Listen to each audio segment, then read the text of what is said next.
And with that sound, guys, it's time! EU5 is finally here! And I hope that you guys are ready for the game.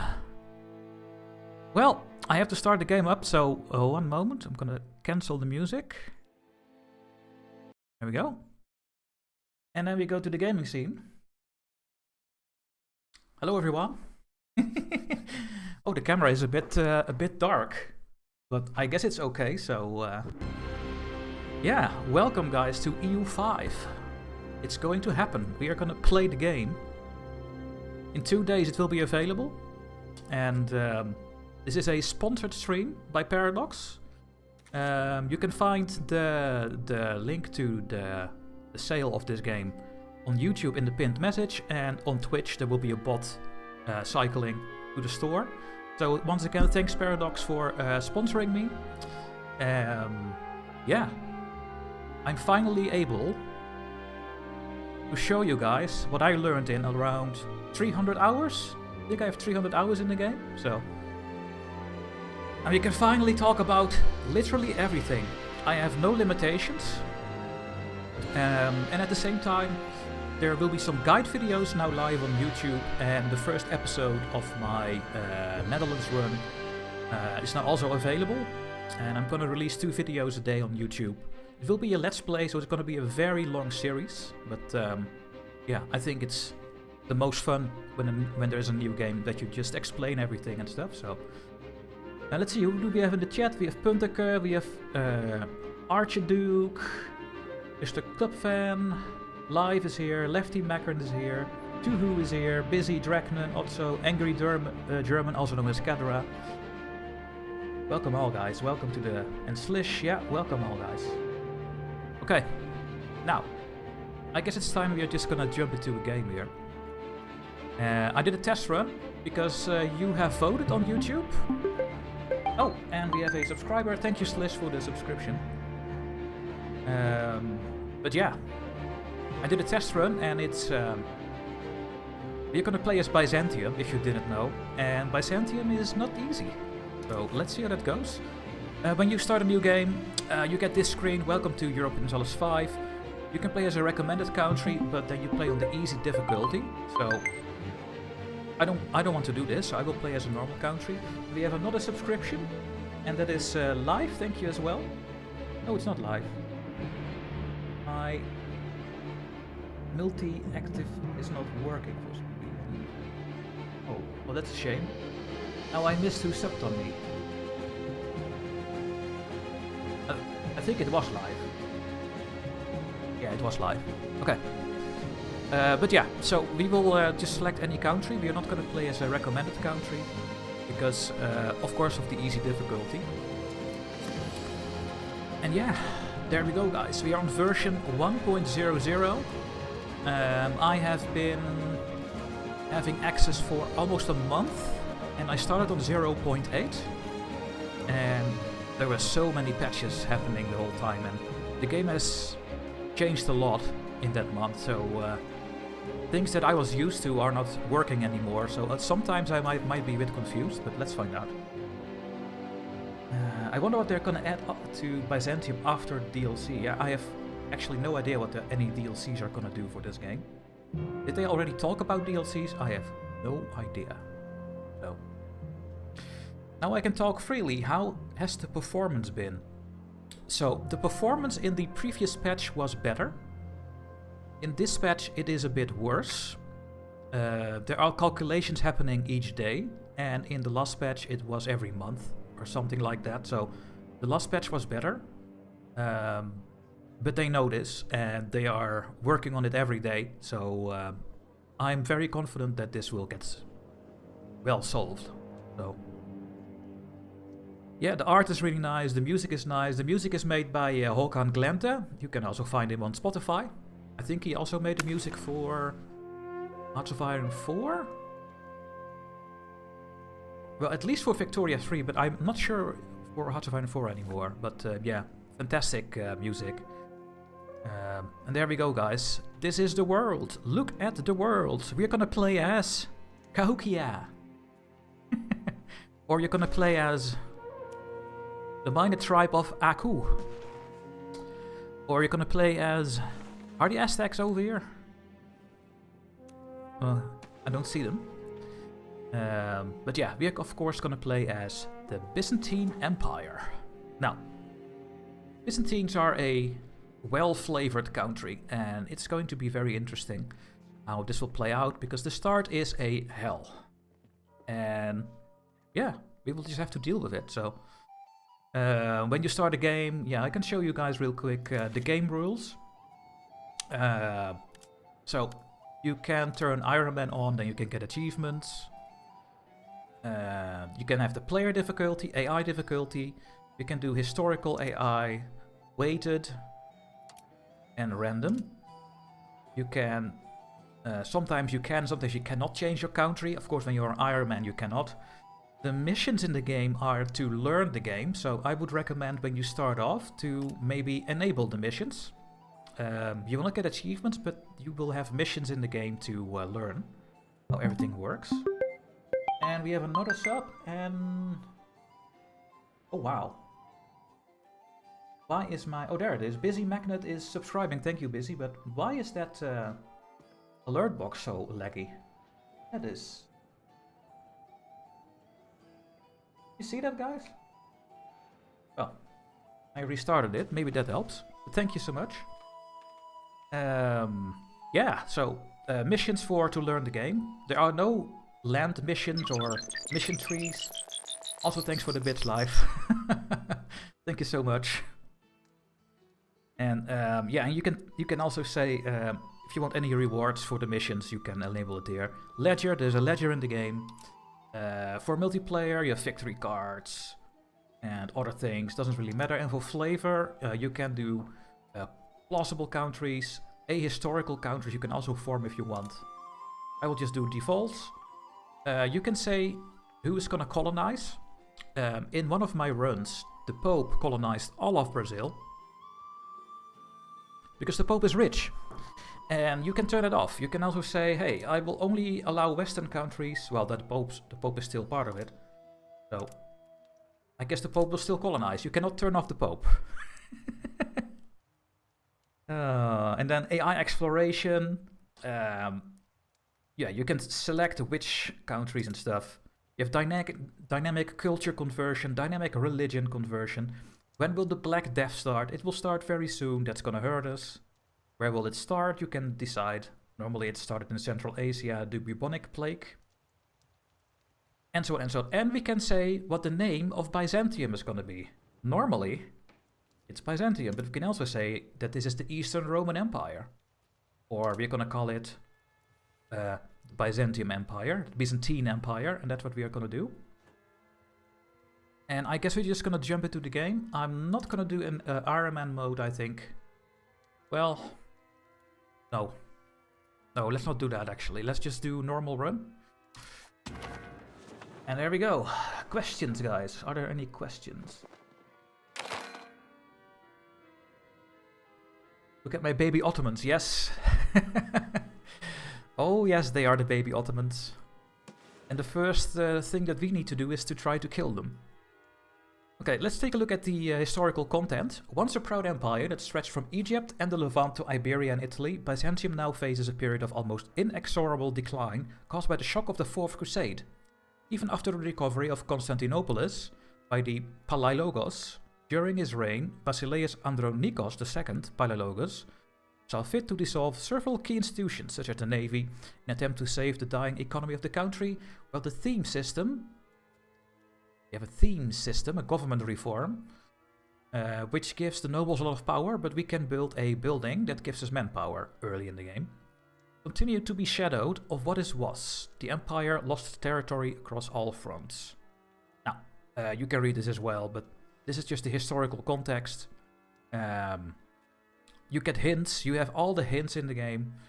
When you are new, you can start the learning walkthrough. I will not do this.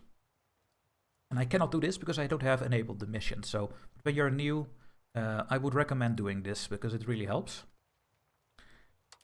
And there we are, guys. And before everyone is going to complain, I'm going to do one thing. I am going to press the spacebar. We played 3 hours in the game. We are not going to unpause after 2 hours, guys. I already unpaused. We have played the game. Flush the baby that's not in this game, Puntaker. But yeah, where to start? Where should I start talking about what I'm gonna do? There are so many things, you know. Show the mission tree, yeah. There is no mission tree, guys. There is none. Let's just go over this stuff over here. So these are the things you will that you will use a lot. The government view, economy, and so on and so on. And every tab has a sub-tab. And those sub-tabs have even more sub-tabs. So don't get confused. The values have no context or sub-tabs. But when you played EU3, you would recognize some of these things. They are back, but they are not sliders. You can only adjust these with cabinet actions, with privileges, and with events and stuff. Maybe buildings, but I'm not sure. And yeah, if you go to centralization, you get this. And if you lean towards this, you get other things. And that's for all these things, and more will come later in the game when you advance the game. So, but yeah, we start with 3 privileges for our crown. And some of these are okay. We give nobles power. That's not what we really want. At the moment, we have our nobles at 44% power. That's really high. And that means that I cannot tax them. But their levies are better. So there's always a good and a bad thing about having your estates higher or lower than 25%. If I, for example, have my peasants, the agriokoi, they only have 5%. I can tax them more, so. I have 300 hours in the game. R&D. And I know the start. I never reach the mid-game in those 300 hours because they make new patches all the time. And I had to restart a run, so. But yeah, all these privileges, they all have kind of things, but we have one bad thing. And that is this one. Consolidated corruption of the elites. And I cannot remove this one, because if I remove this privilege, I need more stability, and it will cost me 175 stability. The maximum we can have is 100. And we will never get 100, because it is the thing you need to invest your money in this game. And that's for all our estates. This one as well. The consolidated corruption of the faith. We have minus 25% tax for our clergy. We have minus 25% maximum tax for our burghers. And I think for these ones as well, yeah, minus 25% for our peasants. We cannot tax our estates. Almost 0. And that is a problem. Because we are not making a lot of money. And you can see at the moment we are at minus 18 ducats if I don't change anything. Now the first thing I will change is minting. You need to have gold and silver in your market to be able to mint. And I think at the start we don't have that. Let's take a look real quick. But this is our Constantinopolis market. And we can click on it, and then we can also look for gold. Oh, we do have gold. In Polygyros. Hey, gyros, I like gyros. So, this thing over here. Oh, and then I have to go back to the political map mode. This is gonna be amazing. Because everyone needs gold at the start of the game, and I think for the rest of the game. So, that we have a gold mine in our market, and we are the most powerful, is really good. Now, silver as well, but I don't think we have any silver. Oh, we also have silver. Yeah. That's next to it in Melnik, I think. Oh, it's over here. It's almost going to the other market. Oh, it's part of Bulgaria, but it goes to our market. That's also possible. So, the silver for now goes to our market, and since I have the most power in the market, I will be able to use the silver first and decide what I will do with it. You can see that here in the market screen at the trade advantage. We have 65 trade advantage because we have maritime presence and we have 30 from our locations. So we are the first one to decide what we are going to trade, what we will import, and if our pops need to use it, we will be first. So that's the good news about Byzantium. I have seen YouTubers add privileges to other estates to weaken the nobles and reduce the price of revoking. Yes, that is a thing you can do. But we are not going to do this because we are Byzantium. And you will see soon why. Now let's just go over these flags over here. I think that's the best thing to do, right? So we are close to being target of an international organization. Everything in this game is an international organization. The Holy Roman Empire, the clergy. We have our own Orthodox autocephaly or autocephalous no, we have an ecumenical patriarchate of Constantinopolis. That's what we have. That is also an international organization. If you have a PU, you have an international organization. And we are close to being target of an international organization. People are trying to do a jihad against us. Now, what is that? When a band of like-minded countries come together to rid themselves of infidels. But it's not going to happen because we have less than 5% Islam in our country. So I guess when we have more, that this could trigger. And I don't know what it is. So I'm going to right-click this away. It's not something I can do anything about, except for converting our pop. So I'm going to right-click this away. Now the next thing, we have non-integrated provinces. So let's just zoom in over here. You can see that we have 4 provinces that are not integrated. And that is sometimes bad, but not always. But for us, you can see that over here in this symbol. This is a conquered rural settlement. And because they are conquered and not integrated, they have 50% separatism. We have lower control here. And the people are not converting and assimilating. And it should make them a little bit unhappy. Or not. No, it does not make them that unhappy, I think. Okay. But yeah, it's annoying to have this. And what you need to do is put someone in the cabinet to integrate it. And when we integrate this, then you have an integrated province. And if you want a core on your integrated province, you need to have the right religion and culture. I hope it's back now on. I hope it's back now on YouTube.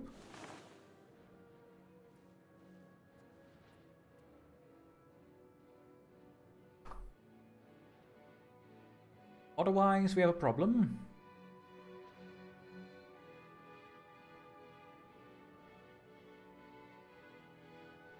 It looks like it's back, right? Okay, yeah, it's back. I don't know why that happens, but it is what it is, guys. Well, where did I left off? Oh yeah, control. So yeah, we have released Thessaly. We also have this little province. I will feed this to my vassal. I will right-click on Thessaly and all diplomatic actions, subject actions. I will seed my location to them. And I'm also going to seed the ones over here. So here I have a full core. I have always 20% control. But this one is not. This is conquered. This one is also full core. So these two are not cored. So I will feed these two to my vassal as well. Actions. Seed location, this one. Seed location, this one. There we go.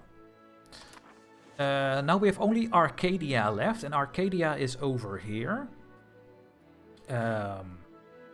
I might just try to integrate this one, this little province of Arcadia. Yeah, I think I will just use one of my guys to integrate that part. Hello, Caito. Let's see, questions. Not Epirus, isn't it their core? Maybe it was actually. No, it's not. No. Apparently it's not part of Epirus's cores. Musaka is part of Epirus. And we have course over here on Serbia, Bulgaria, and we have course on the Ottomans, the Karasids, the Suharanids, and so on and so on. So we will try to take our course back, we will try to unite Greece, and then we will see, but that's most likely not going to happen today. Because we will be only busy by solving disasters. Okay, now to integrate that province, we need to get a cabinet member. We have 4 cabinet slots because we are an empire. And let's take a look at what we have. So integrating is going with military points. And if you give a cabinet member to someone that is part of an estate, they will get more power. And there's only one power that we care about, really, and that is our crown power. The more crown power we have, the more power we have as the monarch and you as the player. And you can get this at the start by favoring the ruler, which is a law you can change. That is a big recommendation to everyone. So when you get your parliament, we will get that later. You can change this and you get a 20% bonus. But you get also bonuses if your cabinet members are part of the crown. And for example, this guy over here, who is my older brother, he's having okay stats, I would say. If we make him in a cabinet member, we get more crown power. So let's filter on crown. And we can see that we have 2 crown members that can do something. So let's get Demetrios here. There we go. And he is going to integrate this last state over here. Now, this is all the things you can do with your cabinet action. You can integrate the province, you can convert your population, you can stop rebels, you can stabilize the country so that you get more stability. You can strengthen your government so that you get more legitimacy. We have a very low legitimacy at the start of the game. Now, and there are all kinds of things you can do. You can even make a new culture. And we can support our patriarchate, which we didn't talk about yet. Well, a little bit. So let's start integrating Arcadia. And this will take a very long time. Actually, only 7 years. Not that much. Sometimes it takes way longer. There is like 30 to 40 map modes. Yes, the map modes are all over here. And what you can do with the map modes is give them a star. And then they will show up over here. These are my favorite map modes. Yeah, there are so many things. There's a court language. We speak Greek. Here they speak Oghuz. Dynasties. The dynasty map mode. What is nice as well, text-based, development, food control, markets, market languages. We have all the estates over here. All the cultures in every location. Also a cool map. What else do we have? It is nice. Religion per country. Well, not per location. There are any holy sites. We have this is a holy site, which is also giving bonuses to all kinds of things. We can get more clerics in our town. The institutions grow here quicker. Your population grows, etc., etc., etc. But yeah, we will go over these when we have to, I guess. So. Yeah, food as well. Yeah, does the time to core depend on the culture and religion of the province?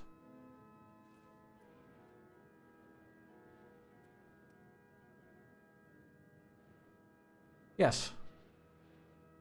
The Greek culture makes this go double as fast, I think. But that's it. And a law that we can change by blood. Because it's Greek, it's going faster. So, there you go, there's your answer. Yeah, let's just go here, close to being target of the... wait, the jihad again. I put that one away. What is this? No active policy. Okay, let's click it. This is our religious group. These are all members of the church, of our own church, which we are the leader of. There's not a lot we can do, I think, with the Constantinople Patriarchate.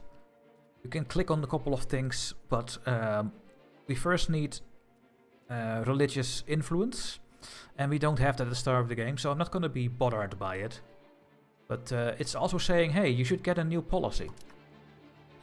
And it's talking about the double Sabbat. We can allow the double Sabbat, or we forbid the double Sabbat. But first, once again, we need 50 religious influence, and we don't have this. And we also need to spend a bit of money, I think. No, we don't. Okay, so we just need to get the power, and then we could select one of these laws. That would, yeah, maybe help us, because as the leader, we would get these bonuses or these bonuses, so. But it's gonna take a while. So I'm gonna remove this, because I can't do anything about it. Lack of commander. My army and my navy have no commander. Well, this is my army. Very small army. At the start of the game, your armies will consist of levies and not a standing army. This is a standing army that is using manpower. And the manpower is over here. We gain 3 manpower a month, and we are using 3 manpower for the upkeep. For the 200 troops. So we cannot make more troops right now. If we go to war, we will have to raise our levies. And these ones are gonna fight mostly at the start of the game. Later in the game, you don't need levies anymore and you have a full standing army. But yeah, let's give a commander. Is there any crown members left to get more power? We could make ourselves the leader. So you need all the 3 stats, you don't need the military stats alone. The diplomatic ability gives more morale and initiative, which is very helpful. Initiative is when how quickly the troops are gonna fight. When you have a battle, you come to each other. And then they are gonna stand still, and then the fight starts. And the army with the biggest initiative will have their troops go forward first and be in place. So they will do more damage at the start of the game, of the battle. And some troops like archers and cavalry are good at this.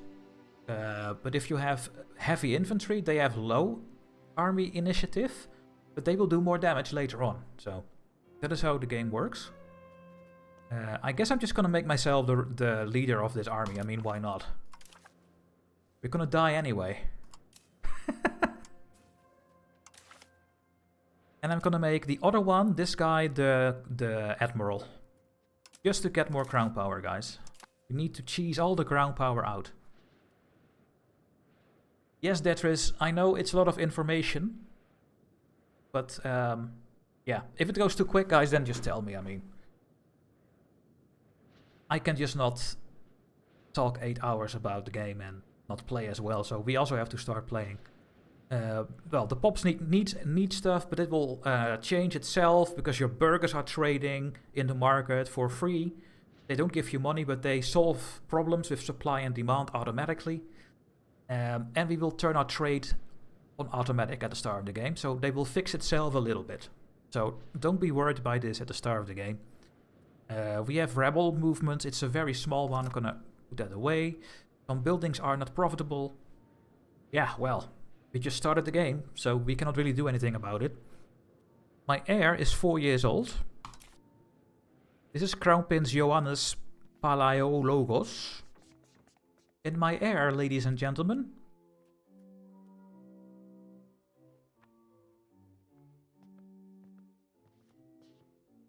Yep.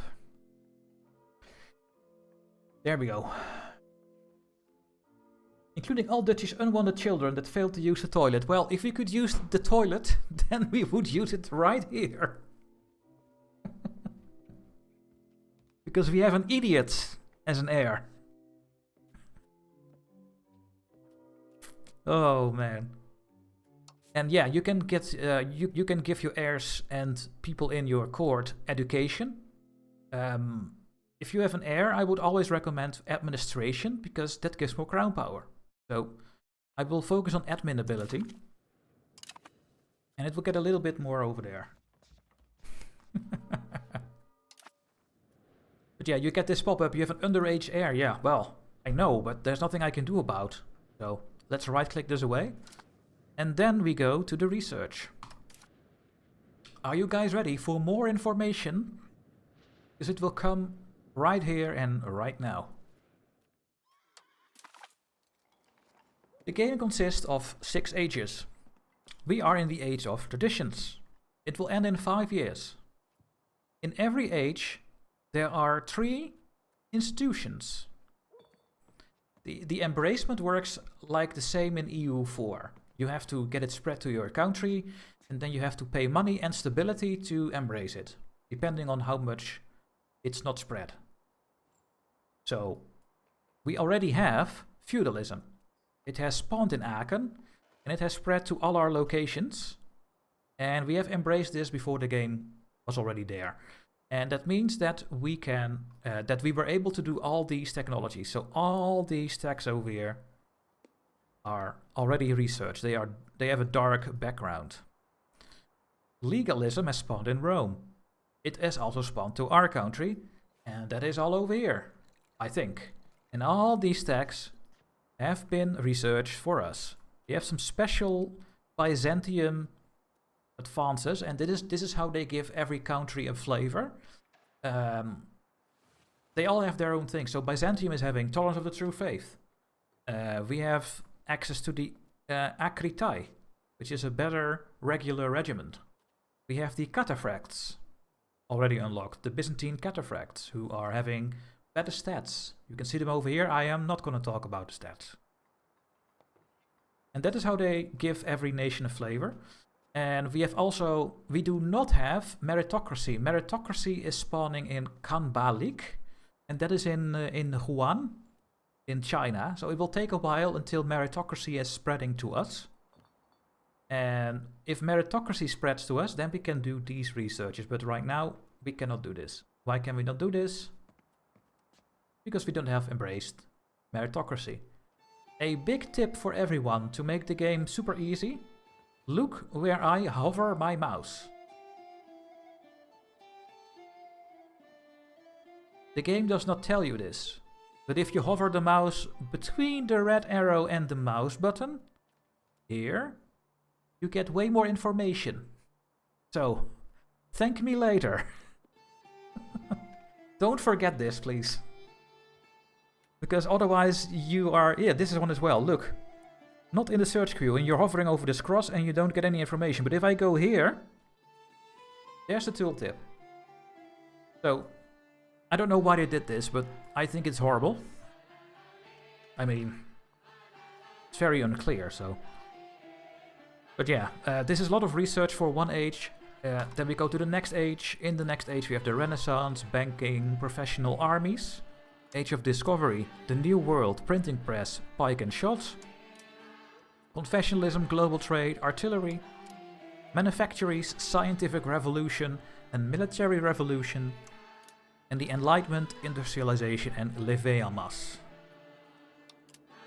And yes, you can try to get one of the institutions to spawn in your country. For example, if you play as Castile or Portugal, then you take a look at the Age of Renaissance, and, Age of Discovery I mean, and you want to, for example, get the New World. How do we get this? You hover over the percentage over here, and then you get all the information. So for example, we have the dynamic rules on for this run. So how would we be able to get this institution spawn? Well, we need to have discovered the Azores, Canary Islands, or South Macaronesia. Wow. And we need to have a town with 2,000 burghers. If you do this, then you have a chance to spawn this when we are in the Age of Discovery. That counts for all these different institutions. Pike and shot, for example. Oh. For this one, dynamic. We need to have 20 army tradition, we need gunpowder, professional armies, we need manpower, and we need to have less than -20 land to naval. You need to focus on land instead of naval with your values. If you have all these things, you will be in the list, and maybe it will spawn in your country. Some are culture lock? No, I don't think so. Maybe Renaissance is. Dynamic.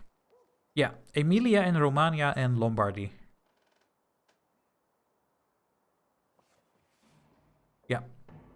Yeah, they are region locked. The Renaissance will always be in Italy. So, but let's not talk about this the whole time. Right now we can only do one research, and that is this one. Organized religion. Let's just start it. More literacy gives more research. Yeah, we have more possible cabinet actions. We have 4 slots. And I'm only using 1. But I will not use the rest right now, because they are really expensive. So I will leave this thing over here. We have 5 diplomats available. Well, we have 2 vassals, so maybe we should improve relations with them. And Thessaly as well. They will show up over the ledger over here. What is this? This is the... we have a law not codified for precious metals. But that is costing money, and we don't have the money. So I will keep this open there, and then we have our rival system. Yeah, we do want to have rivals, otherwise we go towards conciliatory, and we do not want to go to conciliatory, because conciliatory is the peaceful way of playing, and then we get bonuses for that. So if we would go conciliatory, my cabinet works better, my subjects will be better, and we have higher diplo reputation, but we get more antagonism, which is the infamy stuff. But if we go belligerent, we will create CBs quicker. We will get less infamy if we attack. That's what we want. So we really want to have our rivals done. But I will do this when we unpause the game, because maybe we can then rival the Ottomans, because right now we can only rival these countries that are in yellow. So I'm gonna wait a bit, because I think the Ottomans will rival me, and maybe I can rival them back or something. No. The chat. How long will it take for someone with no real map game knowledge to learn the game, and how? It will depend on people's history, if they played other Paradox games, and it will also well, depend on your dedication. How much do you want to learn the game? I remember when I played EU3, that was my first Paradox game, and I got killed constantly, and I just never gave up, because I loved the map painting and stuff. So I just started over again and again, and just tried to learn, why did I lose? And at the start of the game, just play it globally. Another tip for newcomers: you can automate everything in the game. That is this button over here. You can automate your balance, you can automate your trade, all your buildings. You can open and close buildings automatically, subsidize, destroy, RGO upgrades, which are your goods in the locations, the RGOs. You can auto research your laws, government reforms, your cabinet, your parliament, estates, culture acceptance, rivals, exploration, colonies, army construction. You can do everything automatically in this game. And then you don't have to do anything. And then maybe you turn something off, and then you do something manually. That is something you can do. The only thing I have on is production methods. The buildings have their own production methods, and I'm not gonna micro all my buildings, because then we are doing this run until 2027. So. Hello, Heading. How is the game? Honestly, the game is fun. The game is absolutely fun, guys. I can talk about it now, so... You're absolutely gonna enjoy the game. 100%. It's just not completely polished. That's it.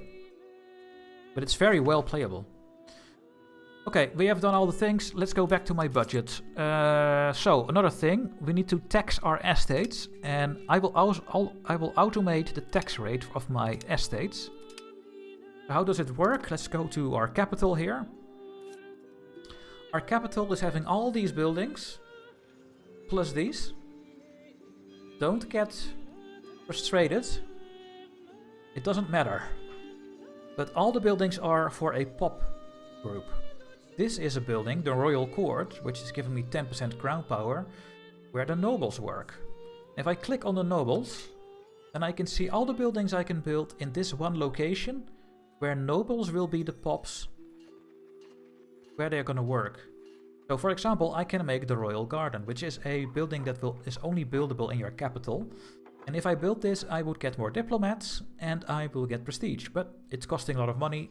We don't have this at the start of the game, trust me. So, and that is how you form your country. The more pops you have of a certain category, the more power goes to that estate. For example, and that is this number. This is the initial number, which is the amount of pops. And nobles have a higher power per pop than the clergy. And the burghers have higher power per pop than peasants, for example. You can see over here in the estate screen, we have almost 1 million burghers. But they only have 4% power. Because the peasants and soldiers and laborers, they have their own value. It's only 22. So we have almost 900,000 peasants, but they only give 22 power. But the nobles are giving... 4,000 nobles give 112 power. And then all the modifiers we have with privileges and stuff, and that makes the end power of an estate. And yeah, the nobility is just super strong, so... Are you playing a ground campaign when you played EU5 a bit? Yeah, it's already happening on YouTube. The Dutch will rule the world. Gekoloniseerd. Is it more viable to take loans and spam the gold mines you have? Yes, that's a good way to of doing stuff. The downside is that we don't have a lot of tax there, I think. Yeah, we only have 6% control. So we almost don't make any base tax, but the gold will go to the market. Poolboy, thanks for the subscription, man. 15 months already. So yeah, we could do this. And then we get more gold, and then we can trade that away. We did not look at the trade yet. That's a really good idea, yes. Because gold is worth a lot. Gold is worth 10 per good. Per transport cost per good. It's 10. It's, I think, one of the highest in the game. So it's very valuable.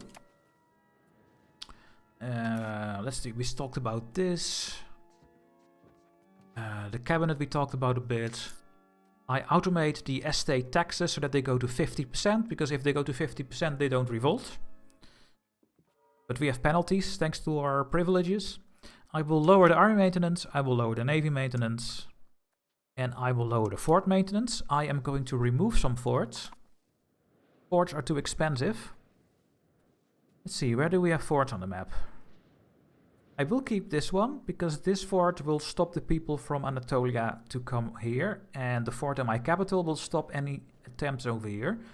So I'm just gonna remove this one.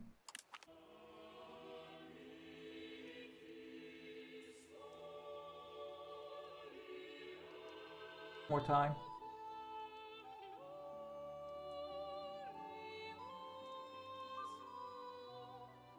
Trying one more time. We are back on YouTube again, but I don't know why it's going out. It sucks. I have no problems here at all, so no idea why it's not why it is doing this.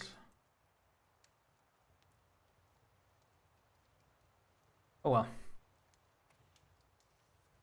But yeah, this is the rise of the Ottomans. We cannot really do anything about it. It's just there, so that we know that they are having power. But these are our new things. We have the Byzantine succession crisis. There is a 5% chance to appear. And if it appears, we are going to get all these things. Minus 20% crown power. Minus 25% estate satisfaction. We would get some legitimacy. And the monthly pretender rebel will grow. There will be a pretender trying to overthrow the throne. Throne-ish.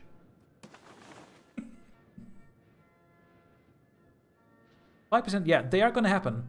These things are gonna happen. There is no way you are not gonna have them happen. We have a 1% chance for a coup attempt. 1% each month we have a chance to get a coup. Then we lose 25% crown power, our cabinet will be worse, and we have to spend a lot of money for our own court. Is there any way to prevent this? Yes, if we have more than 30 legitimacy.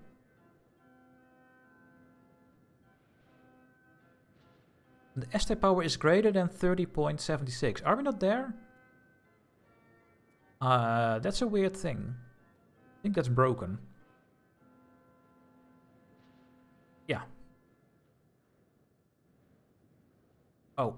Any estate in Byzantium is not us, and they have higher than 30%. Yeah, the nobility have higher than 30. So we can stop this if we would have more crown power than the nobility.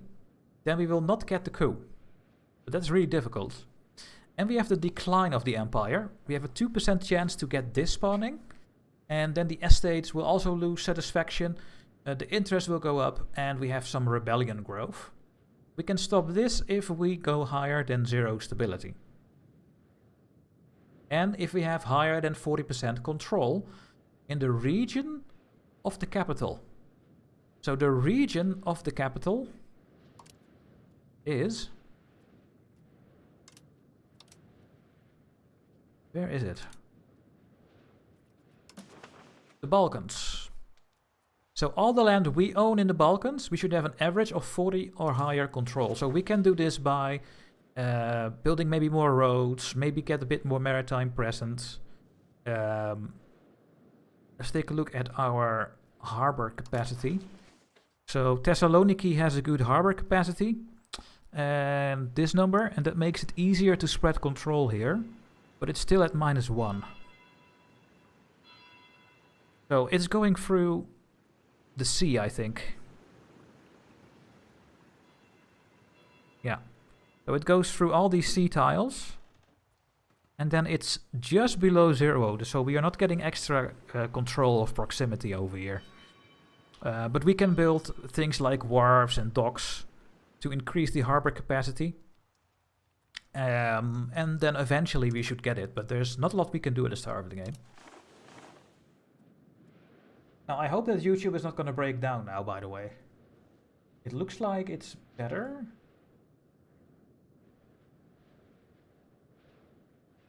In what resolution is it, guys? Yeah, it is in the high resolution.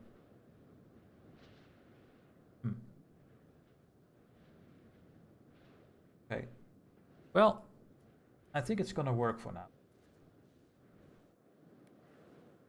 It used to be Biz was easy in this game. No, it's not. It's difficult. So yeah, we have the decline of the empire. These things will just trigger at some point. And in the meantime, we're just going to wait until it triggers. It's going to try to keep my legitimacy up and my stability. But you see how much money that costs. Now, as long as I have the money, I'm going to fully spend it on all these things. There we go. And let's see how that goes. Why not use a cabinet member to improve legitimacy? Yes, that is what I will do right now. But you can see how much money it costs to get one cabinet member. 47. I don't have that money. I can take a loan, but if I take a loan, I lose crown power. Well, it's only a little bit though. You know what? Let's take one loan. And let's see if we are going to get any crown. No, we don't have any crown members left. This guy is good. 80 military. So we can use the military stats to increase legitimacy. So, but hey, it's gonna make the nobles more powerful. But I have no other option. I need the people. So I will get this one. And you are going to increase legitimacy. Here. Oh, that helps a little bit. And I think I want one more cabinet member to increase stability. But, okay, let's just get a bit of money. Coming in next month. Yes, you can increase control to prevent the thing. Well, that is a good idea. Which one was that? This one?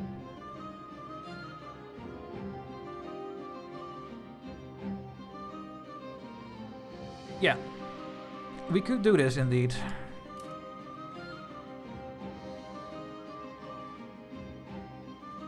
But then I need more money, so let's wait 1 more month. Hopefully the succession crisis is not gonna spawn. Because it's really bad.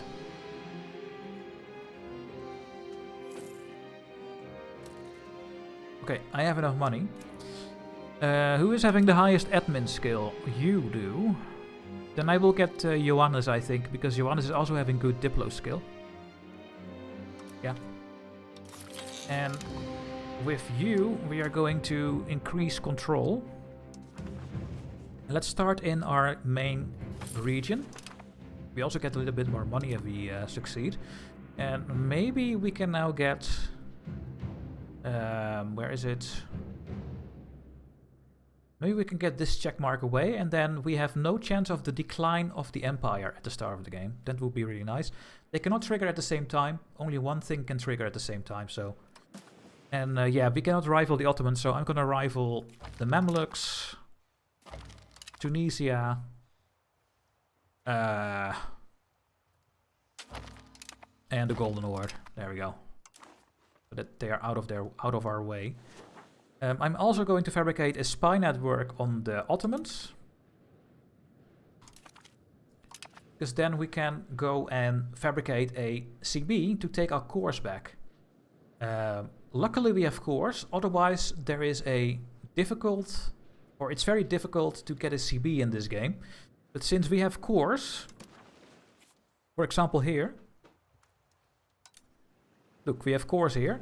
We can use our spy network to fabricate a reconquest CB or something like that, a conquer CB. We cannot go to war immediately. We cannot go to war with the Ottomans because we just don't have a CB. These are the CBs we can make. We can do the claim the province because we have a core in Bolu, and then it will be a little bit cheaper. Maybe we can do religious war. Can we do this one? I think we can. But yeah, if you're playing in the HRE, for example, and you have no cores and they are the same religion, you cannot get a CB. You can only get a CB in the parliament. So yeah, people are gonna declare war on us, Goga. Absolutely. Yeah, even if you, of course, you cannot declare war, you still need to fabricate the CB. Yes. Yeah. Also, you can use a cabinet member even if the seat is empty. Is that actually working? Really?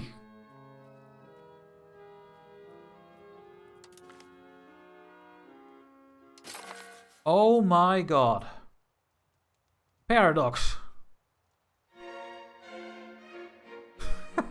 That's not good.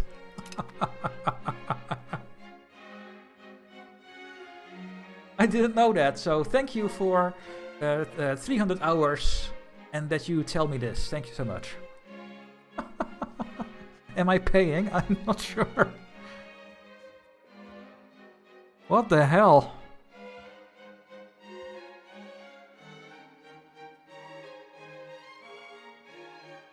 Oh. This stat is the only thing that is not here.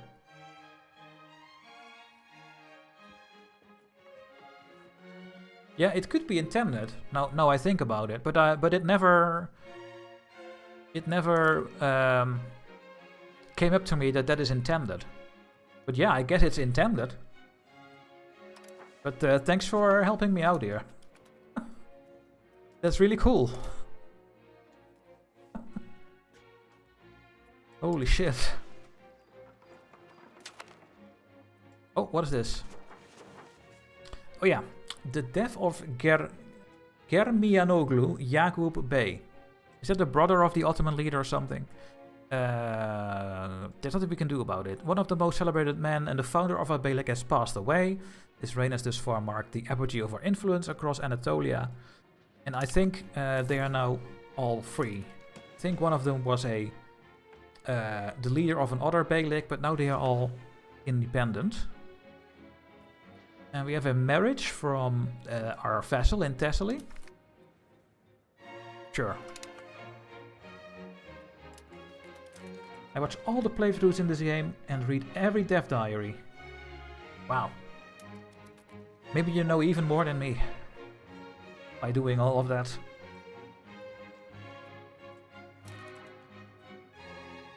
Let's see if this number goes up next month to 39.33.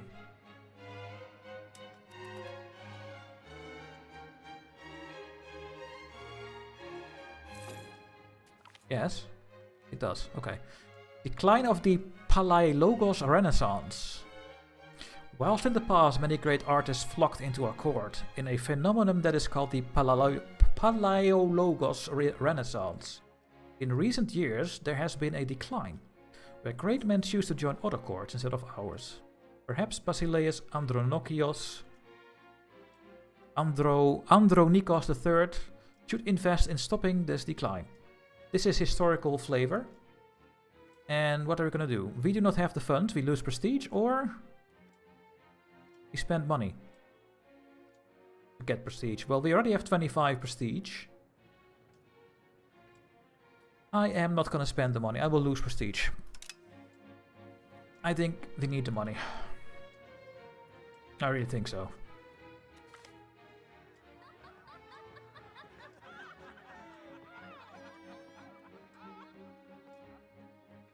What is this? 1% of the oil will convert to Sunnism. Oh, really? Well, there's nothing we can do about it. It's ridiculous, indeed. Absolutely ridiculous.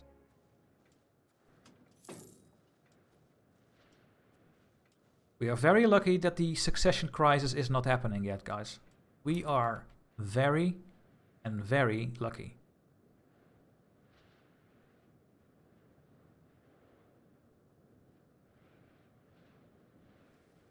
And this will just not happen in the meantime. We will not get to 80 legitimacy or 50 stability. So this thing will happen. The Byzantine succession crisis will happen. The only thing we can try to stop are the other two. Removing the... yeah, but that's also very difficult. And I cannot remove any of their privileges because we are gonna lose so much stability. And we need the stability for the other things. So... maybe we can only stop the decline of the empire.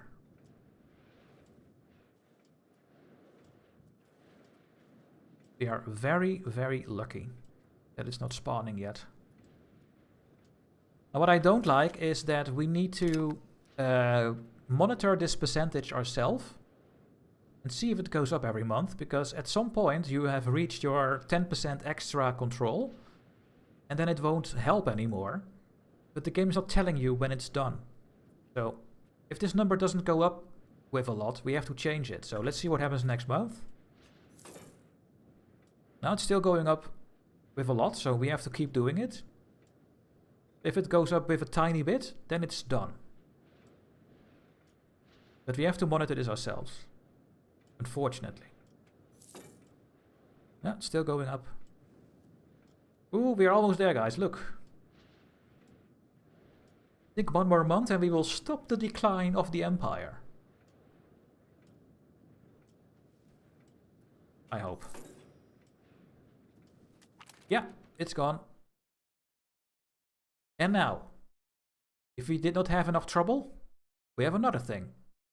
The earthquake in Constantinopolis. Alas, a great disaster has struck. It was as if the sky and the earth split, creating huge seismic activity that resulted in the displacement of many of our citizens and the general destruction of many buildings across the city. Most of all, our great Hagia Sophia has suffered extensive damage that may take years and coin to repair.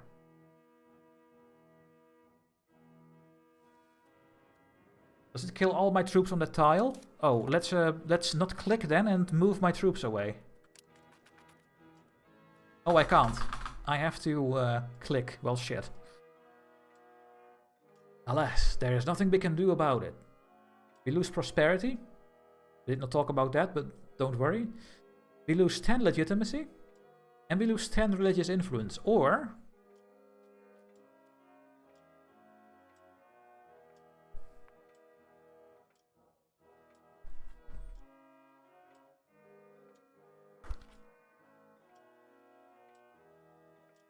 I don't have enough. So, we are gonna click this one. Ow. I don't have enough ducats, guys. I'm sorry. Oh, and another thing happened. My king died, guys. We have a consort regency. Oh, no. Consort Anna de Savoy. An Arpitan culture, French consort, is now being the regent. Basileus has died at the age of 40. Did he die historically with this event? Maybe he did. Okay, my consort, not that great. And this is our crown prince. He is 5 years old and he is a idiot. Yeah.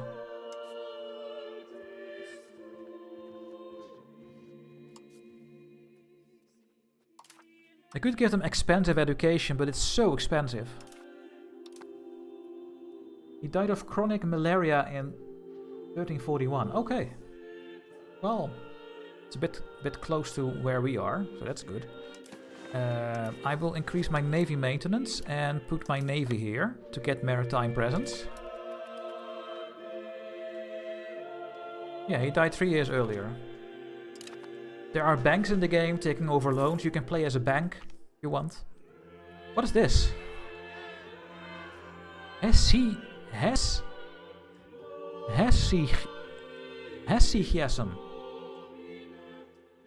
Theological matters have always gripped our people. As our nation that sees itself as the pride of the Orthodox faith, we have proven time and again the validity of our beliefs in search of the divine. YouTube is still working. However, it has recently come to our attention that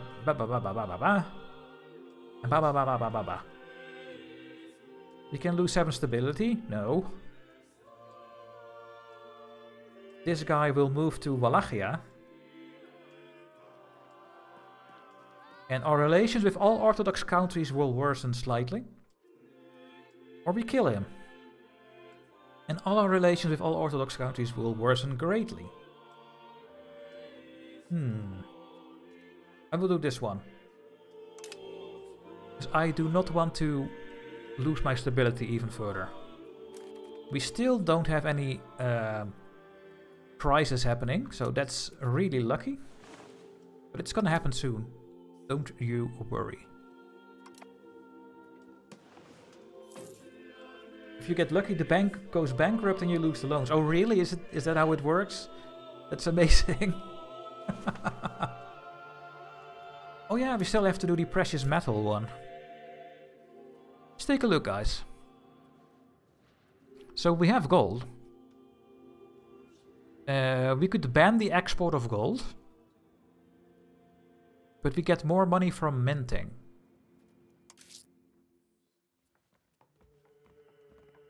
Good work for us, because we have gold. We can regulate the export and we get 1% trade efficiency. Or we get unlimited export. We get more gold output. We get less money from minting. But we get more trade advantage.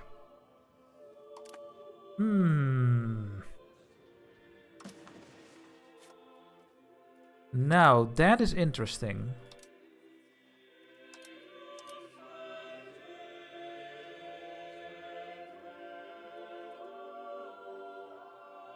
So, we do not have enough gold to export anything.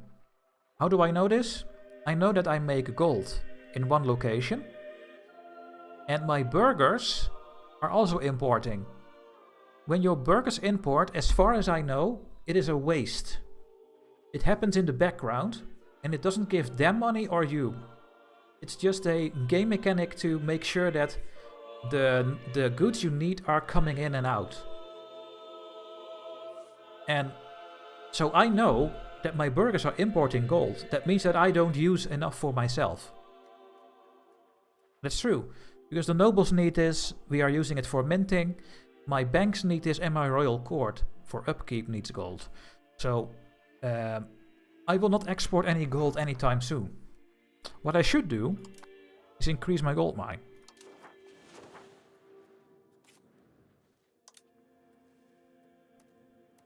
How expensive is it? 36? I think I'm gonna do this. I think that is a good way to spend our money, guys. Get our gold mine up. But then once again, for now, I don't like any of these. I guess I want regulated export, but I just spent my money, so.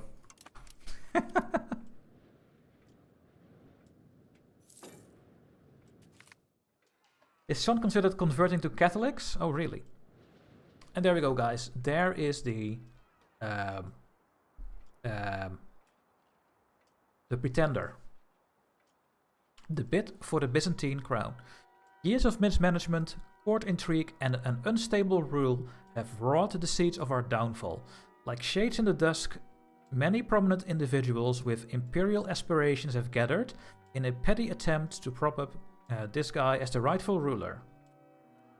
A number of our provinces that are dissatisfied with our rule will join the pretender. We lose 20 stability. And this guy will now start plotting against us. He is not that great. Ow. And now we have this. So we now have this active. The Byzantine succession crisis. So we lose crown power. The estates will have a lower equilibrium, which makes it impossible to tax them. Our legitimacy goes up more, and there is a monthly pretender rebel growth. And we can stop this almost. I don't think it's going to stop at all. If I click on it, then we open this window. And they have 1.2% progress to a rebellion. And I don't think there is any way of stopping this. We have all these buttons over here. We can seek for an aid for 5 prestige. We can request the nobles, the clergy, and the burghers. And they most likely will join our cause. But this percentage will always stay above 1% because of the Byzantine succession crisis. So why would I spend my prestige, this number, on these things, if I am sure it's going to happen anyway? At least that is how I think it works. So if anyone knows it better, let me know. I'm not going to spend anything, but you can see we are losing 6 ducats now. So we have to do something over here.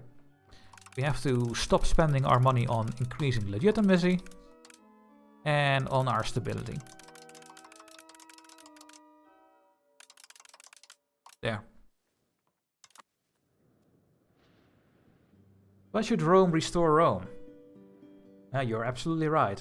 We are Rome. How does the crisis end? Yeah, so that is this.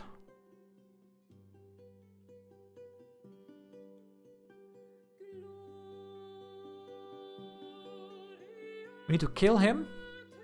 He needs to go away, or we need to have 30 stability and 55 legitimacy after beating him, I think. So. But let's see. And there we go, guys. We are now completely poor. And let's see if we can manage this. You can see that the speed is okay now. Speed 4. I will go to speed 5 to show you guys how quickly it goes. That is the speed on speed 5 at the start of the game. There are diseases in the game. We have smallpox. That's not good. No, that's not good.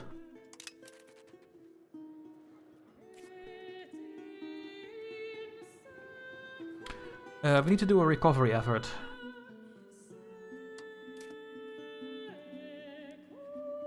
There. Recovery efforts help boost your prosperity to 0. That's what we need to do. And when we click on this, a disease affecting our country, you can see all the diseases in the world. For example, we have an outbreak of... Is that influenza?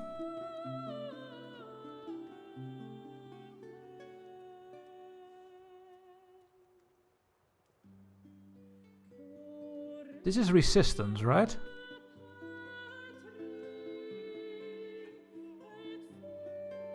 Yeah. Yeah, it's smallpox, and the people have a resistance value and a presence. And for some of these diseases, there is a good resistance. For example, this is the bubonic plague that will happen soon. We only have 14% resistance to this, so if the Black Death comes our way, everyone's gonna die. But influenza is also very bad, and the measles as well. And yeah, this is now an outbreak of smallpox over here. And it's now also in our own location. There's not a lot we can do about. There are buildings that help.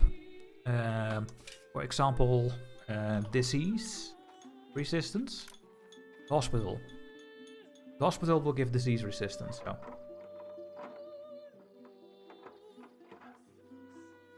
Why are you keeping your navy maintained? Yes, for maritime presence, yeah. How to combat inflation in EU? I'm a pure Heights of Iron 4 and CK3 player. This EU will be my first one.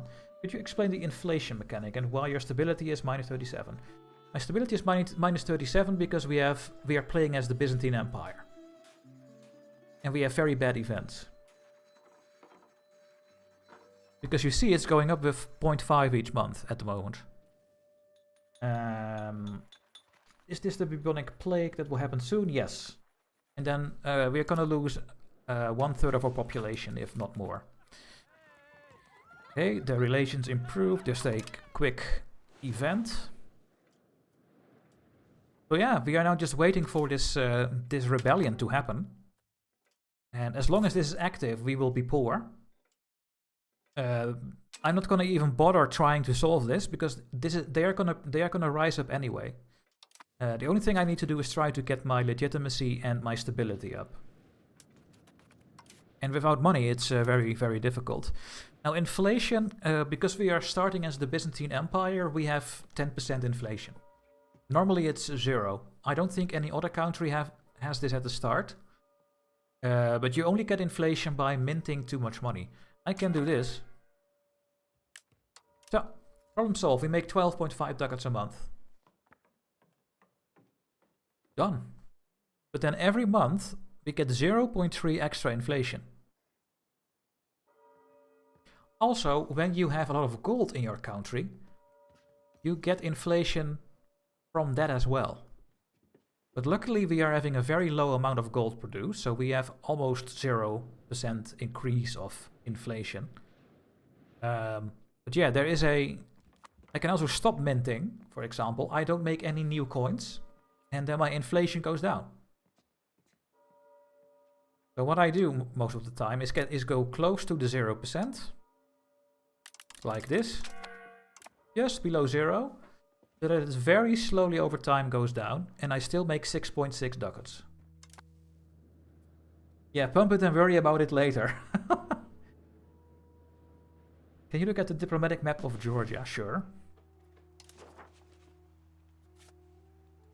Georgia is having vassals, I think. All these countries. And they have a course on Aran province. On Gardman and Shamkir at the start. Invent Bitcoin. Oh god. Yeah, we are now Porty, as always said. I'm not Dutchian anymore, I'm Porty. And there's not a lot we can do about it. I'm very happy I was able to upgrade my gold mine.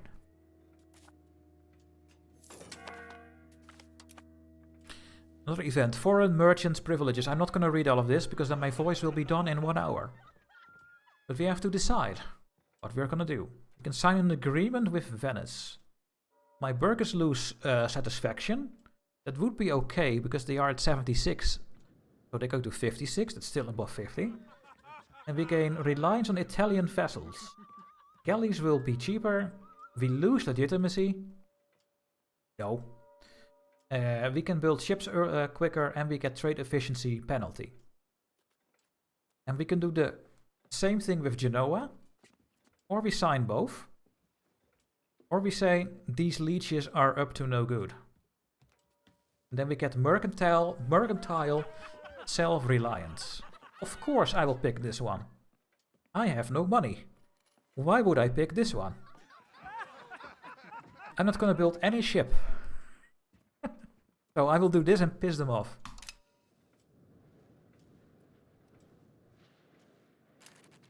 No good privilege. No, because we have this one.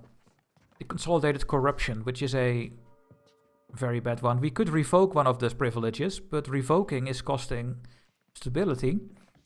And if I revoke...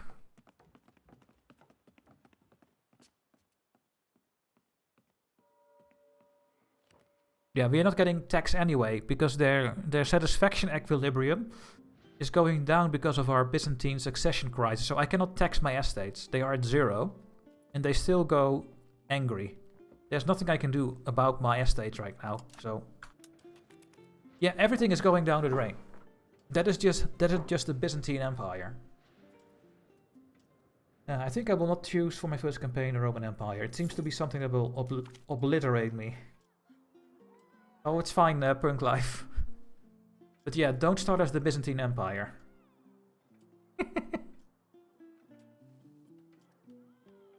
Yay, we get 5 legitimacy. We are at 13, guys.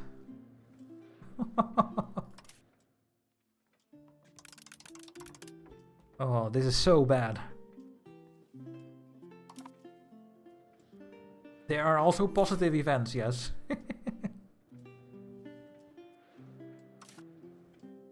Yeah, this will go fairly quickly. When I get my spy network up against the Ottomans, I will go to war with them.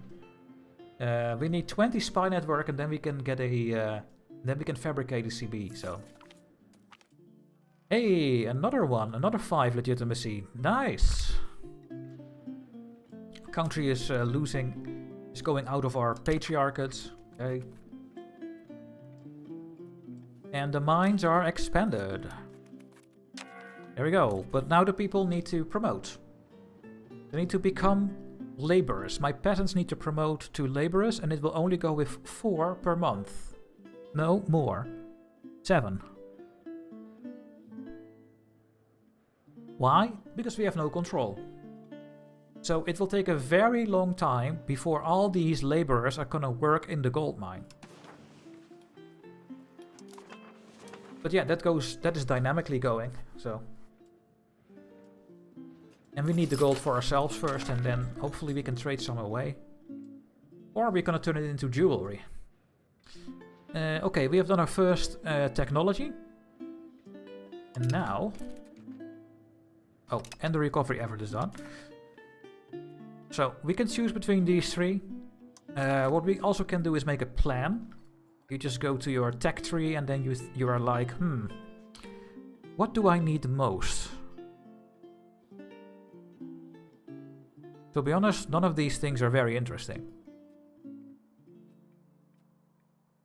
And there's nothing else to research for us, so...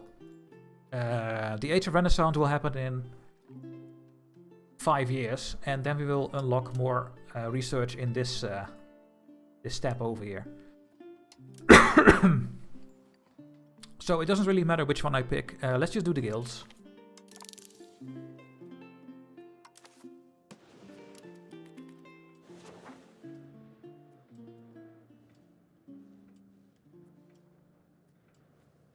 Oh, and you're not doing anything. Let's see.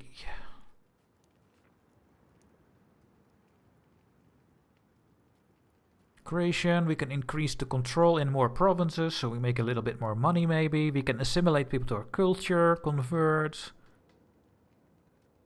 We can develop our province. Let's keep increasing control. So we make the most money in Byzantium. And we make a little bit in the Dardanelles. Now we did this one already, so let's go to the Dardanelles. Let's increase control there as well. Isn't there an increased legitimacy action that will be useful? No. You have to spend money on it. But guess what we don't have? Victoria 3 is too hard for me. Is this game even harder, Serhat? No, because you can automate everything. You can automate all the things in the game. I can select all of this and just sit like this. So the game will help you. And if you have hints, you can find all kinds of hints about anything. Here, we have unhappy estates. You need to try to revoke privileges. You need to maybe lower taxes. And so on, and so on, and so on. Rise of the Turks, hints. Yeah. And then you get all kinds of hints. So the game is really helping you. Okay. Hopefully we won't go bankrupt. And we have the legitimization of usury. Make the pops angry. We make the pops angry and we get money. We make them happy and the Greek nobles lose satisfaction and our estate will lose money. The estates also make money and build buildings on their own. Or we do this one. Did I lose legitimacy? No. I will do this one. We just stole some money from the nobility. Another event. Let's take a look. Yeah, you can stabilize the country and you can strengthen your government slash. That's what I'm doing right now. Yeah, they are two different things, that's correct. Is literacy important? I saw a guy in Russian YouTube achieving 40% literacy in like 60 years. Is it useful? If it is, I imagine those hilarious scenarios with 100% literacy in Afghanistan. Yes, it is important. So literacy is based on how literate your pops are, how many institutions you embrace, and then your language of your clergy also depends, and they have all the languages have power in this game, and the clergy satisfaction. So the higher we have our clergy happy, the higher the bonus is to research. Now they give a penalty. And you can increase literacy by building literacy buildings like the library. Do we have it here? Don't think we do. Oh yeah, this is the whole list of all the buildings we can build in our capital. And there's, for example, the library. And that gives maximum literacy bonuses. Universities as well. Yeah, it's good because they are going to use more goods. So you have to build up your economy. And you get research bonuses as well. So.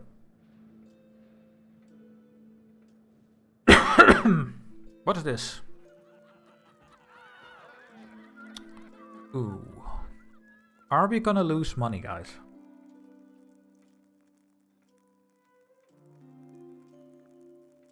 I guess I'm gonna take another loan. How much interest do we pay? Yikes. I think I'm gonna get stability. Yeah. Well, there goes our loan. Can I prevent the loan? Yes, I can. There. Let's prevent the loan 1 month. Actually,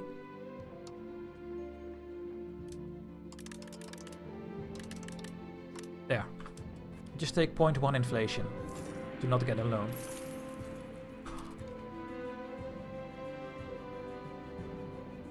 Of course, game.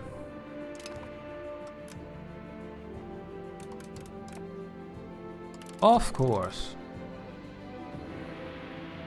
Man, we are so poor.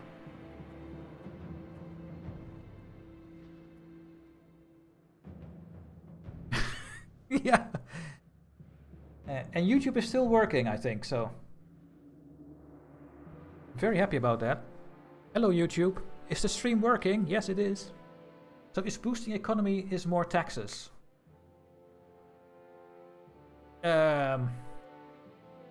So how do you get taxes? Your buildings and your RGO make money. Depending... No, they make money. That money goes to your estates. And then you tax the money from your estates. Right now, we make 0 income out of Constantinople because we are not taxing our estates. But Dutchy, why are you not taxing all your estates? You should do that right now. We can't, because we have the Byzantine succession crisis, and because we have this, we lose 25% satisfaction equilibrium, which means that if I would tax them, and I can do this, for example, boom, their estate satisfaction would go to 18%. There is something to be said that we are just gonna accept this and still make money. That is a thing you can do. We could make them very angry. But if we're gonna do this, how bad is that for us?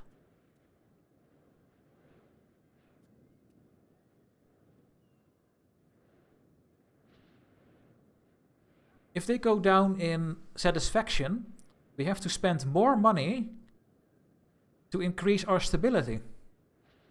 We don't want that, because we are going to increase our stability for the Byzantine crisis. So I cannot tax my estates right now, none of them. And they have this this thing over here. All my estates at the start of the game have a minus 20% penalty to their tax rate, their maximum tax rate. I need to get rid of those. So it's impossible right now, really, to get any income from taxation. We only get money now from minting and trade, and a little bit from my vassal over here, my 2 vassals.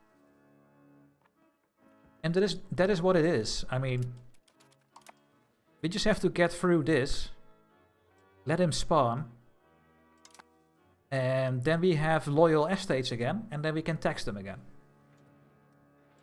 Get loans and get marketplaces and get profitable trades. Yeah, that is something you can do, but then you take a risk.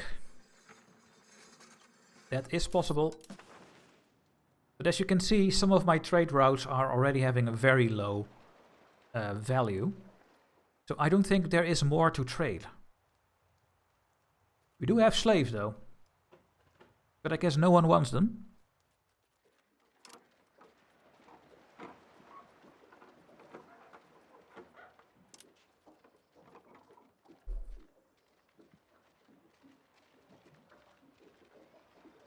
Yeah.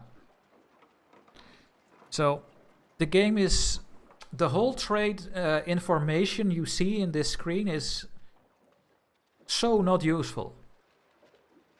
Because you would think right now, hey, I should get this trade route. Look, I make almost 5 ducats per trade capacity. We should get this. But the game does not take into account, one, if the trade is actually possible, because you need higher trade advantage. It doesn't look at that at all. It just puts it in the list, and good luck, figure it out. And 2, if the trade route is on for 1 month, the market balance goes like this. And then the next month, the trade is not profitable anymore, or almost not profitable anymore.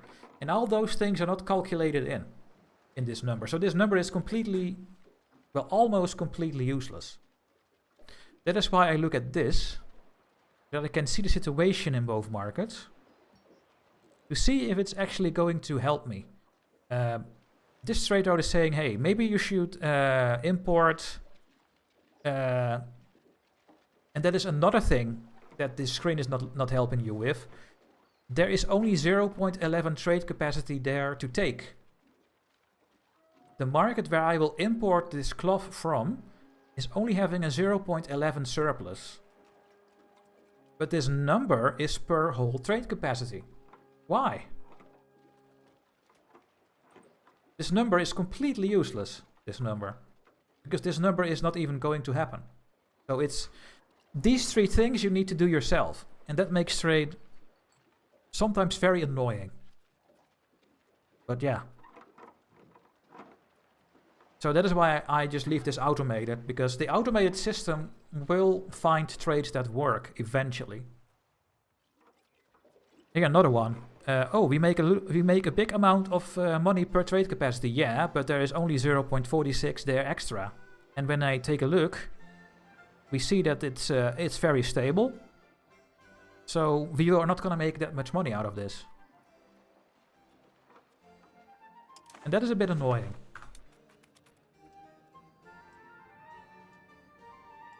But yeah, the whole number just, it's completely, it doesn't say anything. It's there are 3 other things you need to look at before that number makes sense. So yeah. What you can do is this. Go to your market, click on your market, and then go to all your goods and see, hey, I have a big amount of fish. I have 21 extra fish, and my price of fish is very low. Maybe I can export this to a market that gives me a good amount of money.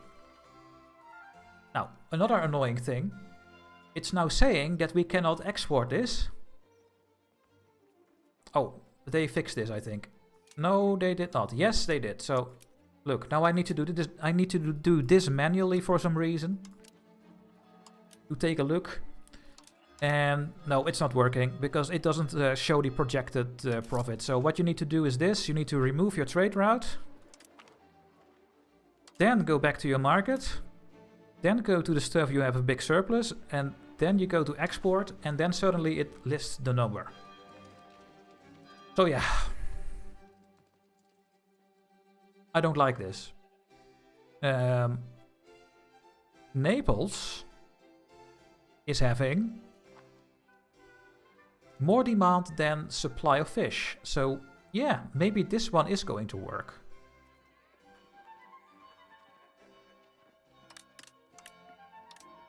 Here, let's do a little bit of fish over here to the Naples market.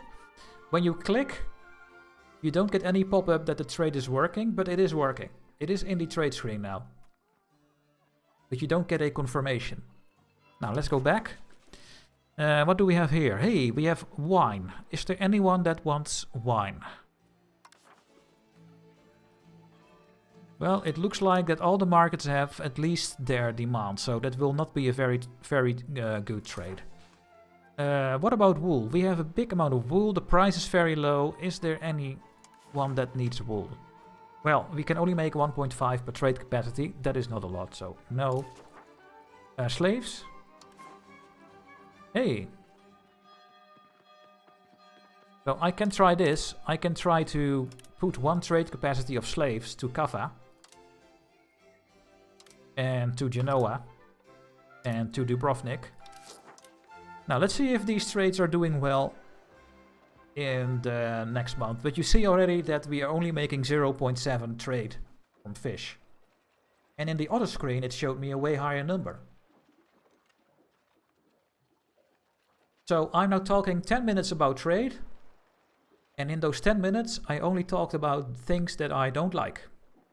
And not really work. So I don't like it. I just don't like it.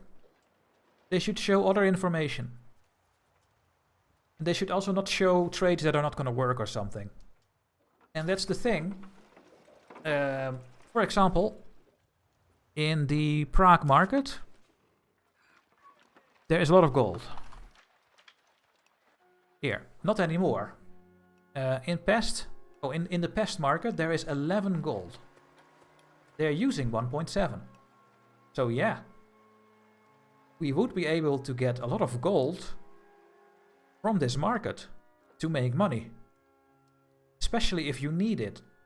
And then, what can happen next month is that Hungary, who is having the highest trade capacity, suddenly is saying, well, let's export the gold myself. And then next month you have no access to the gold anymore. So every month you have to micro all these trades constantly. And that's just too tedious. I'm not gonna do that. Oh.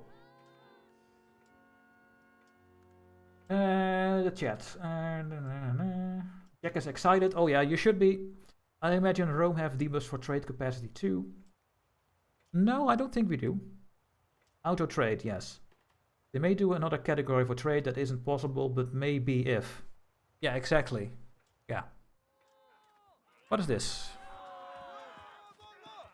Oh. So right now we have this government reform. And we go to this one. Hey, more crown power and the estates get less power. I want that one. But we are going to lose money. Luckily I have enough. There we go. And what is this?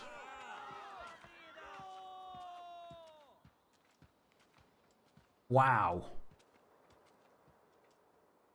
I make the burghers completely angry. For 2.5 legitimacy. Or I make the nobles completely angry. Oh, but then we are gonna make the burghers unhappy. We are not gonna make the nobility angry, guys. Oh no. We're gonna make the plebs angry. Is there battle pop-ups that can stop the game like in EU4 or Victoria 2? Battle pop-ups that can stop the game. Do you mean that the game goes slower? Because that, yes. You can set it in the settings. Yeah. So we are gonna get our reformed government reform, but that will take time. It will be here in 2 years. And now we can do a Syncletos. That is the first government. But that is something new. I will do it in the capital, because then we go to central value. And now we can do a debate. We could, for example, bolster the government. And we would get 1 monthly legitimacy. For the time being. For the time that this is going. But we have no support, so we will have to give some stuff away when we do the parliament. We can also do the develop interior. We can expand the officer list. Host army exercises. We can get better opinion and diplomats. We can do increased naval structure. And we get some development. I think I will bolster the government. And let's just see what the nobility wants. They have a lot of power. And I just give them what they need. Because the +1 monthly legitimacy is huge.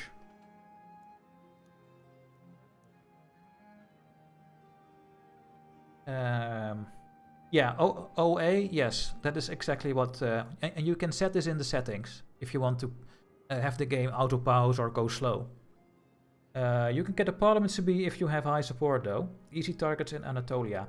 We are building a spy network to get a CB, because we have cores, so we don't have to use the parliament. But yes, that is a way to get this, so I will do bolster the government. So we gain an extra 0.1 legitimacy.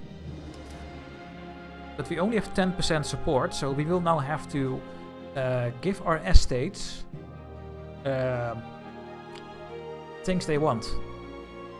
To have this go above 50%. Otherwise we will fail the parliament and we lose, I think, 5 7 stability. But if we pass, we would get 20% crown power for 10 years. So that's really good. And yeah, this is the screen where you can get a CB if you have no cores or whatever on counties around you. Then you can fabricate a CB over here, but then you need 50 support first, and then you will lose that 50% from here. So what I sometimes do is I go to 50%, I fabricate a claim, and then I ignore the parliament. I'm not even going to try to go above 50%. I'm just saying, hey, I use this to get a claim, and I will just let it fail and lose 7 stability. That is what you can do as well. But yeah, let's see if we can get this above 50%, because I don't want to lose 7 stability. Then we have to give them aristocratic support. We lose 5 legitimacy. Yikes. That's not good. We can increase our opinion. Or lessen levy obligations. But we need this to fight the Ottomans, the levies. So I think I'm just going to let this fail now.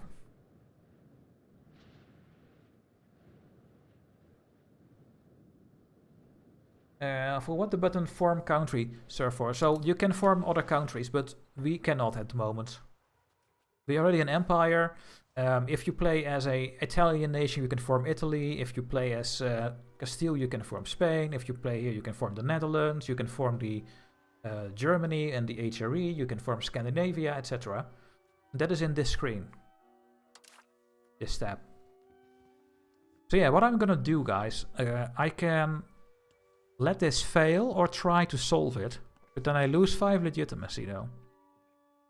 And I don't know what the next agenda is. Yeah, I'm gonna let it fail. I am gonna let it fail, guys. Rome cannot restore Rome, no. We just have to imagine, I guess. Or maybe we get something later. They don't show everything in that screen. So, only if you own certain areas. What is this? Make the burghers happy. We can make the peasants happy. Or we gain legitimacy and we piss them off both. Thank you.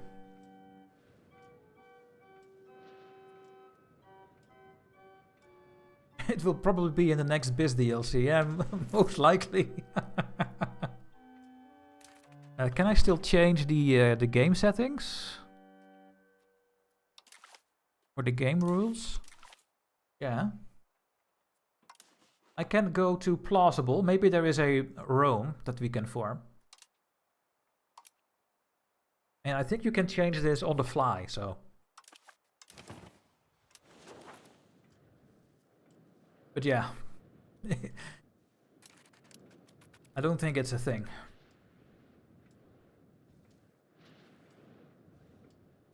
Now, let's see if we are getting control. No. So we have to change it. We have another event for the Pretender.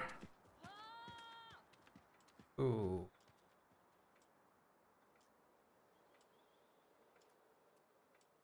Well, shit. I don't want to give this privilege to my nobility. Well, that hurts.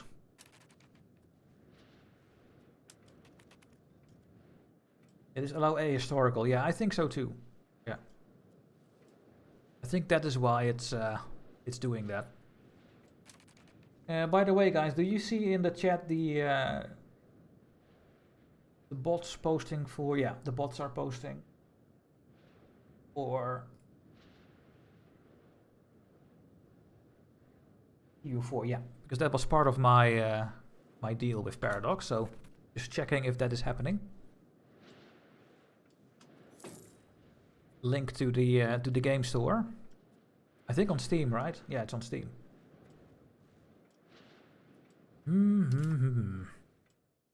So yeah, I will just let this happen, guys. We are gonna fight our Pretender. Or we fight the Ottomans first. The power of Constantinopolis. Hey! So sometimes you get good or bad events for the parliament when it's in session.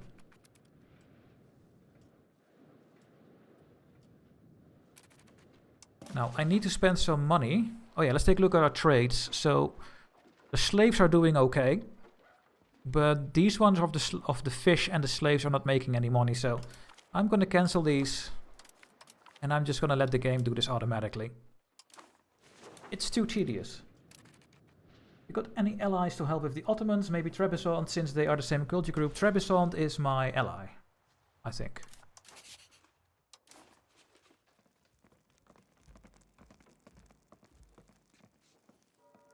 Yeah. Trebizond is my ally. Are all the other nations Sunnis? Yes.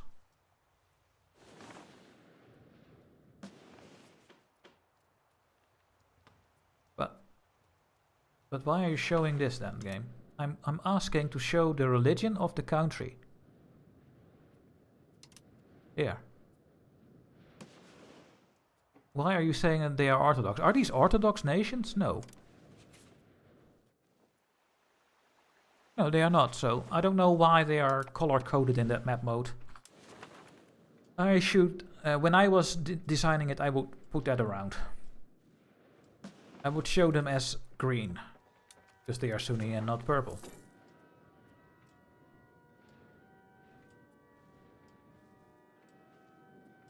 Oh yeah, we need to spend some money on diplomats, because otherwise I cannot declare war soon.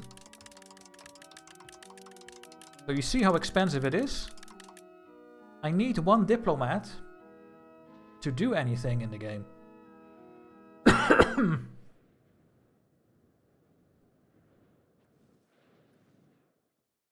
So I need to do this for 7 months, and it's gonna lose me so much money, and hopefully then I will be able to declare war on the Ottomans. That is 10, I can get my CB in 10 months, so I need one diplomat in 10 months. Then this will be enough to just make it. But then I lose money, so I'm just gonna go and get inflation, I guess. Well, damn it.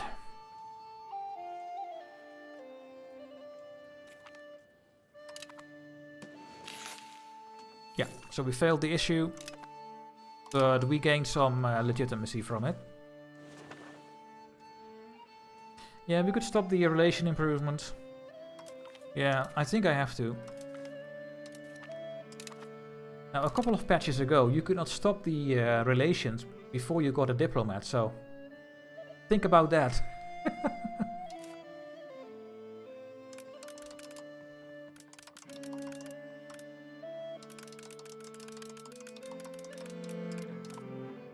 Just think about that, guys.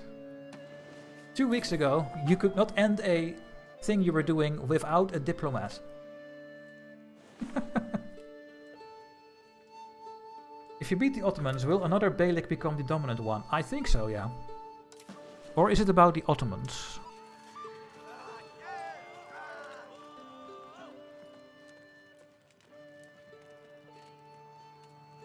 All the Beyliks have been annexed. Or we are in 1400. So yeah, I think it will continue with another Beylik.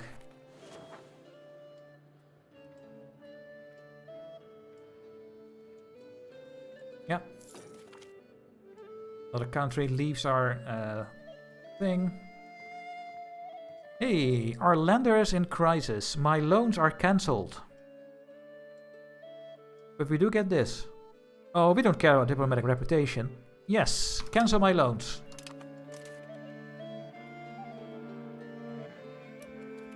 Or make them cheaper.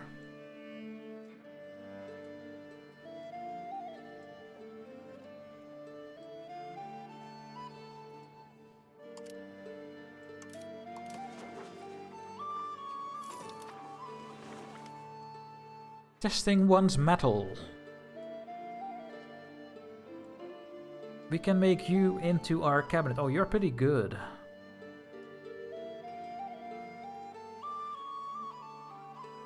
Oh yeah. Nice event. That is why you should take loans. Well, I'm not sure how the events are. Maybe if I take 10 loans that the game wants to help you out. That could be true. Could absolutely be a thing. Do I still not have a crown member to put on the throne? Or as a general? No. Okay, the Ottomans are at war with someone.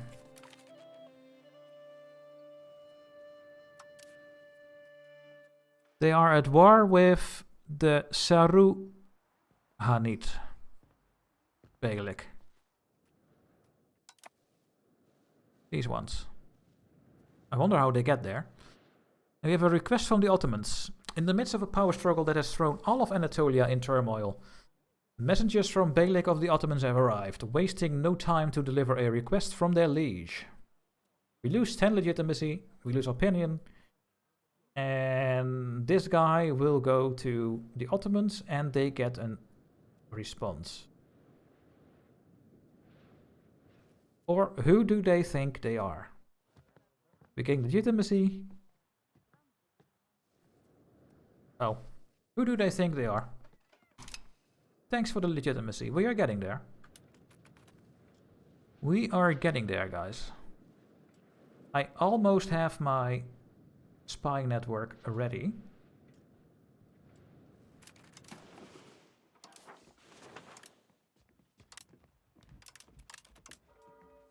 Spend a little bit more.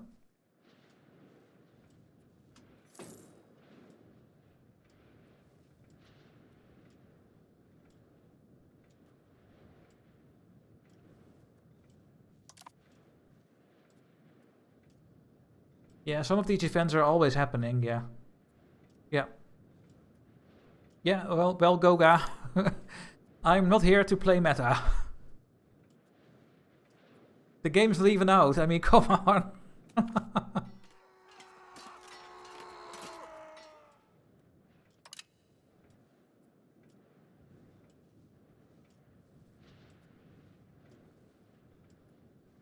Is this still going up?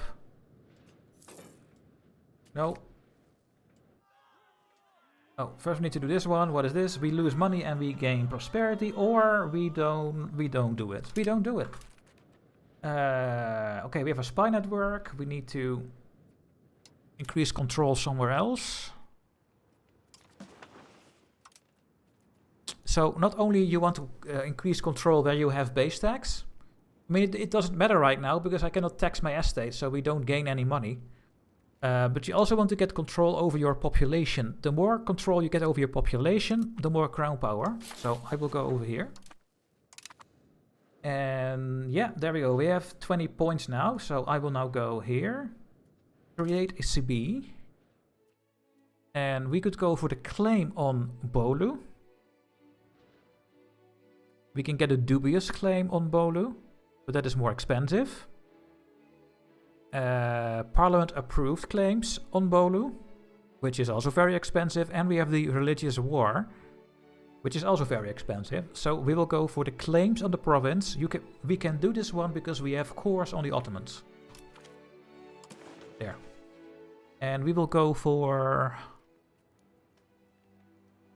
Well, it doesn't really matter, I think, but let's just put it on the biggest one, on Bursa.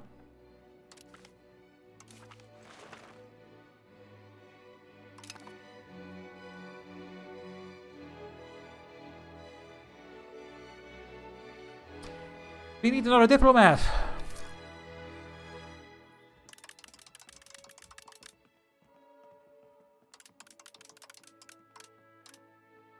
Well, damn it.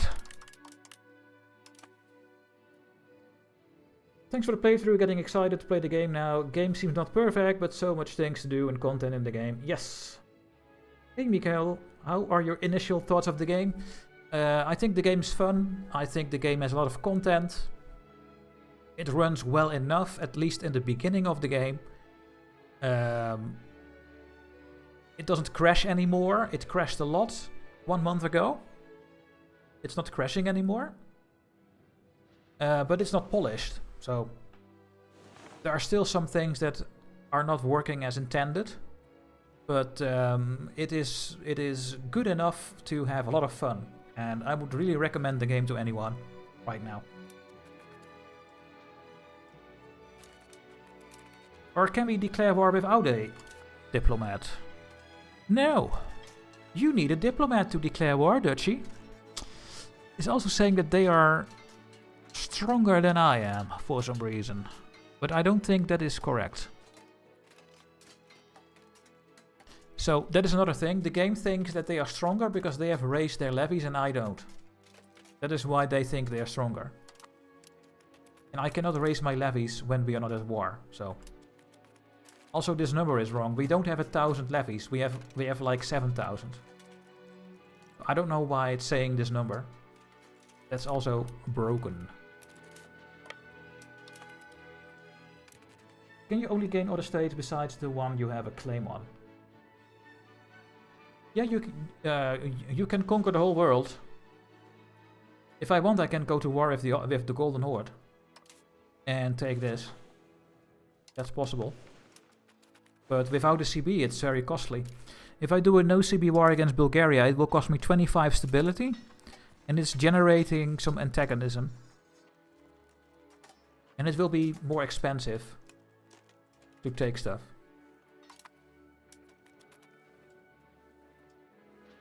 So yeah, we have to wait for a diplomat, guys. And then we go to war with the Autoderbs. We lose even more money. Or we gain 10 legitimacy. Well, there goes our nobility, guys. Zero satisfaction for our nobility.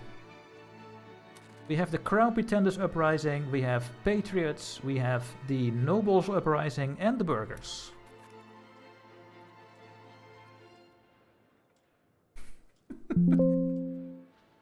Oh.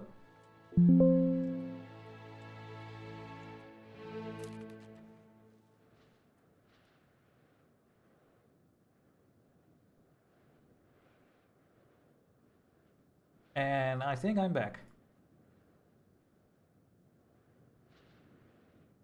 Am I back? On Twitch? This time I think I'm still live on YouTube.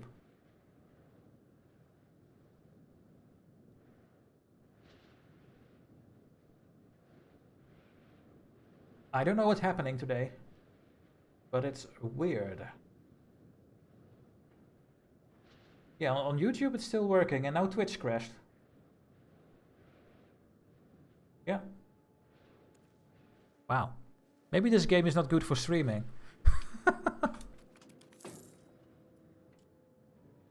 Oh well.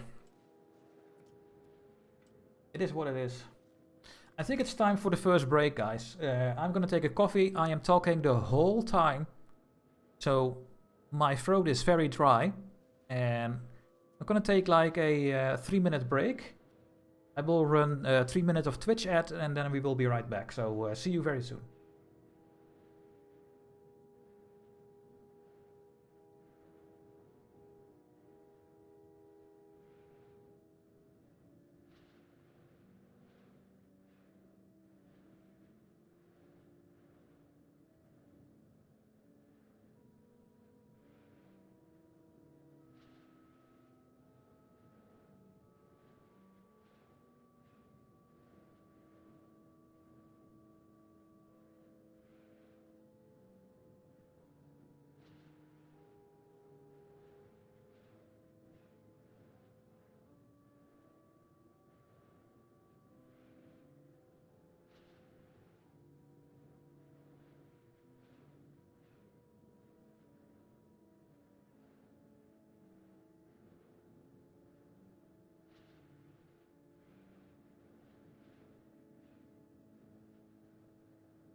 And I am back.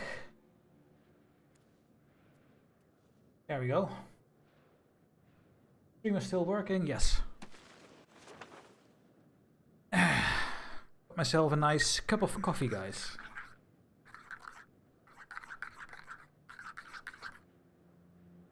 Are you guys coffee drinkers? Or tea drinkers?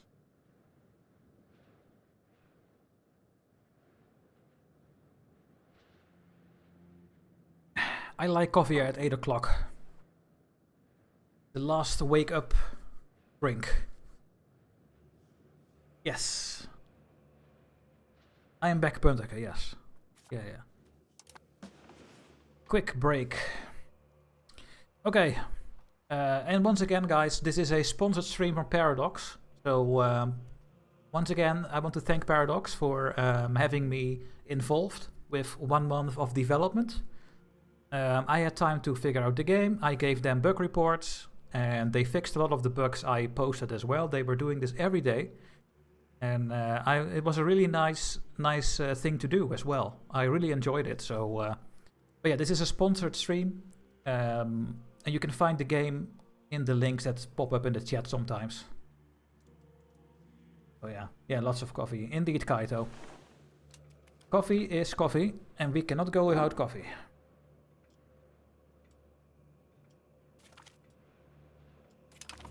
Can I press enter? Yes.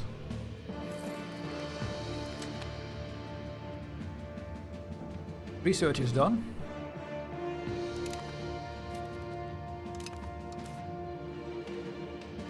Let's get the diplomats. That sounds very handy.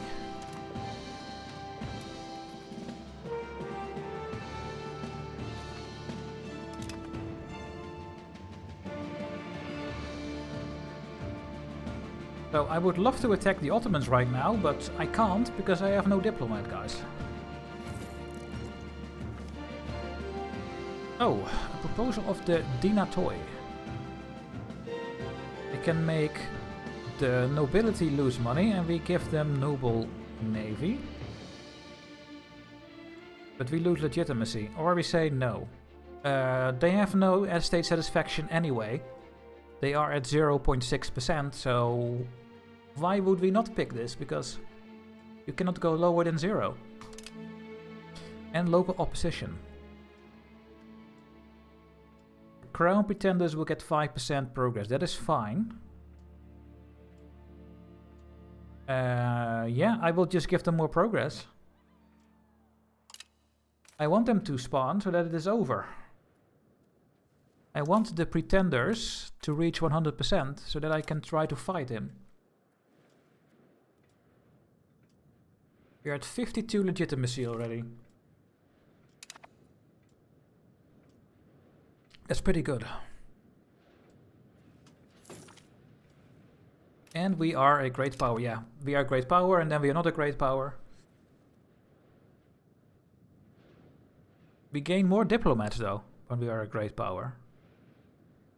Well, I guess a little bit.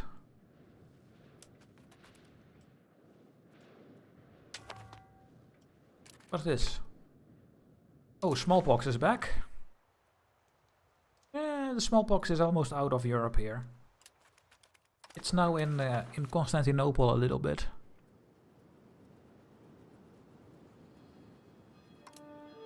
It's not showing the disease here, I think.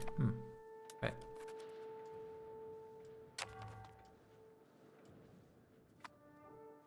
Is the control going up, guys, in next month? Let's see. Yeah, still going up. Okay, are you guys ready for a war? The Ottomans took a little bit of land over here. I hope they are small enough to fully vassalize, but let's find out, I guess.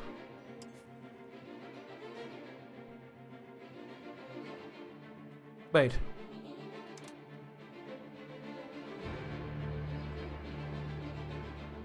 Oh!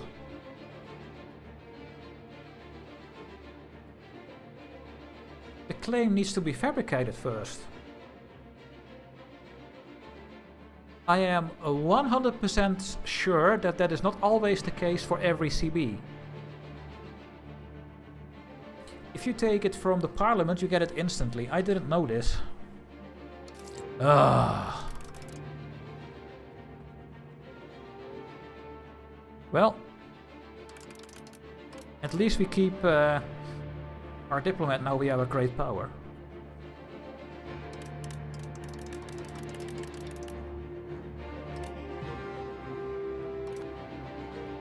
Oh well. That reminds me, maybe we should try to fabricate a claim on something else, but yeah, it's gonna cost me another diplomat, so I guess I will not do it.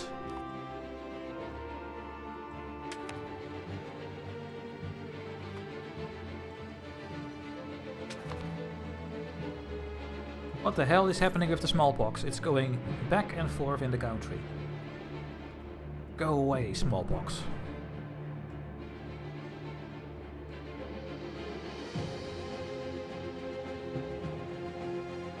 Are the Ottomans still the strongest Beylik? Yeah, but just. The Eretnits are almost taking over. This one.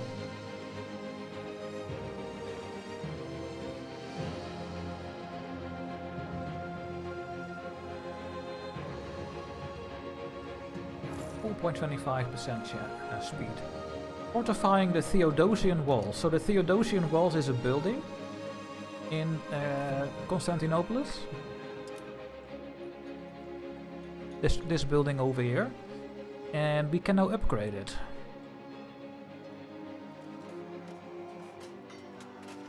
We gain 1 extra Theodosian Wall.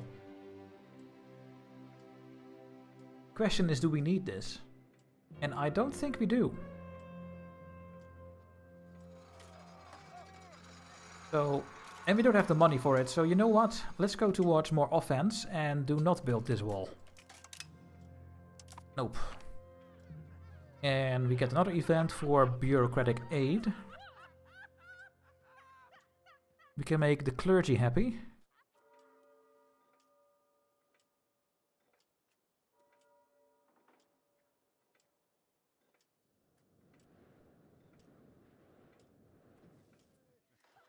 Do that one.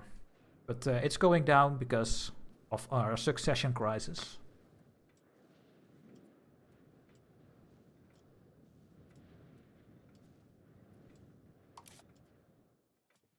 Inflation still 10%, that is just the start of the game. How expensive is stability? Not that expensive. So I have my navy active because it gives maritime presence and that could help with control.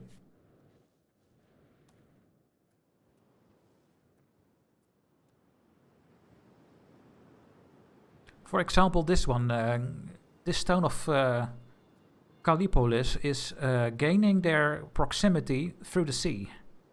And because we have decent maritime presence, it's having 73 proximity. If I'm here, I only have 41. This one is further away, but because this one is having very good harbor capacity, the proximity is higher, and that means that the control is higher. So, I think we're gonna keep my fleet active over here.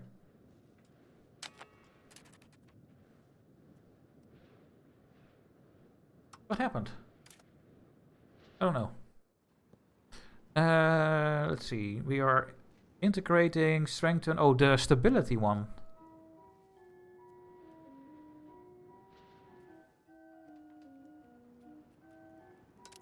Just keep stabilizing. Yeah. How is the peninsula getting closer to the sea? What do you mean, Puntaka? I don't know exactly what you mean, I think.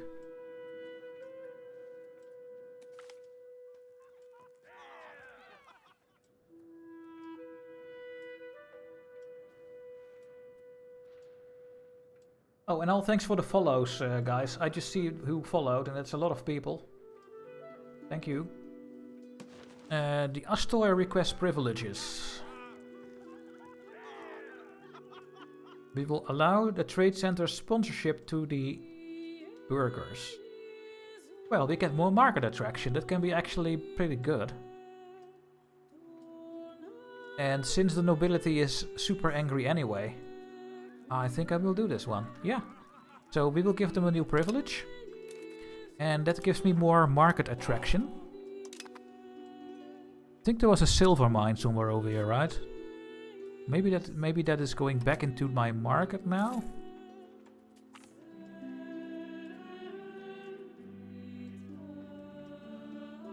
Ooh, 7.5 legitimacy or stability.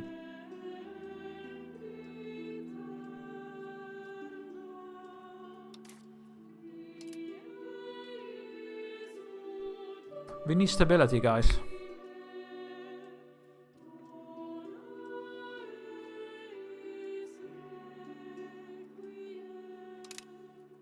Can we stop this before it triggers? Because we are having our legitimacy up.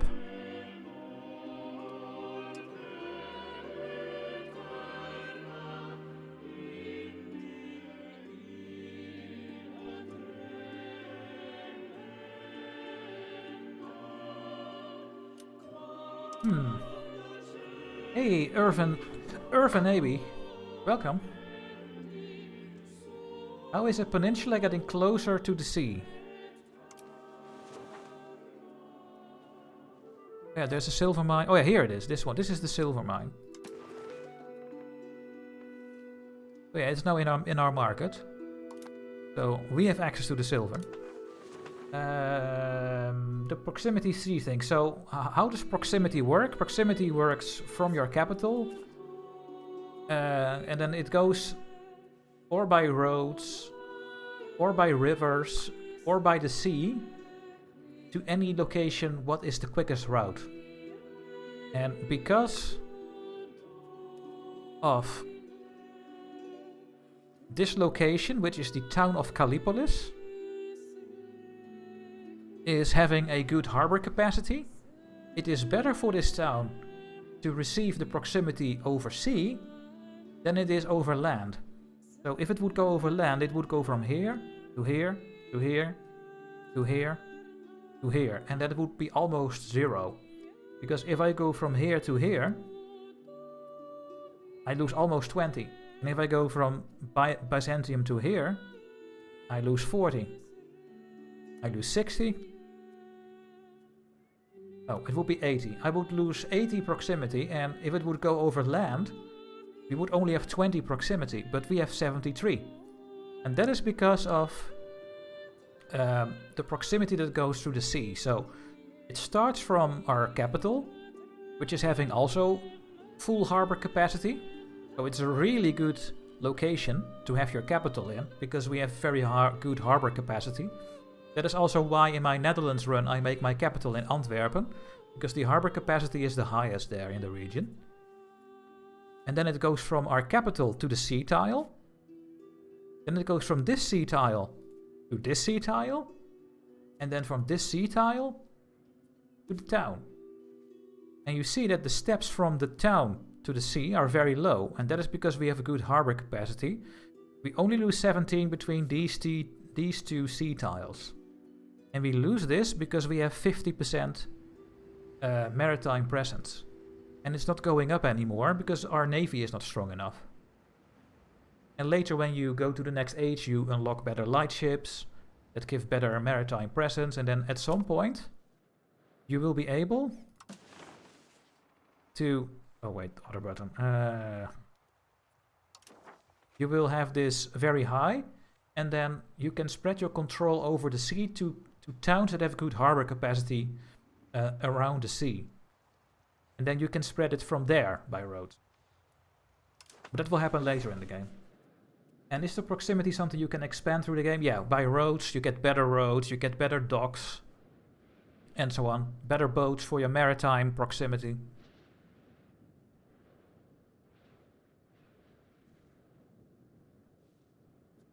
Your pronunciations are quite good. Do you mean from the locations on the map?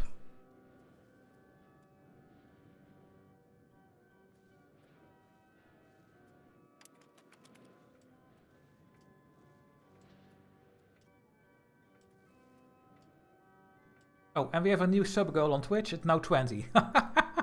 It does it automatically, guys. The Greek names. Yeah. The Greek names are easy to pronounce because you just say what it says.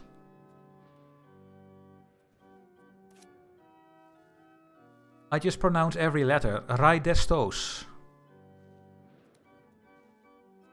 Traianopolis. Komotini. Shantia. Kavala. Drama. Ceres. Or Ceres. And the province in Anatolia, completely surrounded by bay lakes, is probably too difficult to reach. Do you mean this one, Philadelphia? Because we also own Philadelphia. Completely isolated. Or do you mean this one?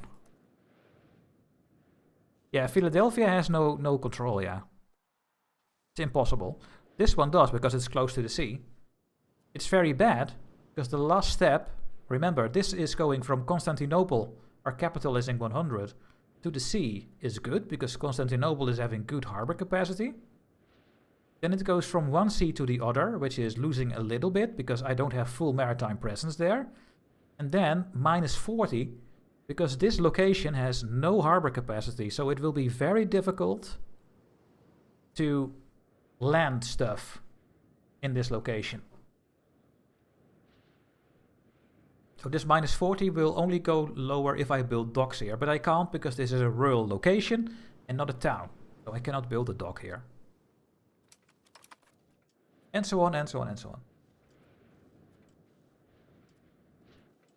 Alright, let's get that claim on the Ottomans game. Hopefully we can do this before this thing happens. So we do have enough legitimacy now.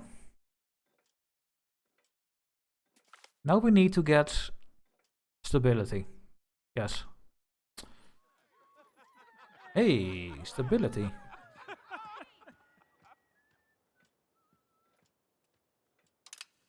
Minus 5. We are getting somewhere, guys. We are getting somewhere. How will they get their cheesesteaks? Song of Amuris.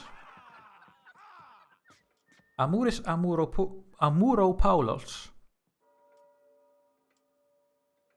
Maybe Punteke knows this. Punteke is more of an historian, but these are poems from modern Greek literature. And that became a symbol of Greek nationalism. We gain some art. Making our culture better, but we lose money, or we lose 10 cultural influence.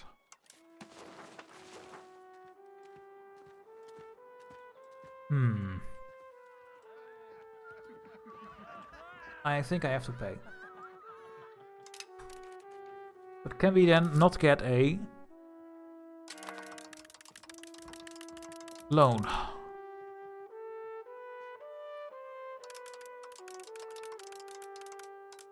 Okay, hopefully this will be enough to not get a loan.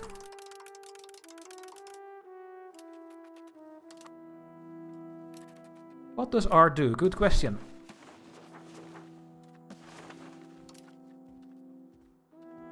We have 2 artists, because we are Empire, and we can hire them. They are not even working right now. And they make all kinds of arts, and depending on how good the art quality is, then these bonuses you get for your location where it is in. And these are the bonuses to your whole nation. So you get pop promotion speed, conversion speed, pop assimilation speed, and you get cultural tradition, and some prestige as well. And you go a little bit more to innovative with this one, for example, the Theodosian walls. We also have the Song of Amuris. That was the event, and that is a regionally well-known art, and that gives all of these bonuses. And then with the total bonuses you have, you get more cultural influence. And the higher your cultural influence, the more you can do against other cultures. For example, if I want to culture convert Bulgarians to Greek, if my cultural influence is 50% of their cultural tradition, then I can do that quicker, or something like that. I don't know the exact stats, but the cultural influence is your attack stat for your culture, and the tradition is your defense stat. So we have almost 200 traditions, so if someone wants to meddle with our culture, they will have a very hard time. Culture converting, annexing a country that is having a different culture will be more difficult if they have to annex us, because we have good tradition. And works of art help to, well, give you more tradition, but I think it also helps with... No, it's only tradition, so it helps with the defense stat of your culture, the art stuff. And you have paintings, you have songs later on, etc. And we don't pay the artist at the moment, that is later in the game. So yeah.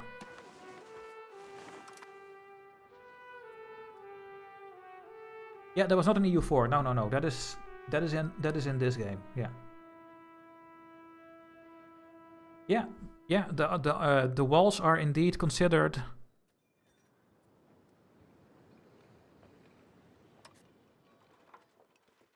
It's not showing it here. But it is showing it here. The Theodosian walls are indeed a monument. Monuments, guys. This is a monument. Monuments in this game are works of art or buildings. They are not a special thing you want to collect over the whole world. They are in a location, and that is why they give bonuses. So that is how the monuments are represented in this game. This one is a work of art created in 3035 in Thessaloniki. We have the Song of Armunis, created in 1012. This is a poem. We have the Paris Psalter, which is a chronicle. And it doesn't matter what it is. They all give the same bonuses as far as I know. But some art of works are better than others. And I also don't think there is a limit on how many arts stuff you can have in one location. So you can have like 50 paintings in Byzantium, and then the whole world is like, oh, look at this. And then they love your culture or something. But I don't know the details of all of this, because this is later in the game. At least if you play as countries in like the Netherlands, you are not doing all of these things. All the EU games are Johan's babies. Yes. They are.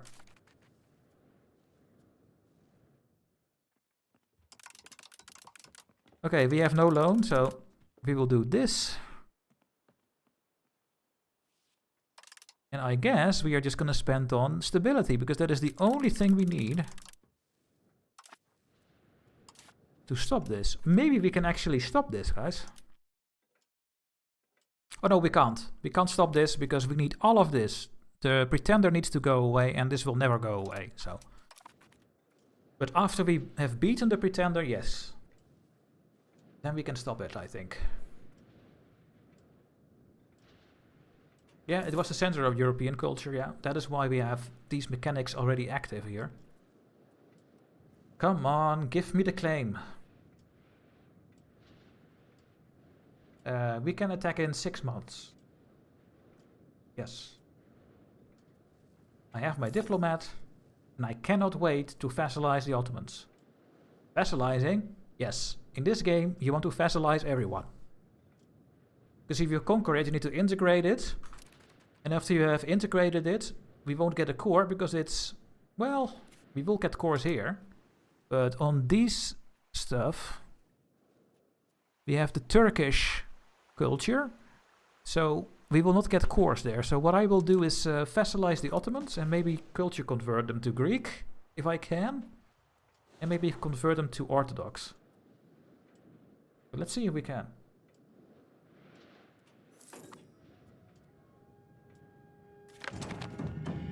Ah! The age of Renaissance is starting, guys. And every time you get the new age, you have to click on one of the focuses. And these are things that give you extra research options. So let's see what will make the most sense for us. We do have administrative focus. Then we can get more literacy. Legislative efficiency. Court will be cheaper. The bank interest goes down. Mercenaries are cheaper. We have better proximity costs. Stability investment goes down. We can do a religious war.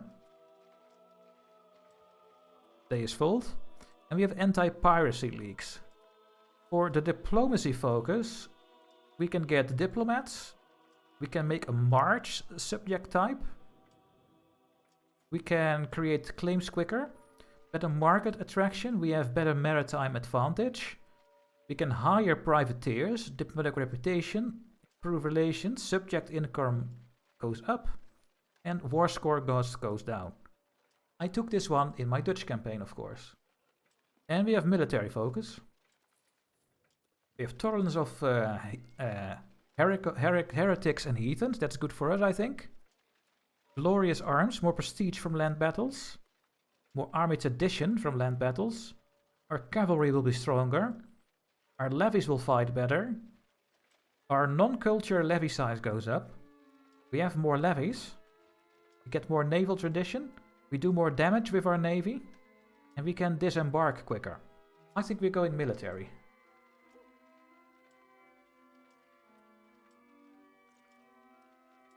Which capacity?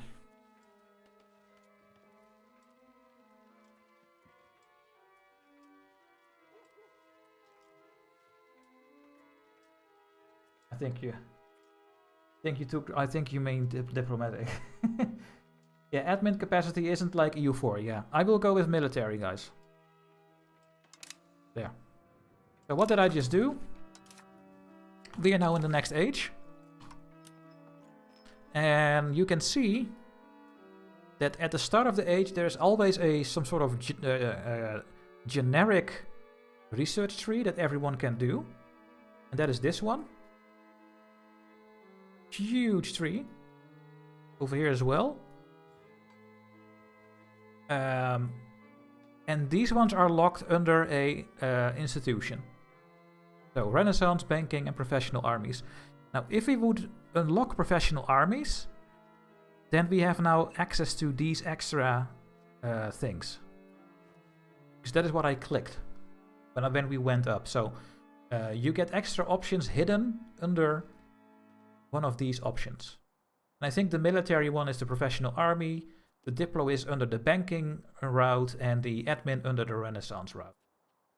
Because here we have some extra stuff. Well, I'm not sure actually. Yeah, here. That is a... this is a special Byzantine advance. We can get 4 more Varankian units. I have no idea what these things are. I guess we have a limit on these unit types. Okay. Are there any other bonuses that I unlocked? Yeah, this is a special one for Byzantine Empire, the Poikilia, which gives me prestige. The Greek Rite, more cultural tradition, the defense stat for your culture. Men of Letters, more research for us. More Diplo capacity for the Court of Languages of the Byzantine Empire. These are special ones for the Byzantines.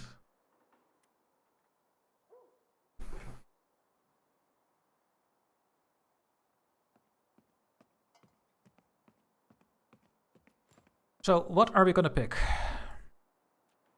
I guess we will start the new Tier 2 stuff. We can also queue technologies.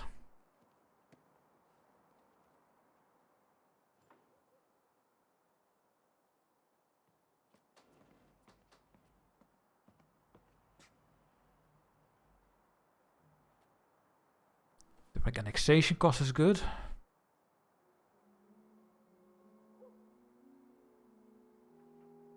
Meh, they are all not super great. Yeah, levy size is good. Cavalry power is good. Oh, here are the ones that I unlocked. So they are spread everywhere, I guess.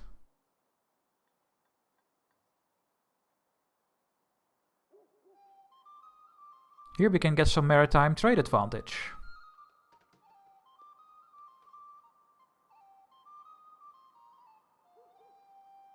I don't really care. Maybe we should go for the loyalty of subjects, because we will get a lot of subjects eventually. So let's go that way. Okay, guys. 4 more months. And we will go to war. That will be the end of the run. We're all gonna die. We are almost at a positive stability, guys. Can you believe it? It's not really helping us. Oh, what is this? Ioannis Kantakouzenos has died. Oh. He was a cabinet member. Oh, that's not good. I have no money to get another cabinet member. Go away. The control is not going up, so we go somewhere else. Let's go back to Byzantium. We just do this without a character, because apparently we can. That is something I learned today.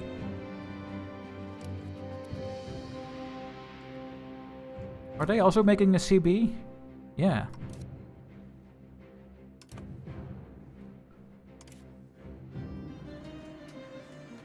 I can call Mr. Trebizond to help me. Okay.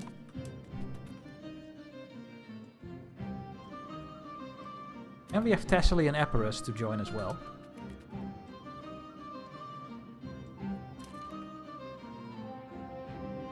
Cameron actually was a co-emperor. He dominated your current ruler for about 7 years. Oh, really? In the start of his reign, there were at least 2 civil wars. Oh. Oh, that was my older brother, right? That was still alive. Why would my older brother not... Oh no, because we had a child. So he would not take over the throne. But it makes sense, because he is an older brother, so he should have had the rule, right? He was the first male heir. But maybe something happened. Oh, he was a noble? Oh. Because of one of the civil wars. Huh.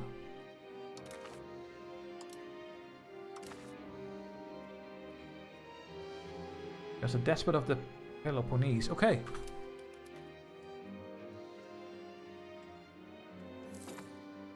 One more month, guys, and we will go to war. No, I will not do that law right now.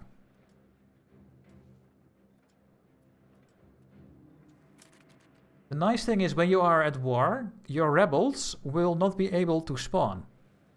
And they can only spawn one at the same time. So...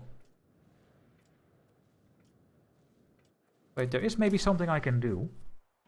Now I think about it. And that is something that is not very clear in the game, because if I hover over the crown pretenders, you can see on the map what will revolt. And that is a huge amount of land, right? Almost everything. And I think that has something to do with the support they are giving. But that is nowhere to be seen. I guess it's purely based on satisfaction, which is 0 in the whole country. But what we can maybe do is click on these buttons, and maybe that will make it less impactful. It's only costing some prestige. And we are going to 20 fairly automatically. We will lose cultural influence gain, which is the most important thing that prestige gives, in my opinion.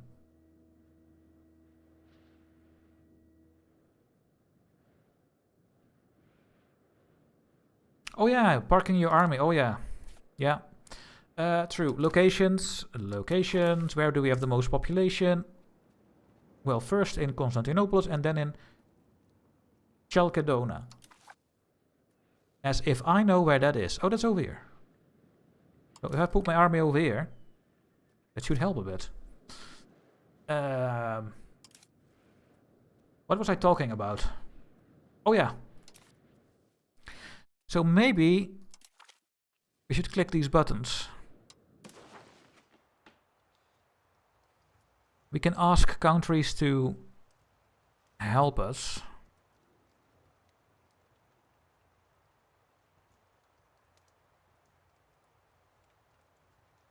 But why would they help me?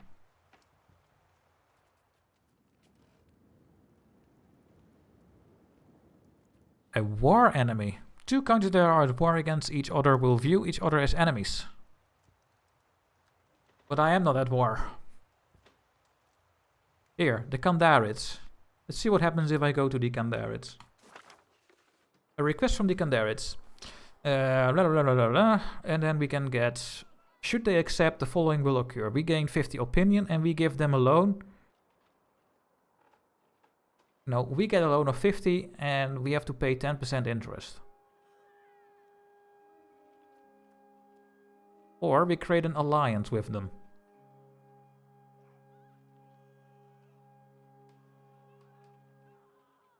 And we give Bolu away. Bolu? Bolu?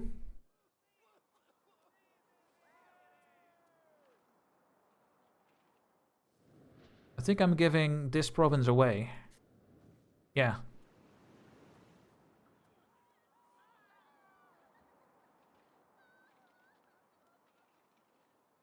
Are we getting back our prestige?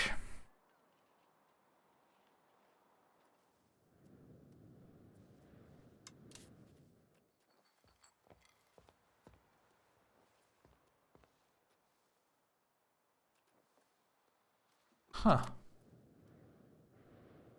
Yeah, we can eat them later. Maybe we should do this for once. Let's get an alliance.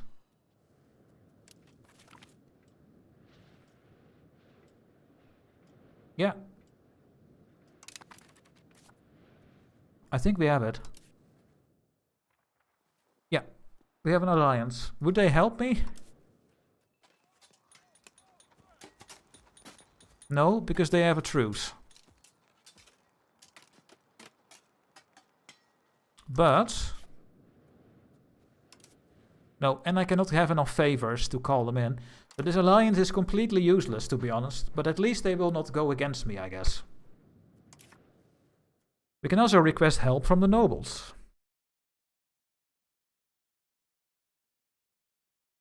Bolu is a province, not a location in this game.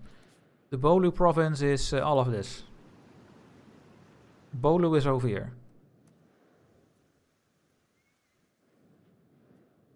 With wheat. Ottomans also get a claim on Kandarids later, so you might have been at war with them. Well, too late now. And we can also do this. The many members of our nobility within our empire hold substantial influence. Should we secure their good graces, we are sure to vanquish any pretenders that seek to depose us. Many members of the nobility pops that support the pretender will shift their allegiance in exchange for a new privilege.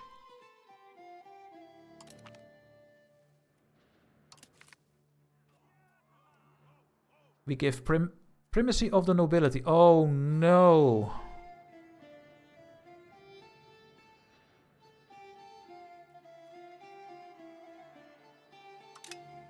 Absolutely not. Help of the clergy.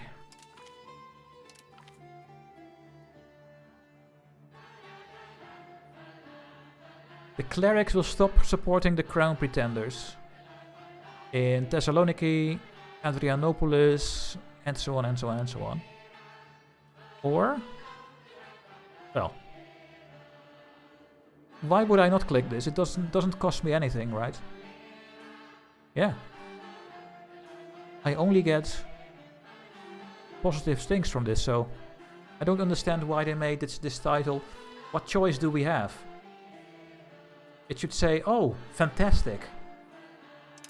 Yes. And did that make the revolt less problematic?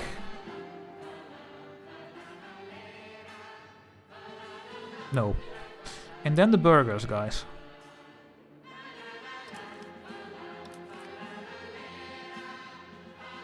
Building rights to the burgers. I think that is fantastic. That's a good privilege to give to the burgers.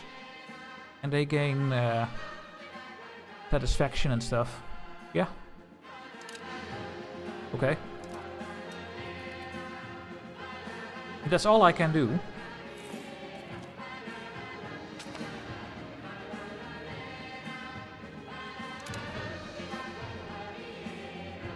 Are you guys ready? Time to fight for the first time. It took only 5 years in game. And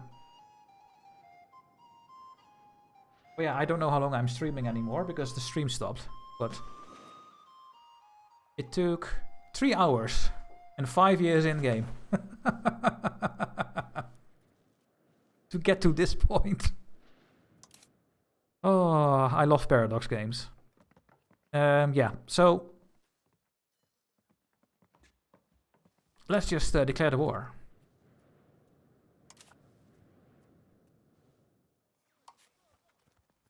We now have our claim. No more stability stuff. We will have Epirus and Thessaly to join, because they are my vassals.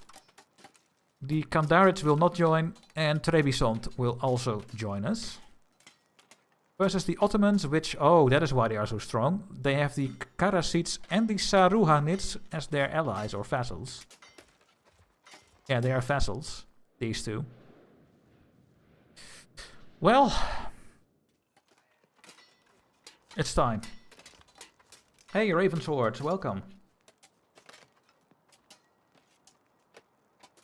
The second video for the Dutch run should now be also live, by the way, guys. I was releasing part 1 and 2. They should now be available on YouTube for the Dutch run. And there is one guide video released on the UpTubs. Time to lose, yeah.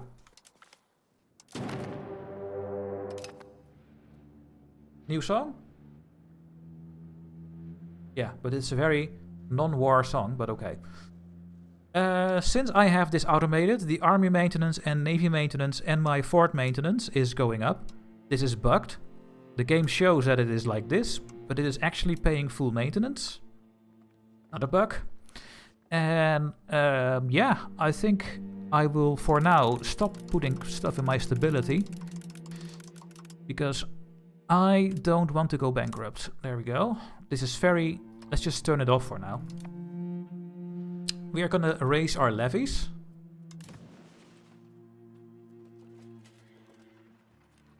Why do we only have 500 levies? Oh! Because the land doesn't like me. We are going to die. No! I'm not getting any levies anymore. Because everyone is angry. Oh no. Oh no. Is it not saying where this...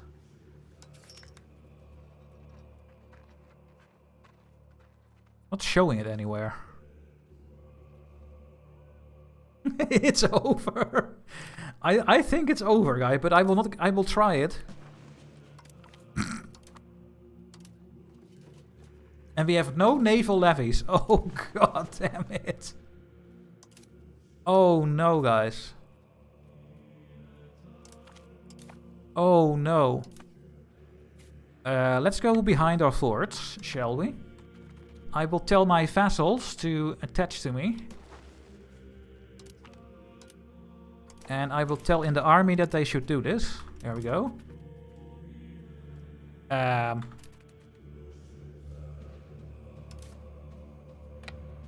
Help. It's over. Oh, I knew something was going to happen. we have no army. So, if you are playing as Byzantium, don't even think about going to war, okay? Just fix your internal struggles first. Oh, and they have 4,000 troops, guys. Oh no.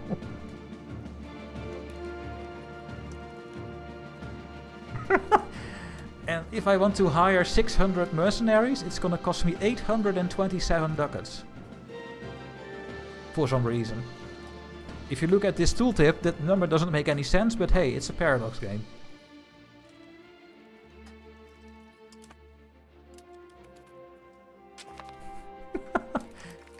Trebizond wants food access, yes.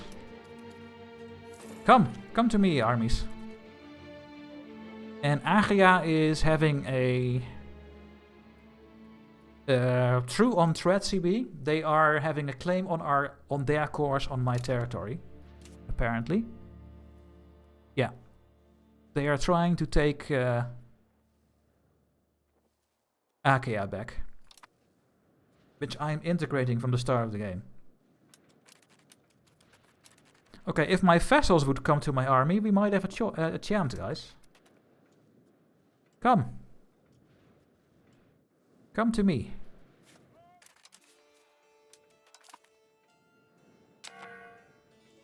What is it for?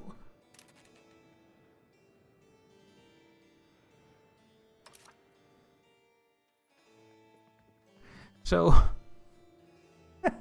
my heir is now 10 years old. And we knew he is a donkey. He's an idiot. Literally an idiot. It's an idiot child. So he will have such low stats. He's now 10 years old and he's having these stats. And the game just wants to remind you that you have an incompetent heir. I can't do anything about it. There's nothing I can do. I can only spend a lot of money giving him better education.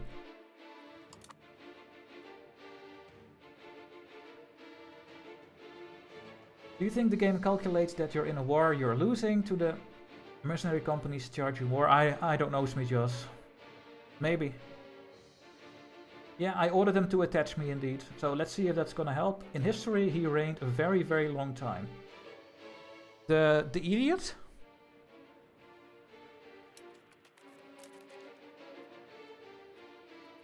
Okay, they're taking this. They should not be able to get to me unless they use their navy.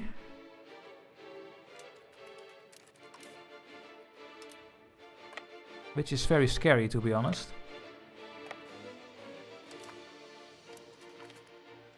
Blood is thicker than water? What? We can make you to go to the Ottomans, or we keep him. Keep.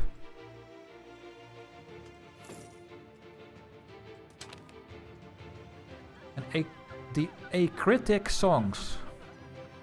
We have a masterpiece acritic songs in our capital, created by this guy. He's a 65-year scale artist.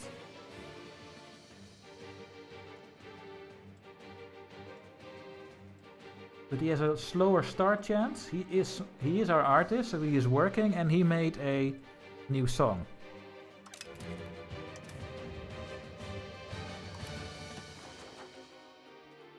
This one, I think. No. This one. And that is a masterpiece. 79% quality. So we have a bit more, all kinds of bonuses. Okay, thank you, game. Is it possible to acquire another heir? Maybe with a different succession law. But I don't think we can do that now because we have a regency. Exactly what the crisis needs, a song, yeah. You can lose to a revolution and get a new ruler. I don't think we can. I tried that already, but maybe that was like 2 weeks ago, so maybe now it works differently. But I don't think it's possible. Okay, I'm gonna try to be sneaky with my boats. If they, for example, send 2,000 troops here, and I have my vessels attached to me, I will put my boats there to not let them cross anymore. What is this? They have infiltrated our administration. Effect 0. Okay. Yeah, they are taking this location, enslaving our people. And we have the... Oh, we have 0 prestige anyway, so we don't lose anything. Haha! I'm smarter than you, game. What the... Oh.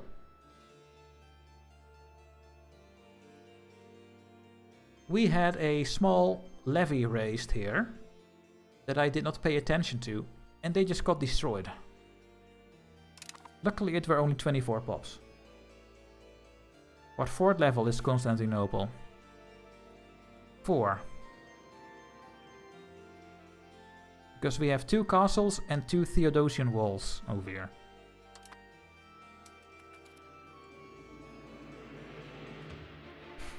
Always.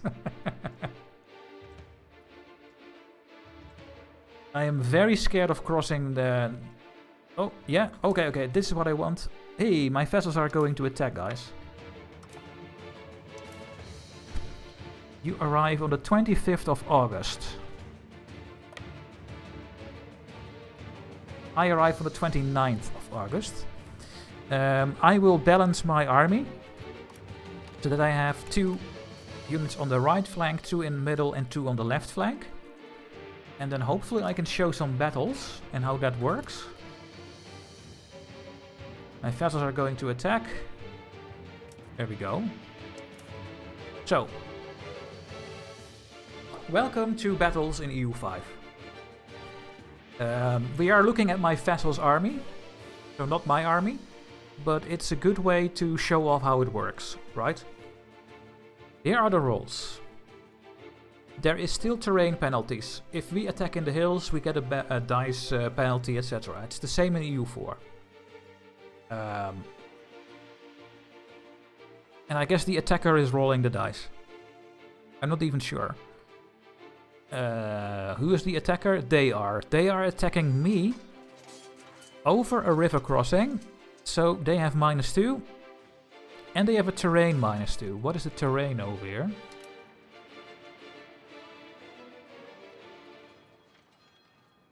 No, I don't think that's true.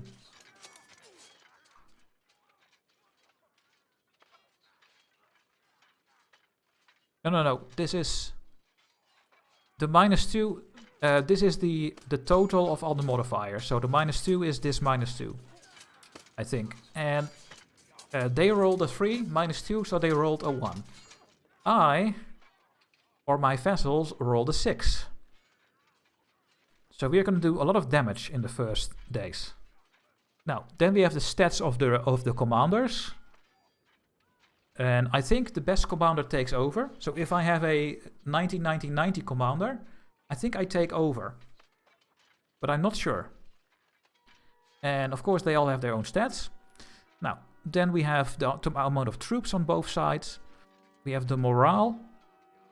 They have 3.7, we have 3.76. We have military tactics, just like in EU4. I think it works similar. We have 2, they have 2. And they have 17% discipline, we have 13% discipline. Now these stats don't matter that much at the start of the game. What matters most is if you are having more troops. There is a frontage available, depending on where you are fighting. I think we have a frontage of a very high number because we are attacking on the grassland. So we have a very wide battle space. So in theory, we could field 10 troops on this flank before they cannot move further. And the same counts for the other flanks here. So this is the right flank, middle, and the left flank. Now my vassals only have...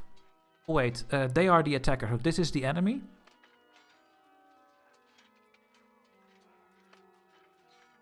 Yes. Yes. Yeah, that is the enemy. And They are waiting now to start attacking. Because when they are over here, they are attacking. And you see that the enemy is not having any troops ready to fight.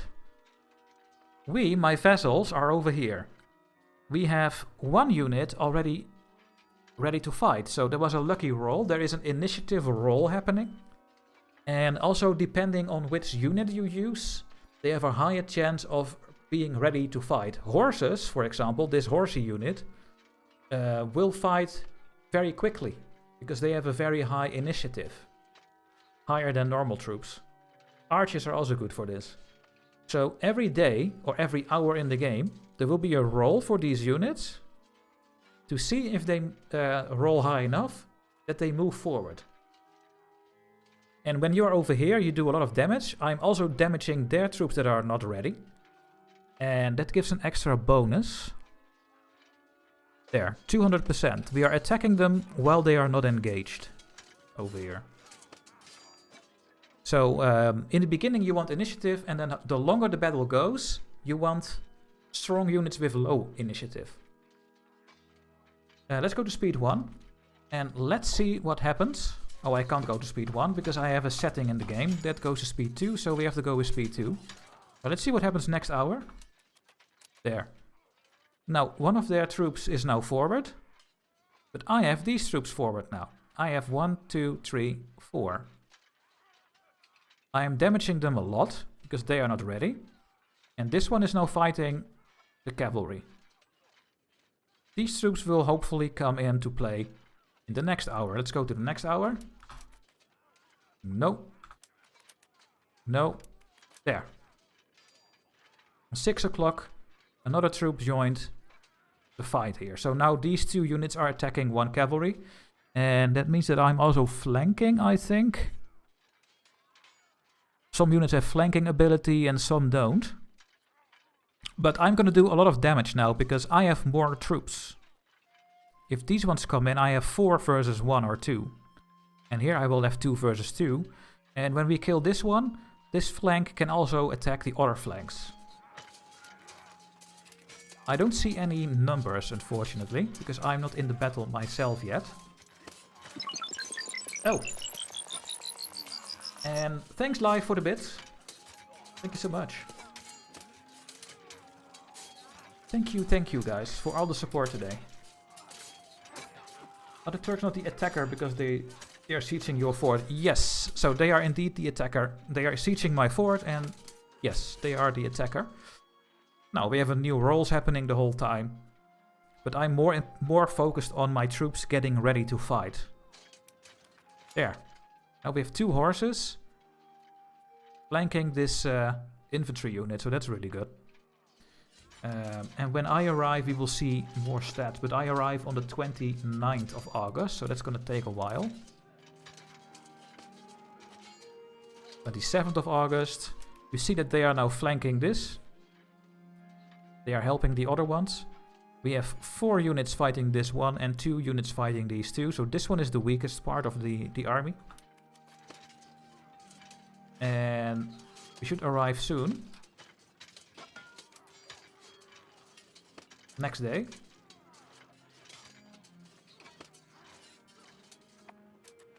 Oh, but the battle is over. And I think we stack wiped the army.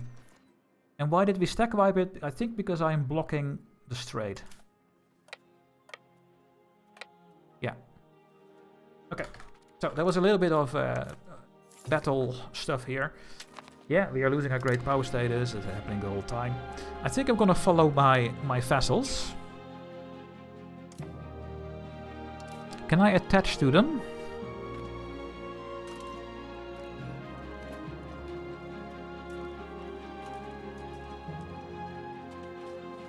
No. But they should attach to me because I told them to do this. Look, they are supportive. So why are they not listening? Maybe because I did not have this enabled. I think now they are attached. The war goal is to take Bursa. That's going to be difficult. I'm looking now for the state capital.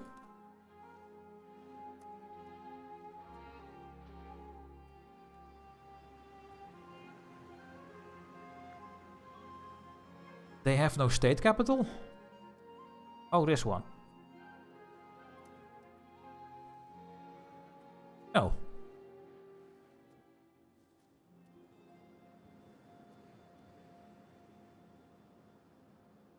Oh, I think they changed it. So back in the patch you could see it on this symbol what the state capital is, and now it's this star.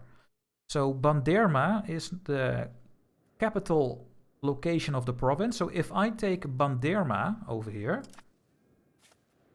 I will eventually get control over the whole province. So let's go there. And let's go to speed 3 before we are going to die. The music is so nice. Oh yes, live. Music of the game is really good. Why are you not following me, man? Are you guys disloyal? No. Well, they are coming our way. They are following me. I have a strange question because I had to leave for a while. Can you change or select the leader of the army? Yeah. Yeah, you can just replace general and select something else. And don't stare only on the military skill. You need all the skills. Diplomatic skill is really good as well because you get more initiative. As I told before. The troops will be ready in place earlier. And when you have small armies, that makes a huge difference. So I have the capital of this state. And you see now that we will change the control of Gönen. Because of that. It is risky what I'm doing over here. Because they have a very big amount of troops. Maybe I can piece out the Karasids first. Because this is their capital. Now, I cannot separate piece them. Oh wait, they are subjects. Never mind, I cannot do that. Never mind. I cannot separate piece anyone in this war. Because they are subjects of the Ottomans. I have a feeling we are not going to win though. And can you influence the stats by a bit? Or recruit new ones, or are they random? They are random. And yes, you can recruit generals, but that's costing a huge amount of money. You can also give your army commands, and they will do stuff by their own liking. But I will do this myself. And you need to keep an eye out for your food of your armies. We did not talk about food at all yet in this game. But food is a system on its own. Based on food RGOs like wheat, livestock, fish. They generate food. And if you are going too far away, then the supply system in the game makes it that you don't get food. I wonder if we get food here. Yes. You can see that with this line. And if you quickly conquer a state, then you also get food from that state. So. There we go.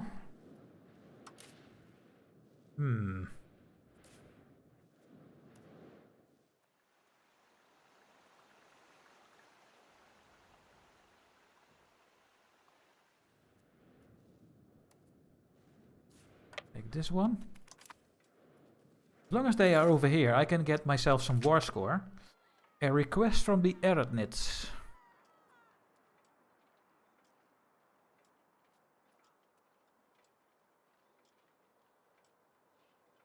I guess I will do this one.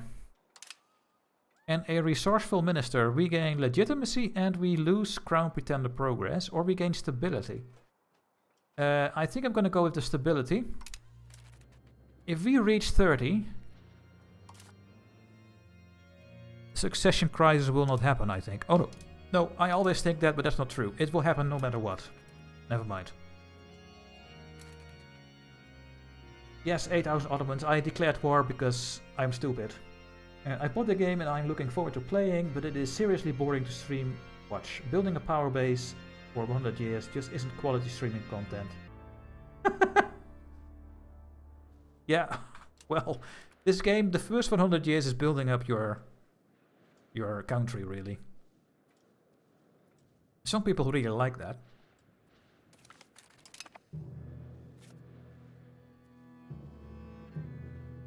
Am I at war with this as well? Yeah. Let's take this capital as well. Can I white peace? Oh my god, guys, we can white peace almost. I think I can maybe take some stuff from the Ottomans.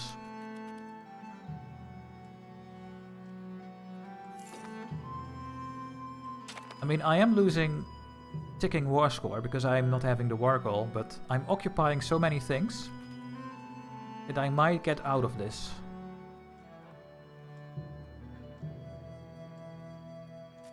There we go. But that is all going to be occupied.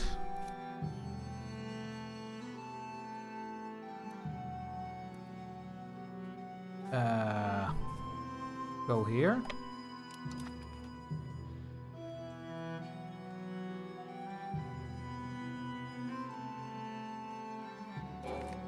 Oh. And Rilsk joined our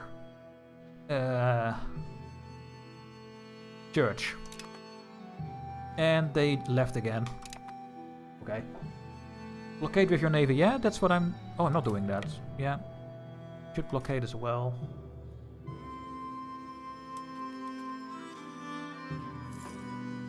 Gonna try to cheese my way out of this war, guys. The Dinatoi demand compensation.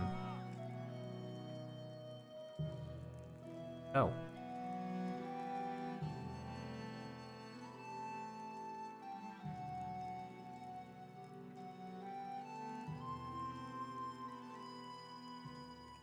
I mean, our whole pop situation is done anyway. The whole country will rise up against us.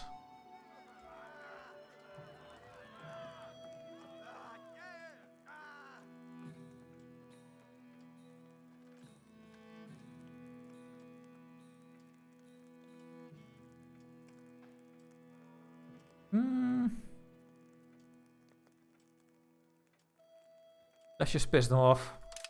They have 0 anyway, so... The Renaissance has spawned in Milan.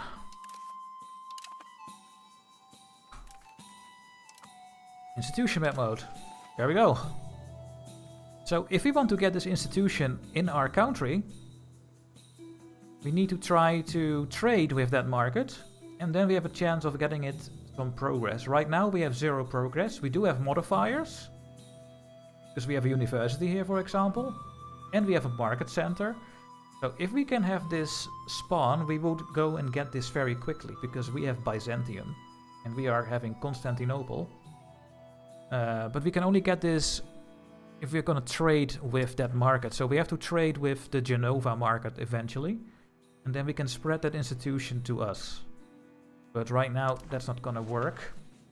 A quick thing I want to show you guys is we can take a look at where there is a big chance of getting the institution. You need to hover over the percentage to see what you need to be eligible.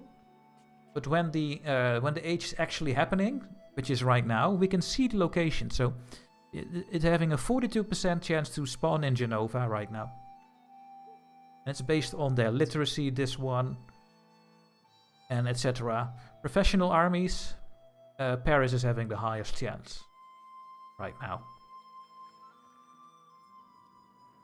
I guess when we would have...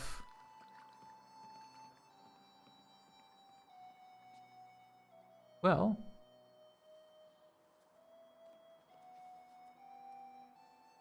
we would be in the list, I think, if I would get a little bit more quality. Yeah. If this is 10...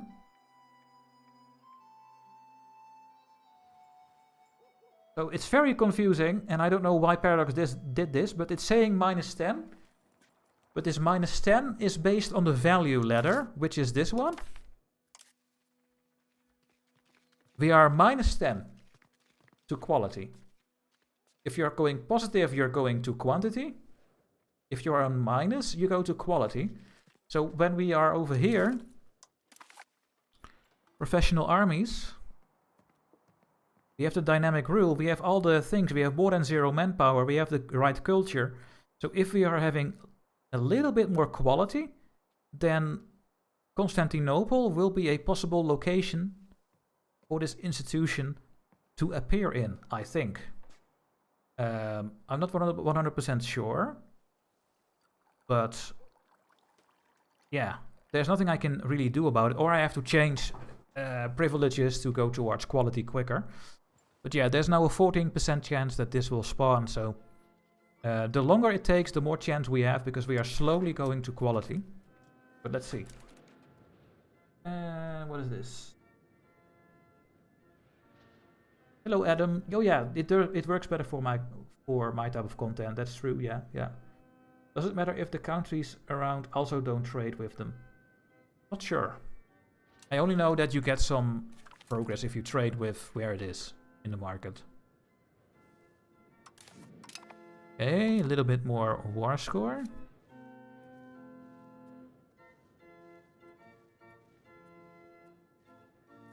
Let's take this one. I'm not gonna go here because I have to siege down the fort. And if I have to siege down the fort, then this army will come and kill me. So I'm just trying to get as much war score I can and then peace out. Oh. We have a treatise. A thesis about essential topics of society. And we can make it less good, and then my burghers will gain some satisfaction. Wait. Well, then we do this one. There we go.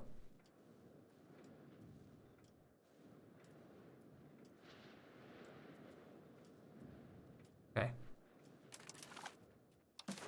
I could white peace, guys. I could just peace out right now. And maybe even take something. Can I take this land? I could take land. I cannot vassalize the Ottomans. They are way too big. I can release the Karasids and the Saruhanids from the Ottomans.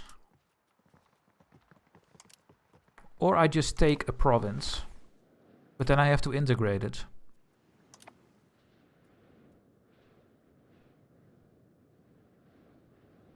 Huh. Well, let's try to get a bit more war score. Maybe I can take some money. Banking has appeared in Genova. Okay. So. There we go. Banking is over here. And Renaissance is over there.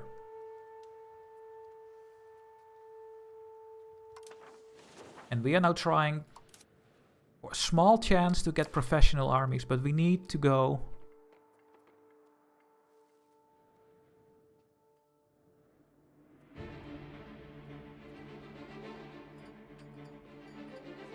It needs to happen in 5 months, so we need to dodge the 15% for 5 months, and that will 16, 17, 18. So it's gonna be difficult, but I think if it doesn't spawn in 5 months, that we will be on the list. Okay.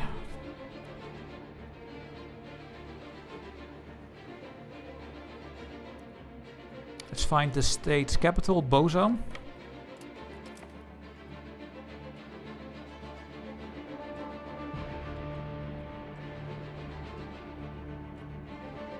As long as the AI is sieging me, I'm fine.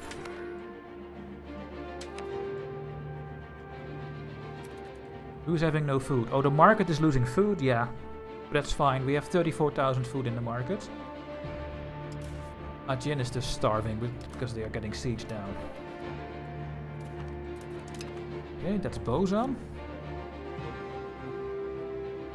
Chubuk.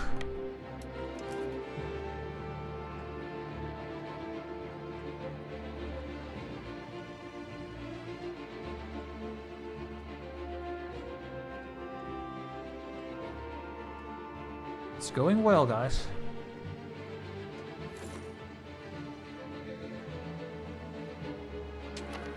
%. There we go.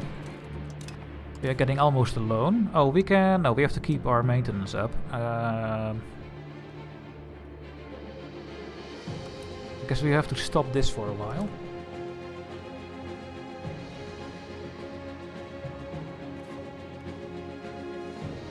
And this is a capital.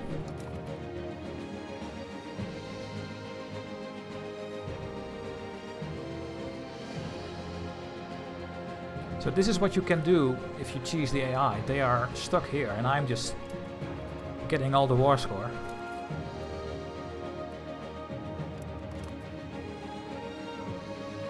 Only one boat? Oh. They only have one boat. Let's kill that boat when we siege down the province.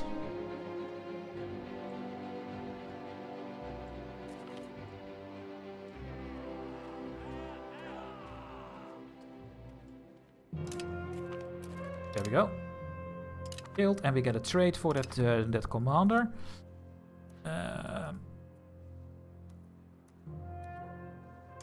This is a capital without a fort, so I'll go over there, please.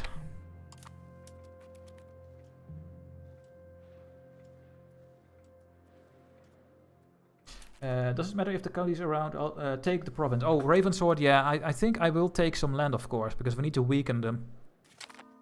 Okay, they just took the fort, and that means... Oh, we gained 5 war exhaustion. That is not good for your morale. We lost 10 morale. And they are enslaving our people. And now they are going to move towards us. So I think we will have to peace out soon. I don't want that battle to happen. So I think we have to peace out.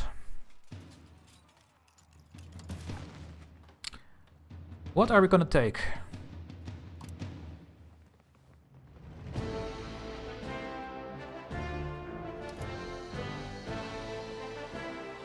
I can release this from the Ottomans. I think that's a really good idea.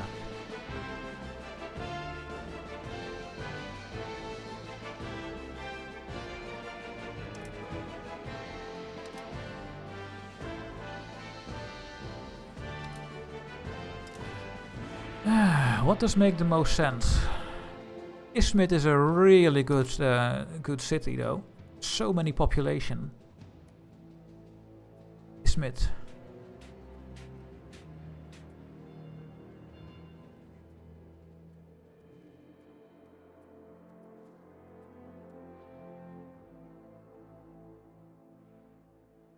Yeah, guys, but cores are not cores like EU4. You have to integrate them. Right? Yes. I will have to integrate all the land, but I guess I will have to do that then.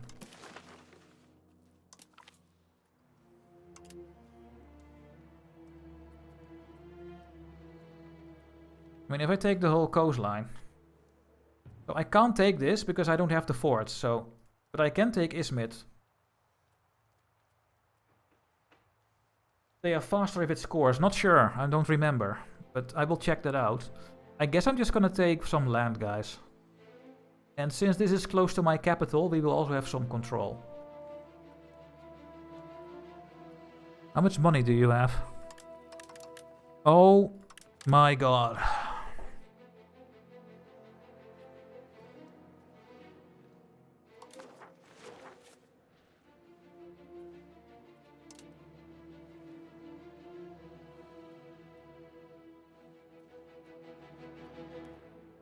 These are very tiny cities.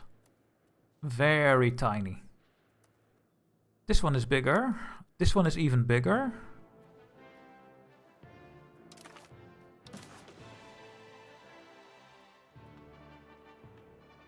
No more ports here. I think I'm gonna do something like this. I mean...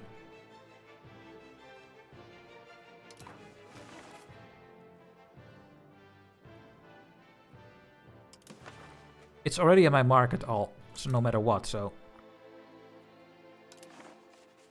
We will be able to spread our control decently around those locations, so we will get some money out of it eventually when we are done with our pretender. Yeah, or I do this, or I do not take the money, and I will tell them to release the roommates. I think I will do this.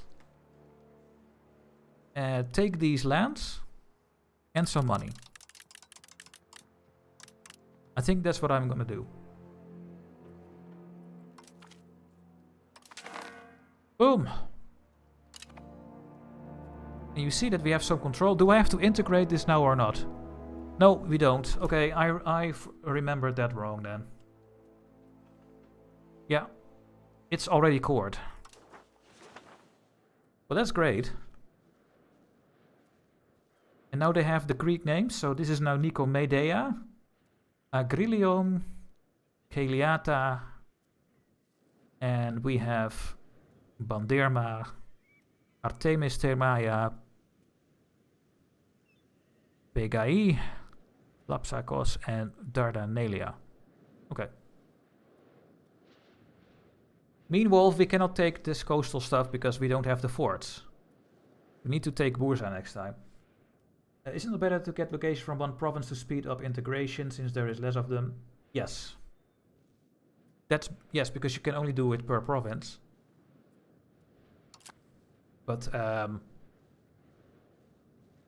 since we have cores here, we don't have to integrate it. So I thought we had to integrate it for some reason.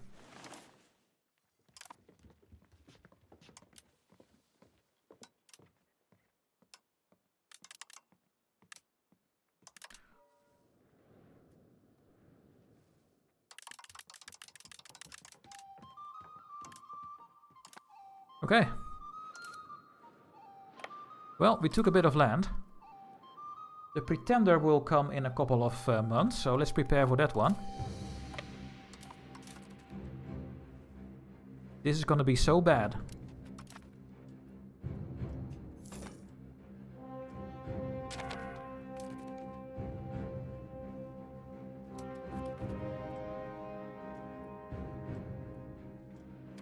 And we are losing money.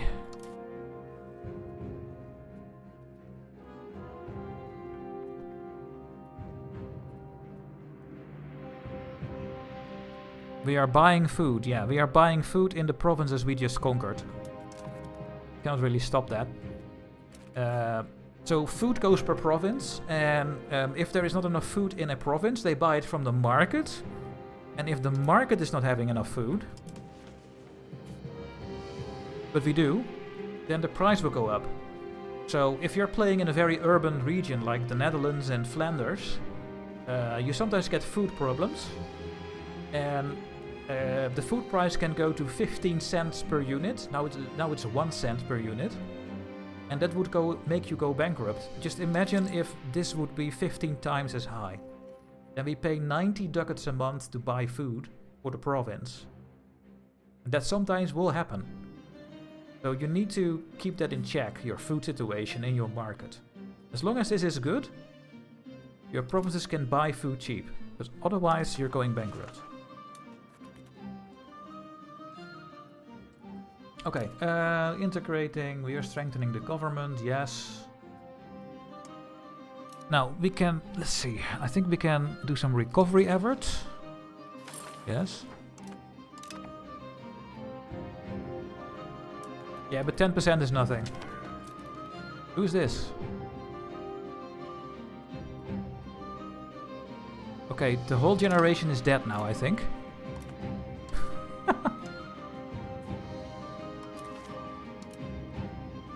Yeah, they're all dead.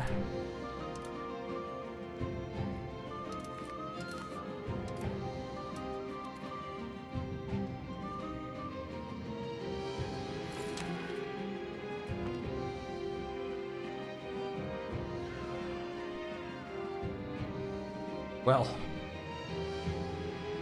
we are gonna piss them off anyway, so Ottomans keep infiltrating me.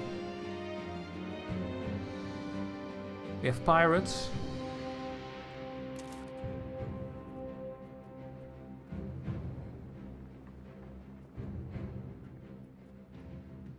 I don't know yet how to deal with pirates. Okay, hopefully we are finally done with this stupid succession crisis. The succession crisis is just holding back the game for the whole start of the and we don't have professional armies. It spawned in Paris, but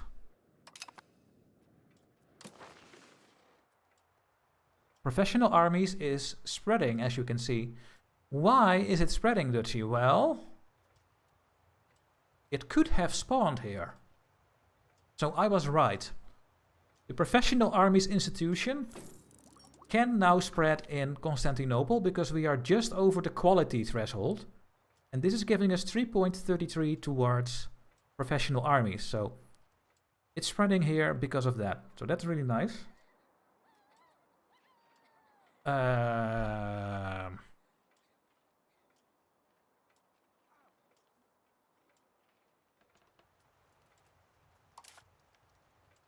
Are we gonna delay this more or not? No.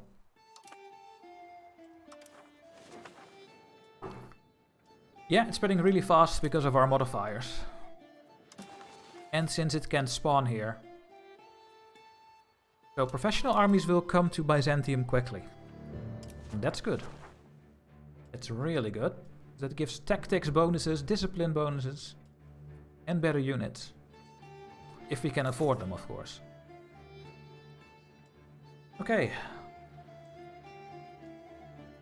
2 more months, guys, and we will fight. Look, now the game says we have 8,000 levies. Why?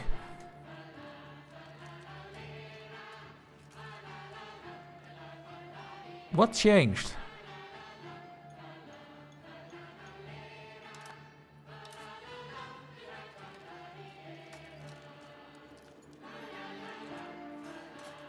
I don't know. I have no idea. Oh wait, they are having a little bit of satisfaction, is that it? Yeah, I guess so. We are not at 0. I think the pop satisfaction determines the levies.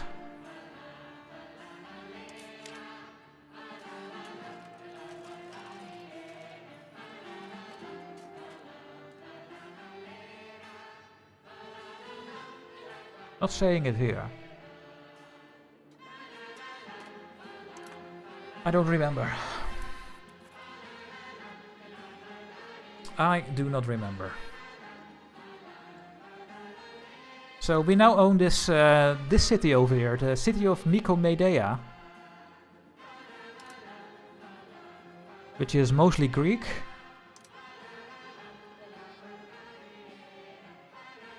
But yeah, we don't get any taxes, guys, because my estates are not happy.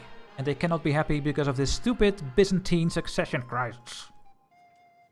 But it's gonna change after this this uprising. It's gonna be horrible. It's gonna happen next month, guys. So there we go. Still have some war exhaustion, ruining our army morale with 10%.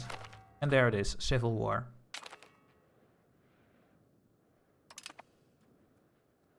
Trebizond wants to aid us, yes.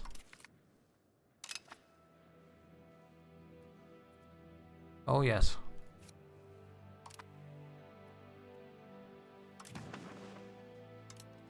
$6,000 levies. And 27 navy levies. Yeah, I need... No, I don't need those. Okay. Let's go.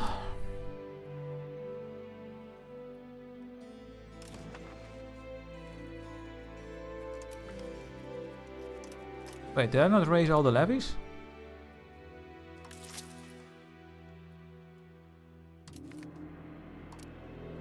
The button doesn't work, guys. The raise all levies button doesn't work, okay? And there we are. We need to take them out, guys.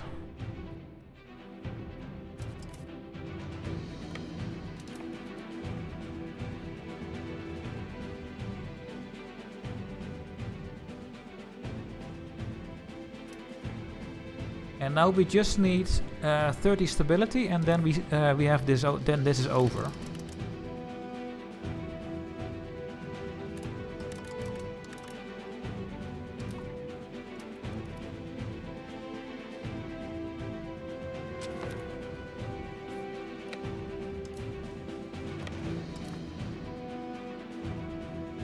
These ones can go away again.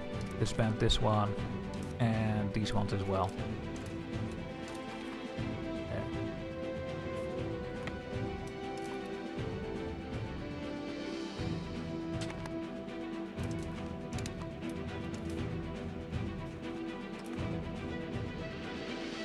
Oh yeah, oh yeah. They are not doing anything.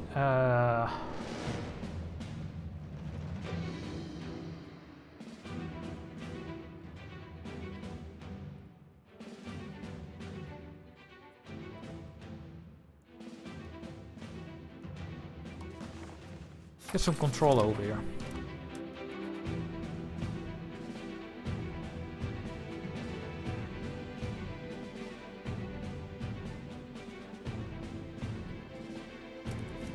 I can put all my troops together, but I think I'm gonna make 2 stacks. I could repay one of my loans. Yeah. How many loans do I have left? Only 1. Oh, we can mint a bit more. There.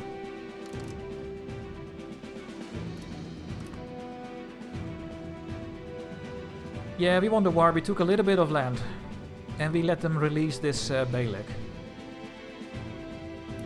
Yeah, we won, but we did it very cheesy. Very, very cheesy. So I think I will gain the whole province. That was part of my own province, so... then I have to take this one. If I take this one, I should get this whole province. And let's split this in half. And make a second army. By default, the game is sorting on the best ones. 17-year-old general, oh god. That will go well.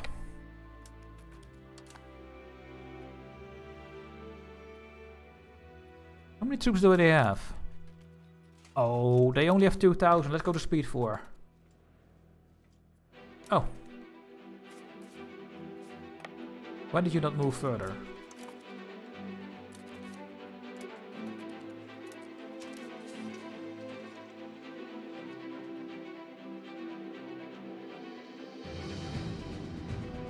I have 1 tiny terrain. I have a river crossing penalty. What?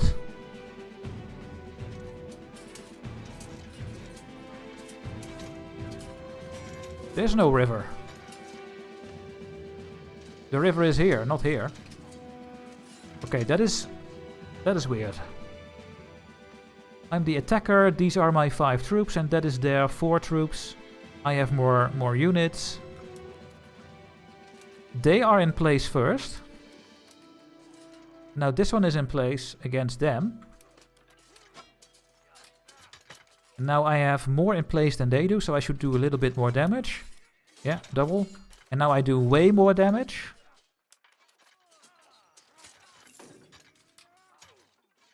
Because we have more discipline as well.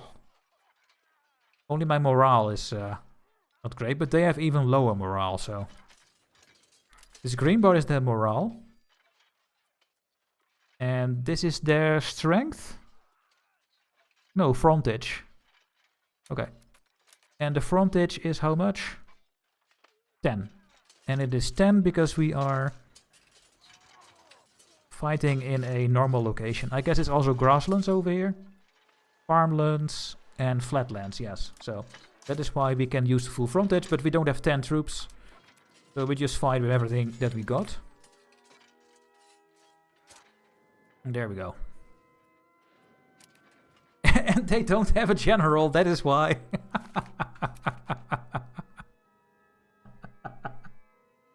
Oh. Oh man. Really? They have no general. Oh. That's not good, Paradox.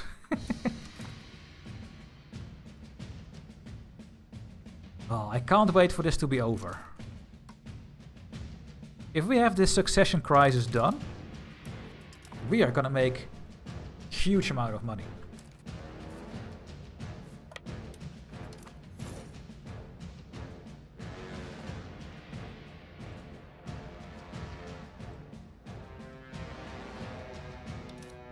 Why is this fluctuating? Oh, because of the trade deal. So what happens in the background, in the middle of the month, the game makes new trade routes. That is why this number changes the whole time.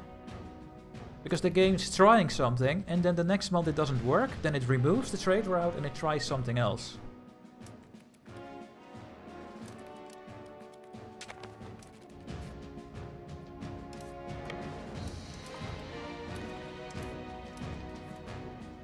Where are you gonna go?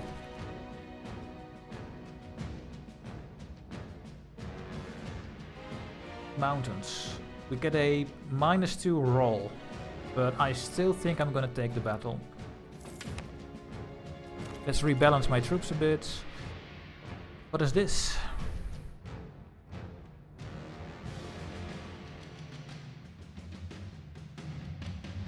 An artist.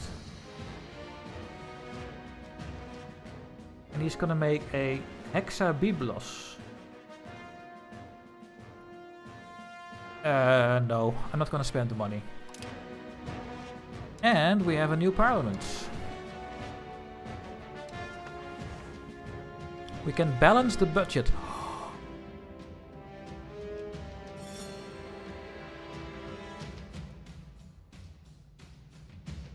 Wow.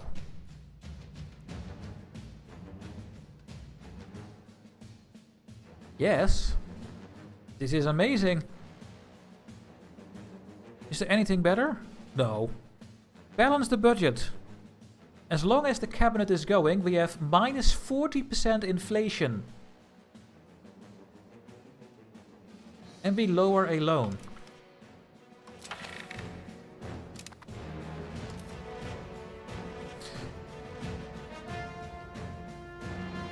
So that is happening right now. So the inflation...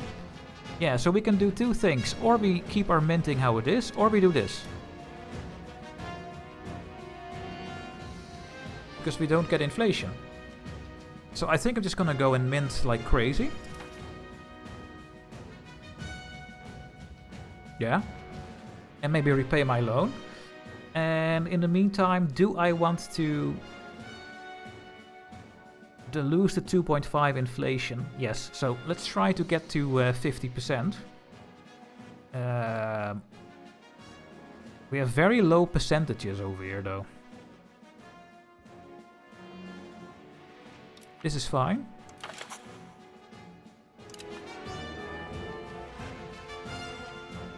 That is also fine. And that is also fine. Okay. There we go.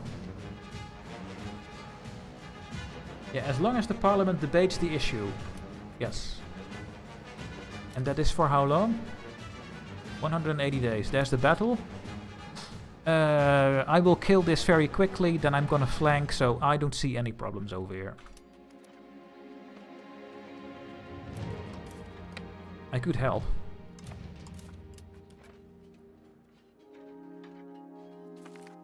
There we go. Okay, let's continue and go to Rentina. Any laws you can change? Yes. These are all the laws in the game. And you can use the parliament to change them. If you don't use the parliament, it will cost you... well...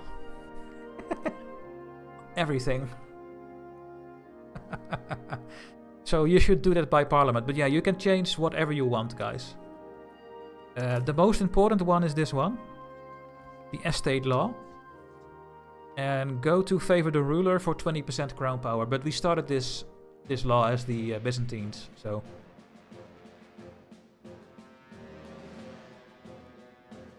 But yeah, there are way more things that we can take a look at, but I want this parliament thing to complete. I want to lose 2.5% inflation. Excellent diplomacy. We can get appease the estates, or we gain... Diplo rep. No, let's make my estates a bit happier, I guess.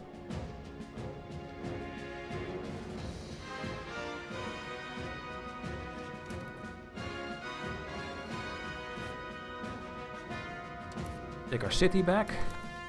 One of the few cities we have, so you have a rural location, town and city.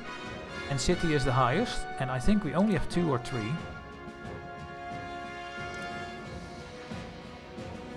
Yeah, you see how rare cities are. One here. This one is Athens, it's not mine yet. Constantinople, Bursa, and Izmir. No, Nicomedia, which is normally Izmir, I think, right? Or, yeah. And there are some cities over here too. Ankara is a city. Konya. Smyrna. So, there are some cities over here.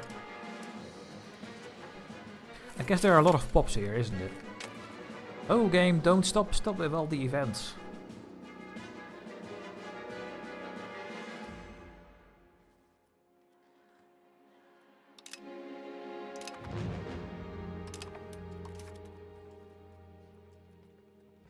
Why are you not paused, game?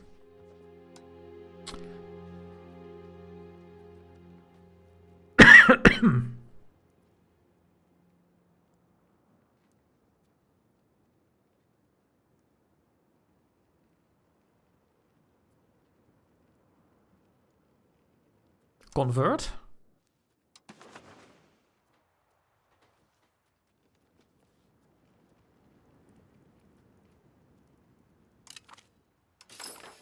Let's make some more Orthodox, I guess.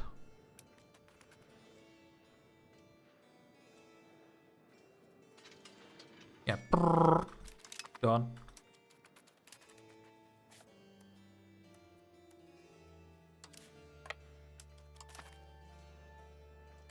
Yeah, we could plan a new conquest. That's a good idea. We should plan something right now. So we have truces with them for 5 years.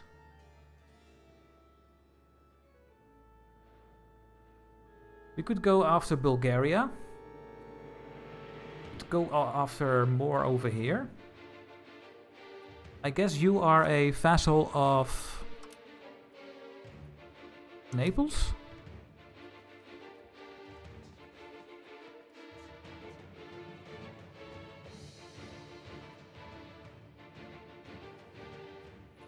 Yeah.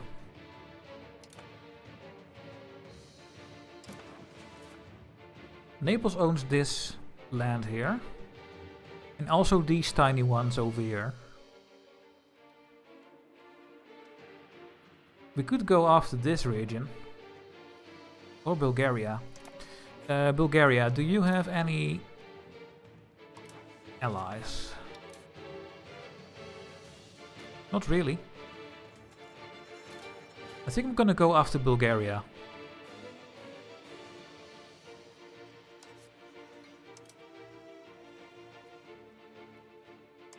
Yeah. I think that's a good idea.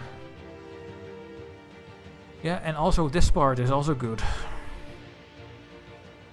Nice, a stream that is not in the HRE. Oh, is everyone in the HRE? Well, we are only taking care of our disasters, so... Oh, you are part of Sicily.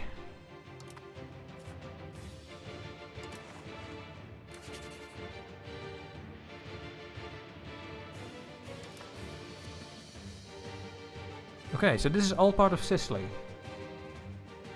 This is part of Naples. And that is part of Sicily.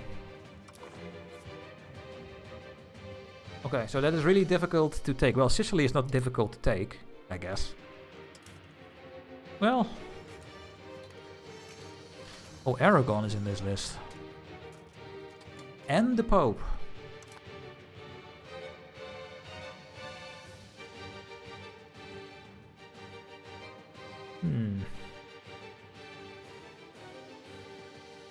No, I guess we will go and take at least our stuff from Bulgaria where we have cores on. I mean, we still have cores. We can take all of this. So... yeah, let's do that war first.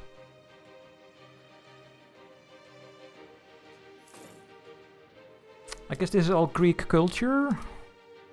No, they are Bulgarians. Okay. Culture... Okay. So they are Bulgarians, but we do have cores. Some have a little bit of Greek. just a tiny little bit. Armenians?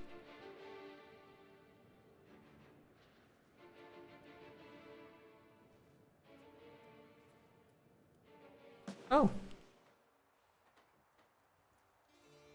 There are Armenians over there. I didn't know that.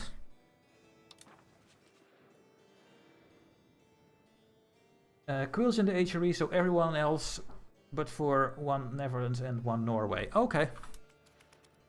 So is no one playing Byzantium then? No way. I thought everyone was gonna play this. Oh, a nice feature. You can just right click on an army and your own army will find the best route to attack them. So you can just right click, attack an army. Really nice thing. Okay.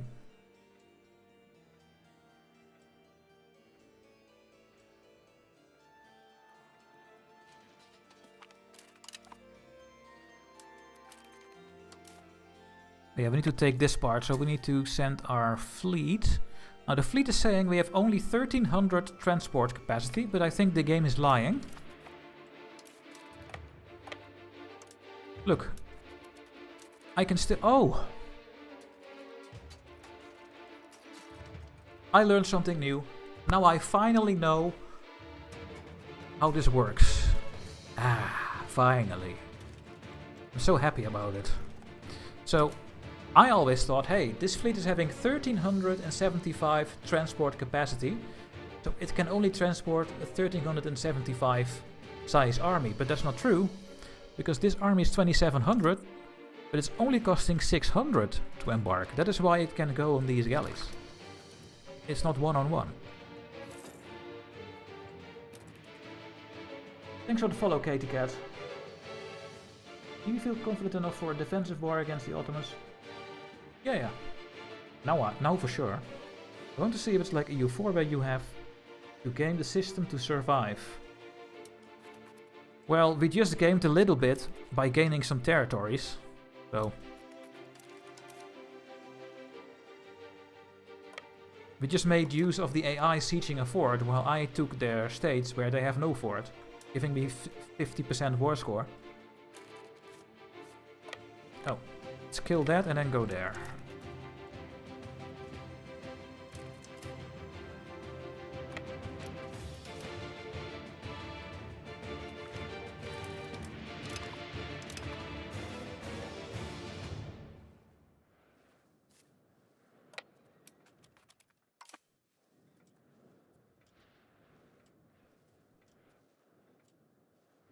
We are almost done with our succession crisis, guys.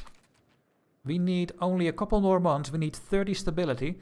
Oh my god, oh yeah, we are making money because I'm minting. I completely forgot about it. So let's increase our stability.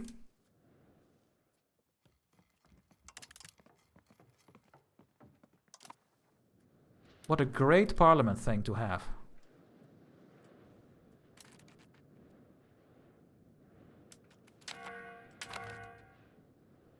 Well, Katie Cat, we are not really using big exploits. We are just making good use of the game. Yeah. And we were lucky. We had like the first war against the Ottomans.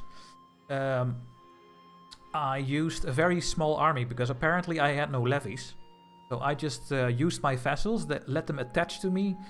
And then siege the things that I could before the Ottomans arrive with their bigger armies and piece them out. That's something you can do. But that is of course not always going to work.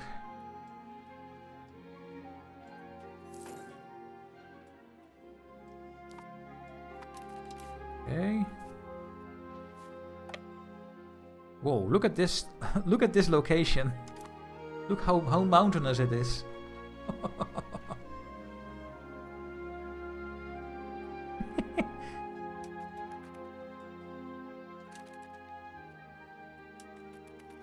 Oh, don't worry, Katie. It's fine, man.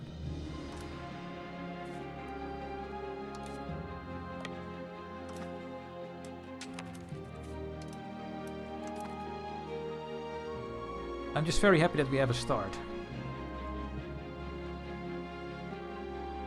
And the streams are still working, so apparently now it works.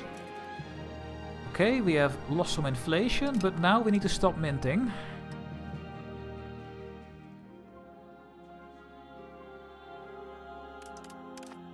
There we go. There.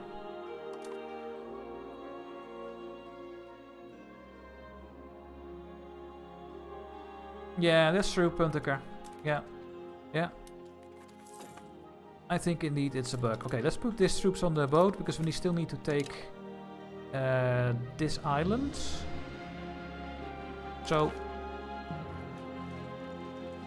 you cannot piece out your rebellions.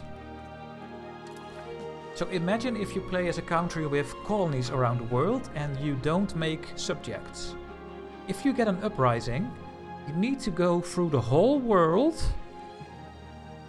to your small islands and take down those tiny little islands from your pretender rebels. So I will never take those islands for myself. I'm gonna make them vassals everywhere. But it's way too tedious.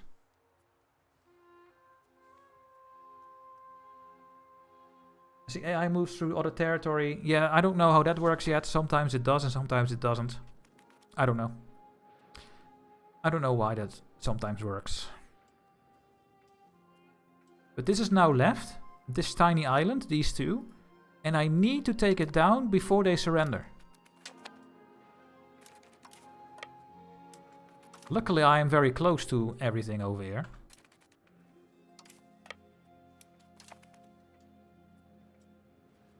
Hello, Alexander. Thank you. Thank you, thank you.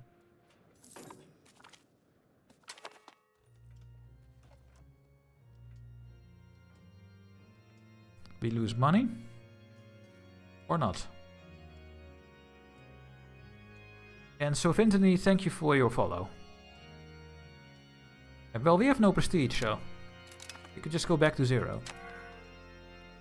Oh yeah, we need to retake Philadelphia. Yeah. How do I get there? Uh-oh. Uh-oh.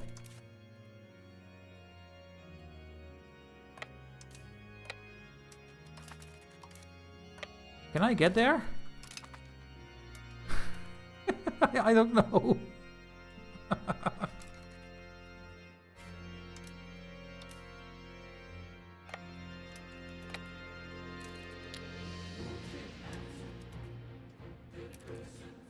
Guys, the best song in the game.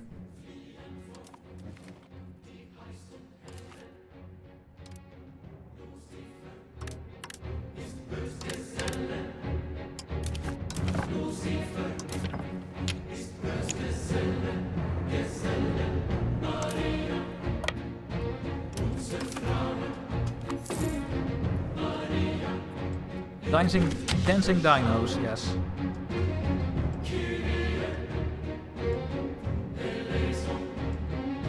Oh my.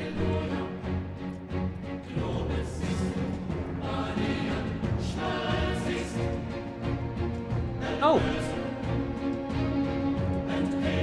The succession crisis is over, guys. We have 30 stability.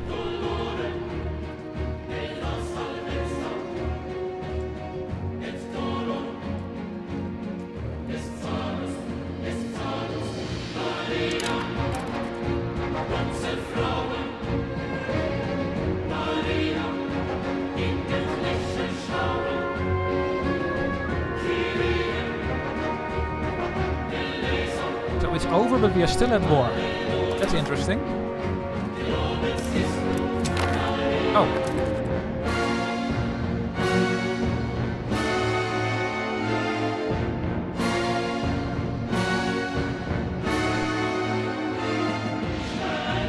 We did it.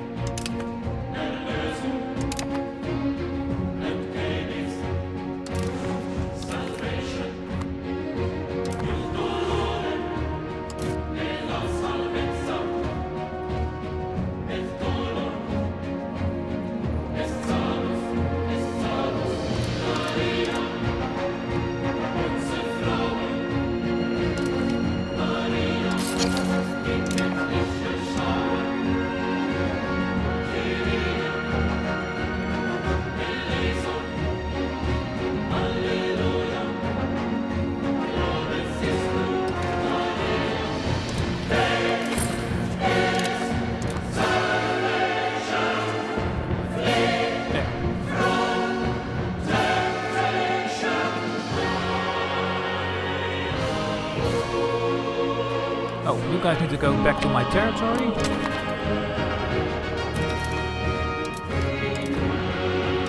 Otherwise I cannot disband them. I think. Yeah. There we go.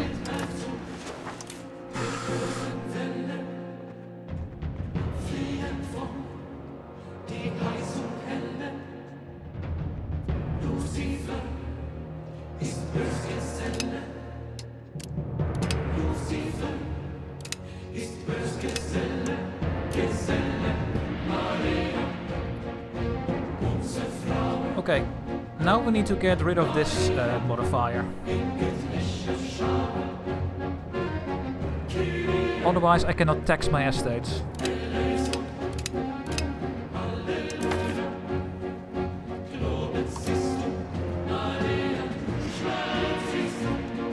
Let's start with this one.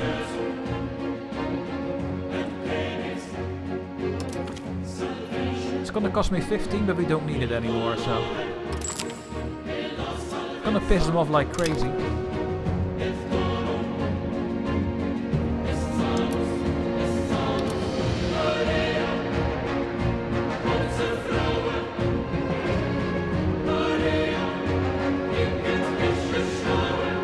Gonna give this one for more levels.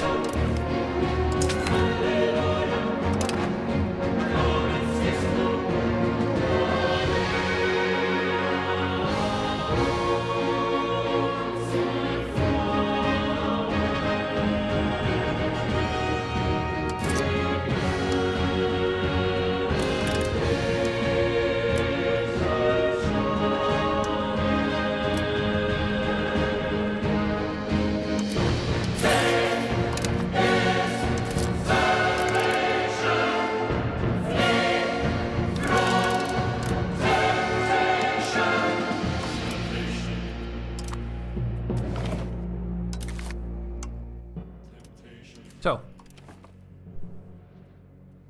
I hope you enjoyed the best song in the game. Okay guys, I think we're gonna survive. We just need to get our estates taxed. There we go. We get 9.7 now from my peasants, and we are able to tax them, and they are still going towards 50 equilibrium. So that is really good. Now we need to get the burghers to pay taxes. I am gonna revoke this even when we go below the stability, because it's just hurting us so much.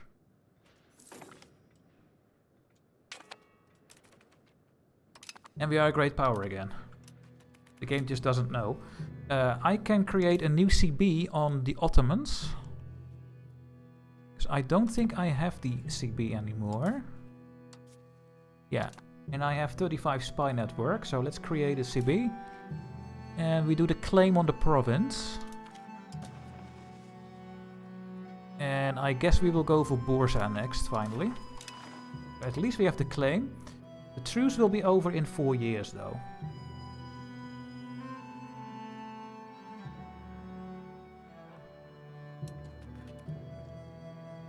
Okay, guys. Looking good.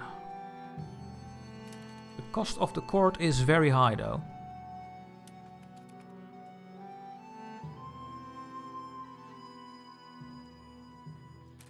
I think I can click the thing. Okay, I will revoke this one from the burghers. The minus 25 maximum tax will go away. We will go negative in stability though.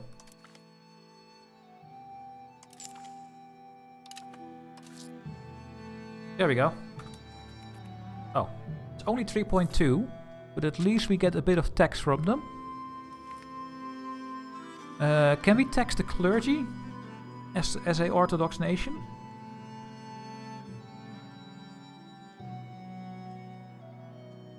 I think we can, right? I think only the Catholics cannot.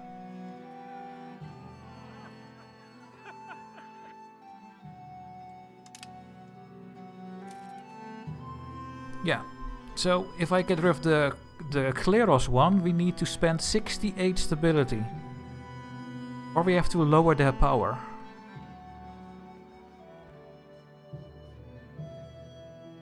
Oh my god.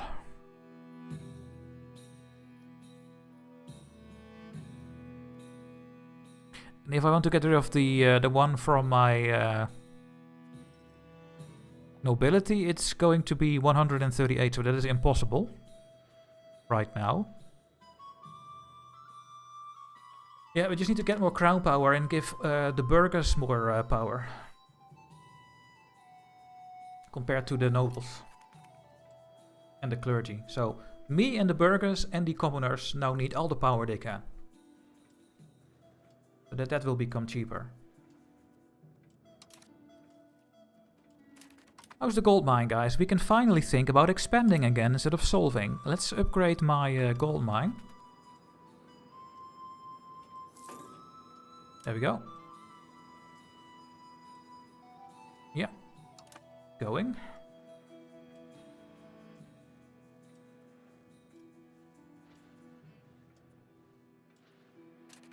Now let's keep building the spy network, it's fine. We fast to pass a parliament law and attach a CB instead of building a spy network. Yes, but the CB from the parliament will be worse. Because I have cores over here. I can do a conquest CB, which is better. And I don't have to use the parliament for CB.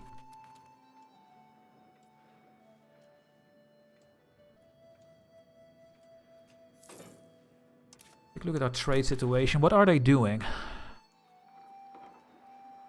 So, saffron is worth 5.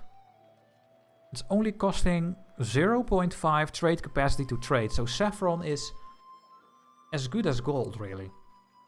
Because gold is costing 1 trade capacity for 10. And saffron is costing 5 for half a trade capacity. So saffron is actually really good to upgrade. And since that is giving me a lot of money, I think I will go and... Oh, they can also do this. I'm gonna build more saffron. Does it take long to convert a province? Yes. Oh, I'm not doing that anymore. Oh.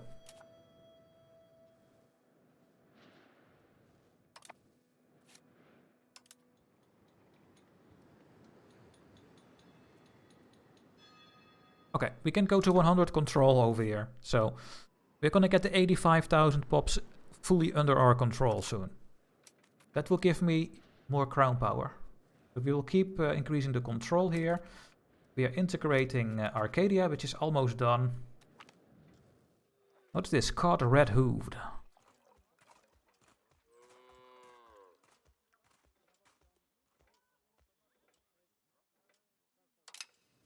Piss them off a bit. Yeah, and my diplomats are ticking down. But that is costing money, guys. But let's generate 0.05. For now. And we are doing all this. Let's stop the spy network on the Ottomans. There. That helps a little bit as well.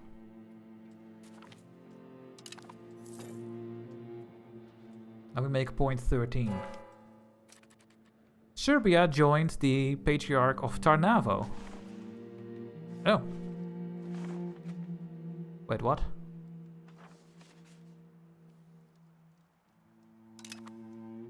Oh. Wait a minute.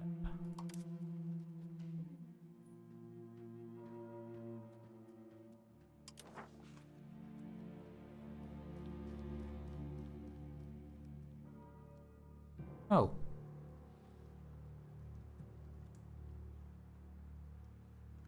So the Autocephalous Patriarchate of Tarnavo is the one that only Bulgaria and Serbia are in. And this is mine.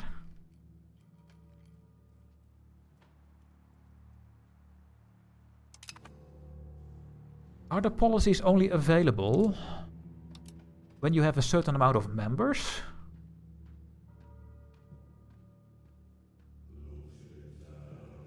No.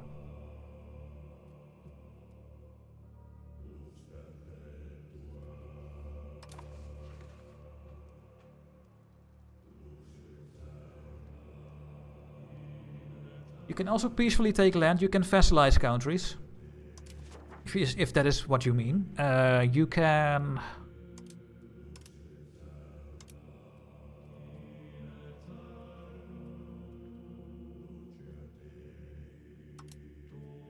Where is it?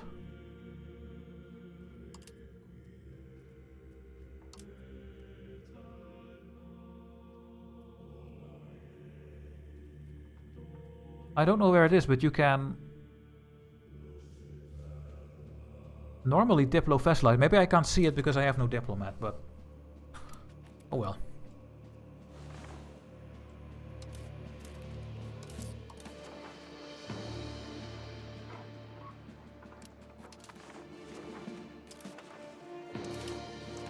So these are all the goods we have. We have some silk, which is at the moment having the highest profit. And that is because, well, it's just worth a lot and it is having the base price. It's a little bit lower. And we will make this only in Constantinople because we have full control there and we have full market access. You can see that in Philadelphia we almost don't make any money. Because we have almost no control. We only have 21% soon. Because we have a core. So that is why you want to upgrade always around your capital. Because it gives the most money. We are finally making some tax from our base tax. Because the estates are finally paying something.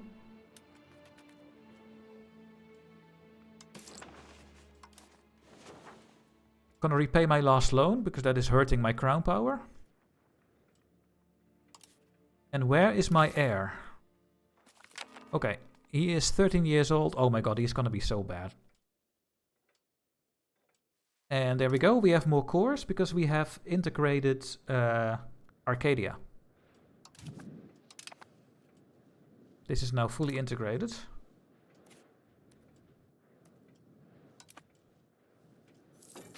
There we go.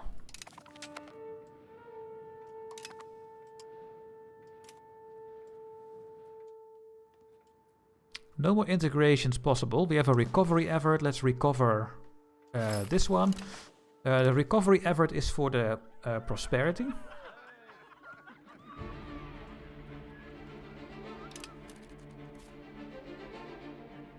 And negative prosperity is giving these penalties. So we get less gold as well.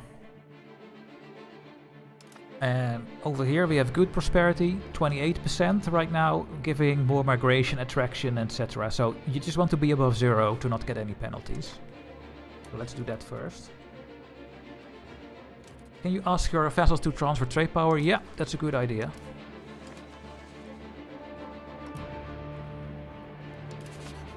I have no diplomat.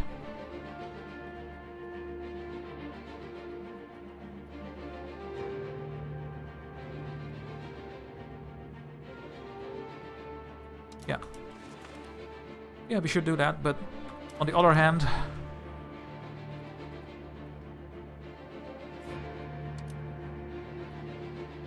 What the hell is the Duchy of Naxos doing? Oh, they had an event. They get 50 trade power. Wallachia is having 28 power. We need to get more trade power, guys. I need to build more markets.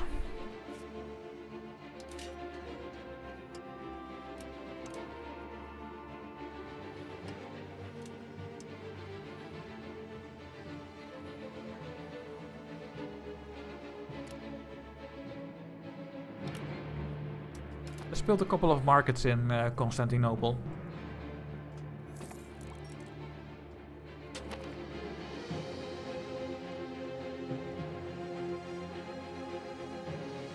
Okay, the nobility is gonna rise up. We cannot really stop this. They are so angry. I hope I can beat them. No hospitals. They are too expensive and they don't give anything anymore. Well, they give pop protection against the Black Death, but so expensive.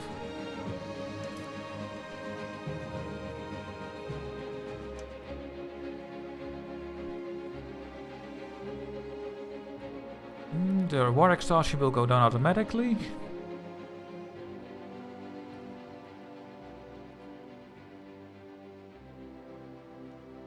I think we have most of the things that we want. I am increasing my stability and my government. I'm increasing control, yeah. So what am I going to do with my order? Are we going to assimilate our culture? Or are we going to make Turkish accepted?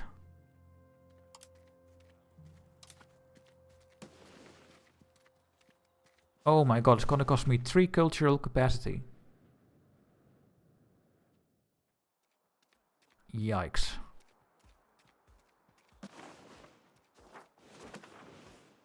We have Aromanians.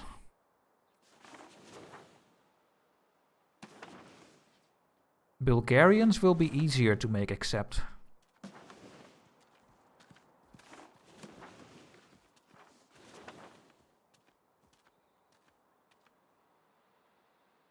Hopefully the Black Death kills your idiot air. When someone is typing that in the chat, it sounds so funny. Hopefully it's killing your idiot hair. Yes. I hope so too.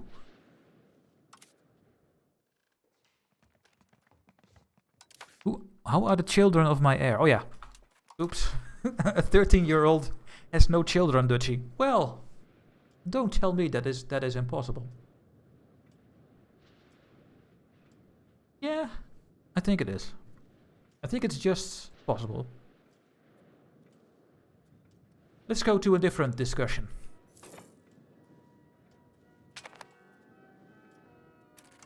Oh, this stupid thing here.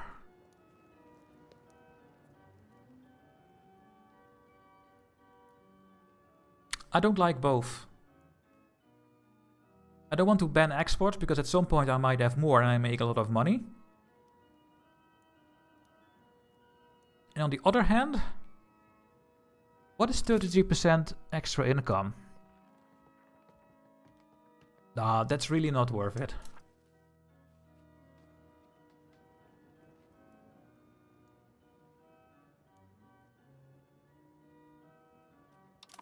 Yeah. Yeah, transform the culture. Yeah, I think we will. Assimilate pops to our culture. Greek.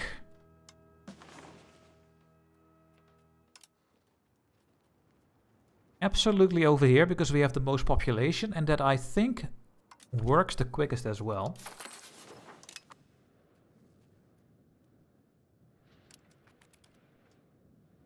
Let's see how much people are getting converted in 1 month. It's saying 61, but I think it's more.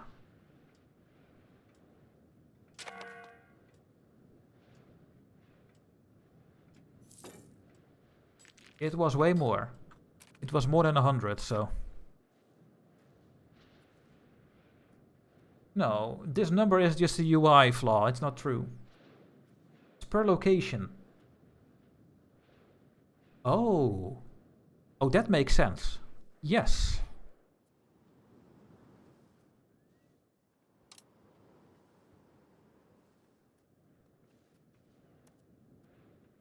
And there are only 2 locations where this is happening.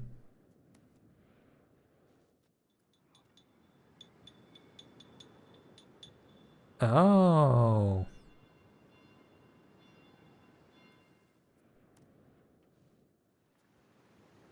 I am learning so many things today.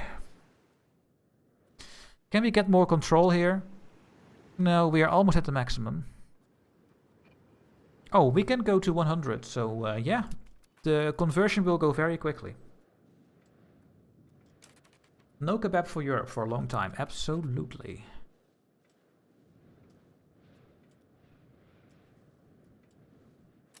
Okay, I've built a marketplace. Let's build another one.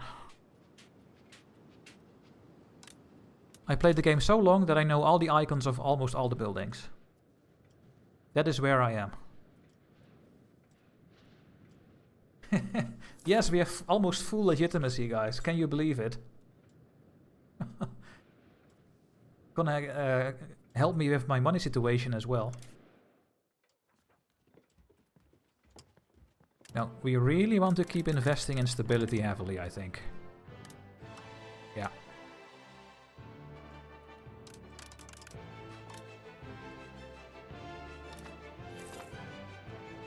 Keep the kebab and assimilate it into Byzantium food. the bizbab. Oh no, this is you guys are going way too far with your jokes. Bizbab, really?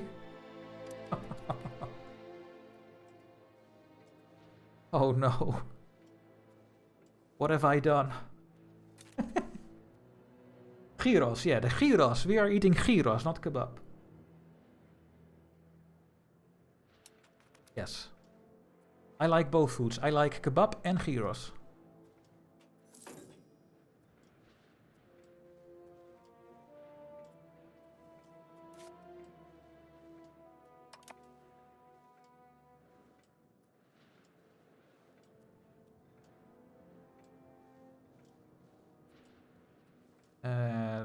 How long until the truce is over?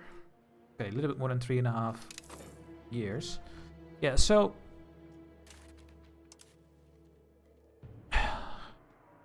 I have 34 influence.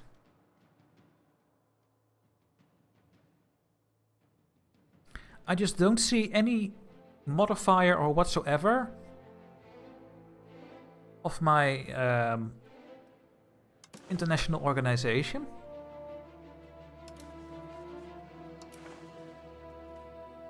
That matters. We have 48 members. So what? What do these members give me, or what do they get? You know? I only know that they are getting the bonuses of my tenets.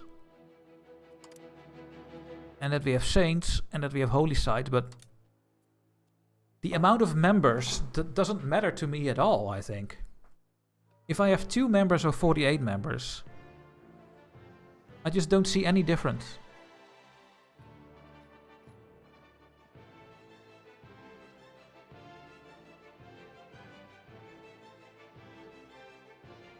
And you guys also don't. Ouzo is also lekker, yes. Lekker. Lekker. The Dutch word for good. And it's also German, yes. Delicious. Thank you.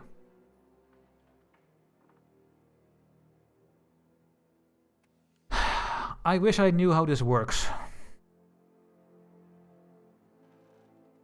But maybe there is nothing to it.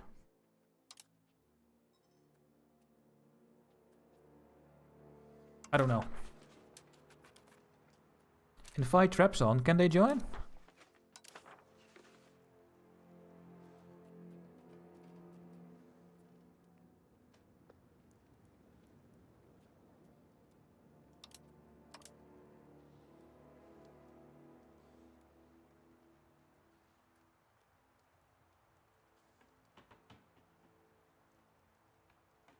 I don't know, guys.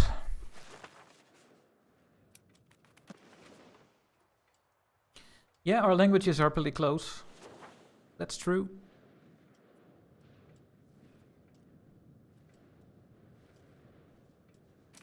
The Trapson are allied. We have the Trapezuntine Empire. And they are allied to Bulgaria. No. They are not. They can claim my throne though, but they won't.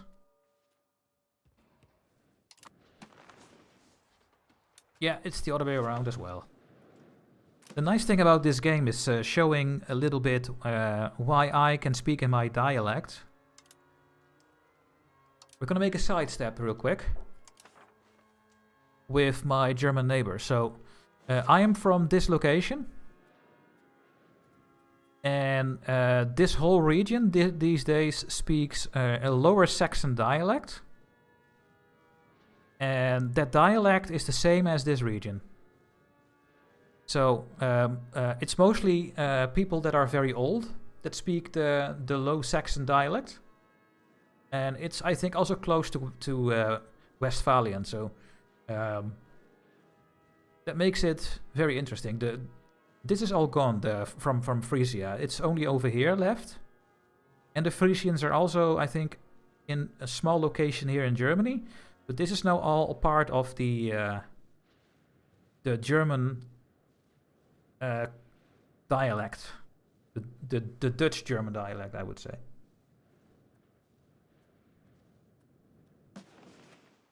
Okay, was a sidestep.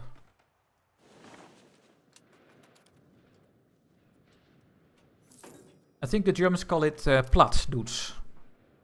Plattdeutsch. And we say just plat or dialect.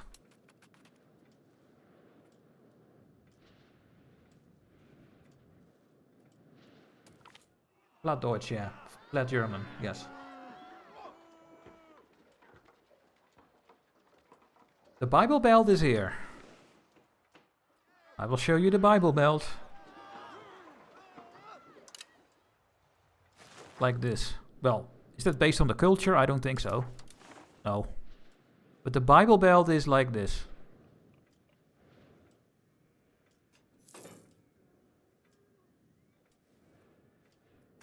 Going all the way to here, by the way.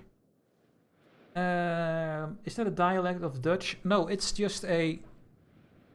It's a Germanic dialect that was spoken in the east of the Netherlands, northeast, and this whole part of Germany.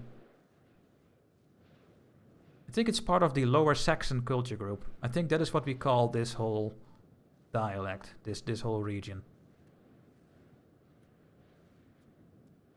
Flemish is, well, I think back in the day they spoke somewhat of the same language, Flemish and this whole region. But Flemish is just, yeah, you can say it's a dialect, but it's also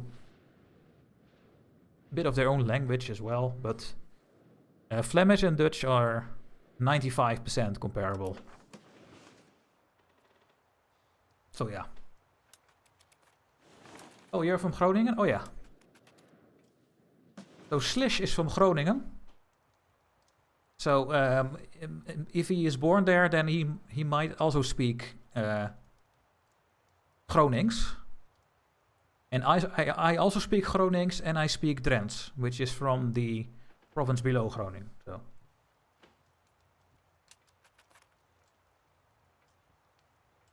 Yeah, we are all Saxons.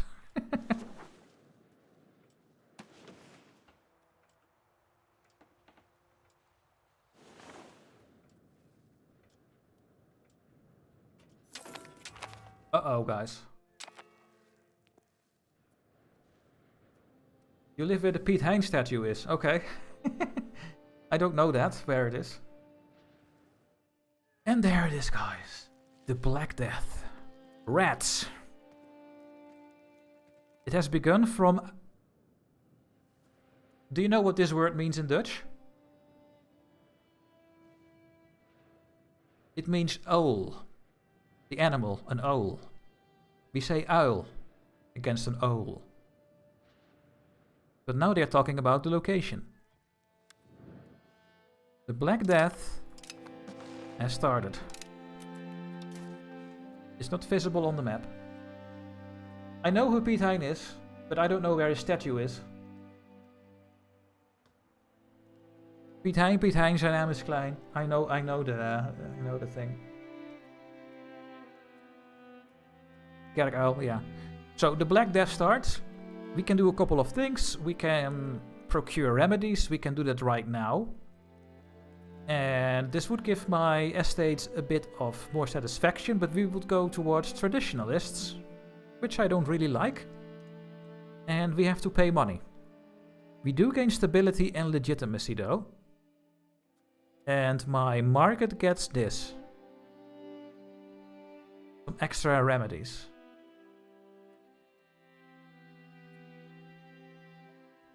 Okay.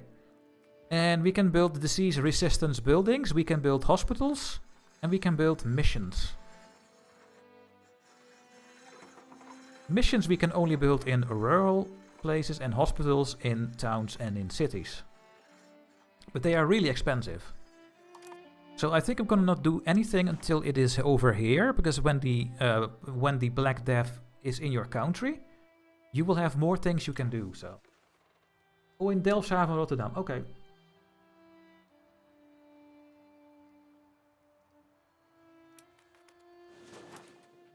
Oh, the nobility declared war. Whoops. I completely missed that, guys. We have now 10,000 levies. And once again, the button is not working. I don't know why, but they are not getting raised everywhere.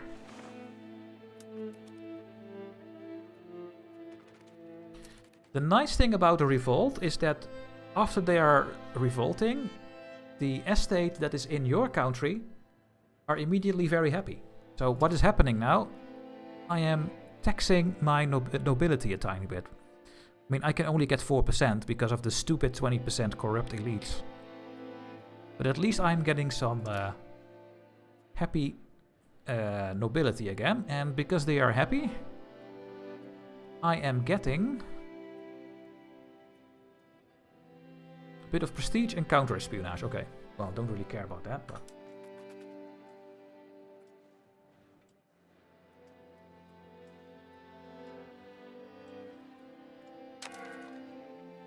Nice big armies. I like that. Just gonna give them some random generals. And these ones just go back. You're too small.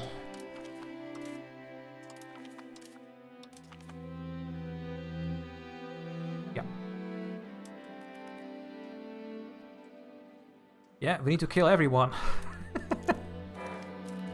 Oh, and Thessaly is joining our patriarchate.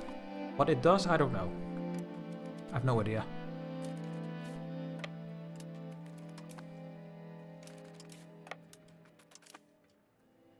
Oh yeah, we can win now. Ooh, wait. Let's get our morale up first. The green bar before we attack.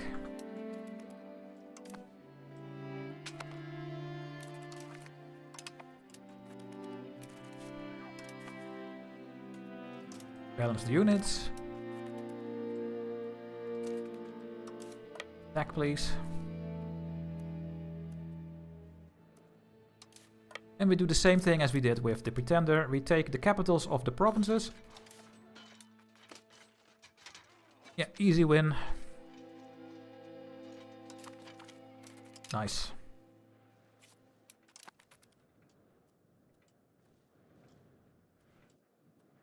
Krauser, Schnauzer, yeah. I will save Byzantium.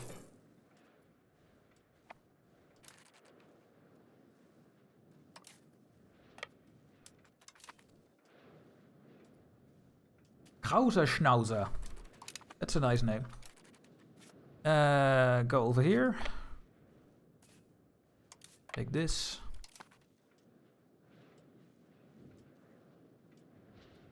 I speak multiple languages, Krauser.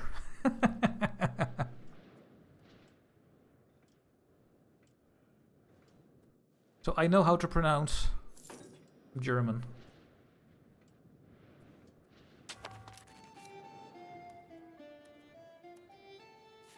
I'm just not fluent at German. I'm only fluent at Dutch and English. Well, fluent. I'm not fluent at English, as you can hear, but my English is good enough that I can talk to anyone. It's not fluent.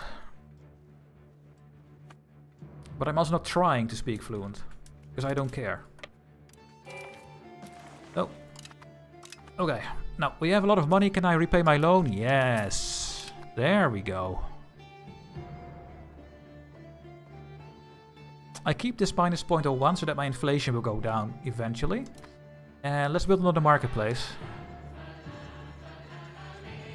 There. Oh no, I'm absolutely not fluent.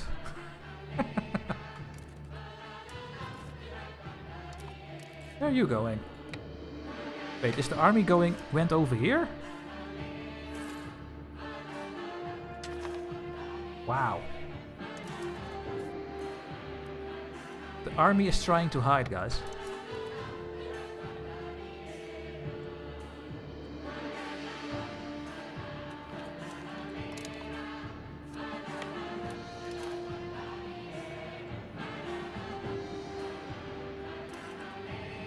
Yeah, you can hide armies indeed, yeah. How many hours? Around 300. I don't know exactly because before the game came out we had a different file on Steam. And I had over 200 hours on that one, and then they changed to the one that everyone gets on the 4th. And I have like 70 hours or something on it. Maybe more. So in total, close to 300 I think. We lose our great power status the whole time.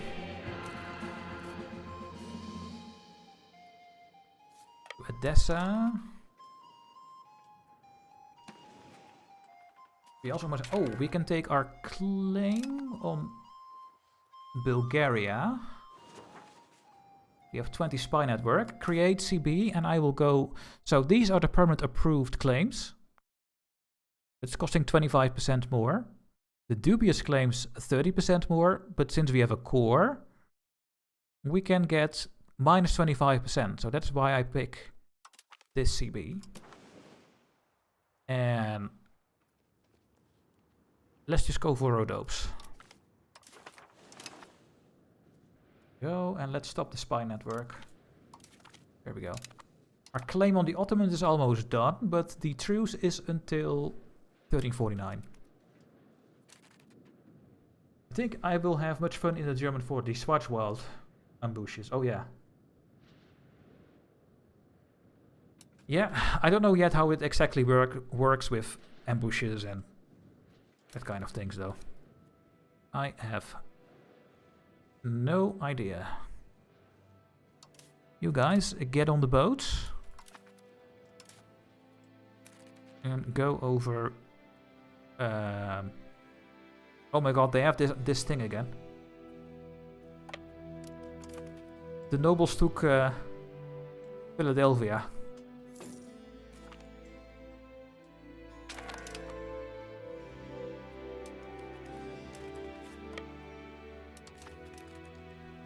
Is the Black Death getting closer? Yes.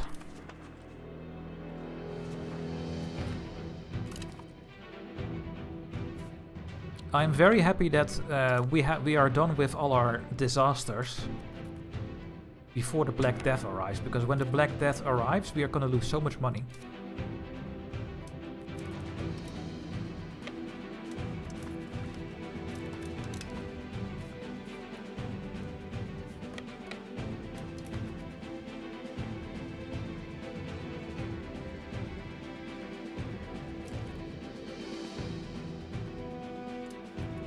Yeah, you need to put your time in this game, guys, if you want to enjoy it. You need to keep playing it for 100 and 100 hours, and then when you know how the game works, you have one of the best games. That is how it works with Paradox games.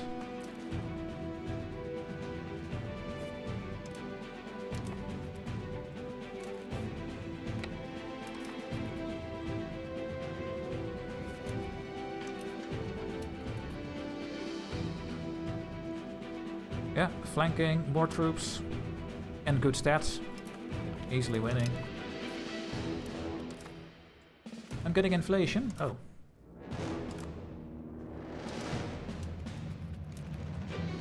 Let's get another marketplace.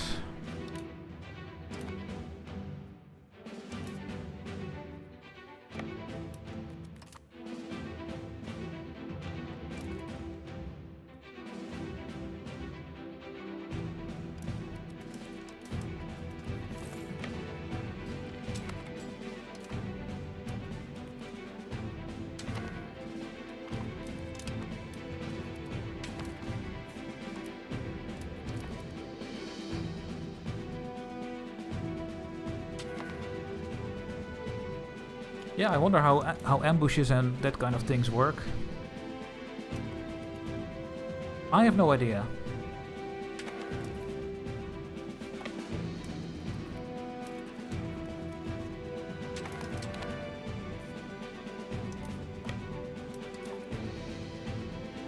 Now, this could end it. Maybe I have to take this last city.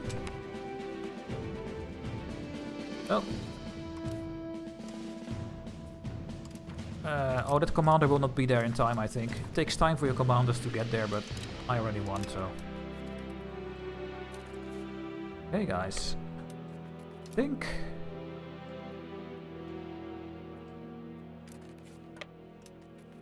that is it.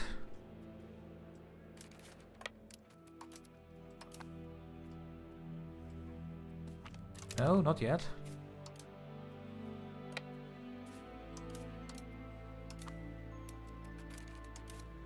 Over here.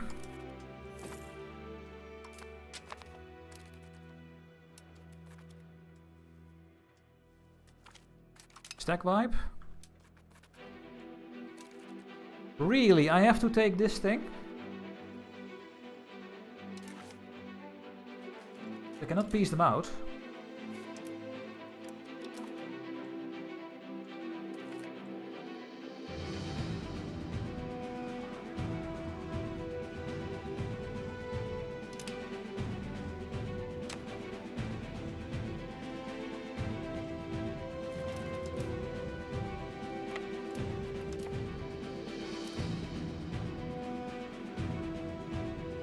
Well, live, I'm not sure how to test a ambush.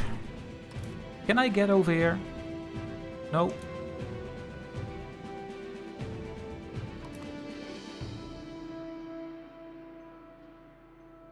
Are you kidding me, game?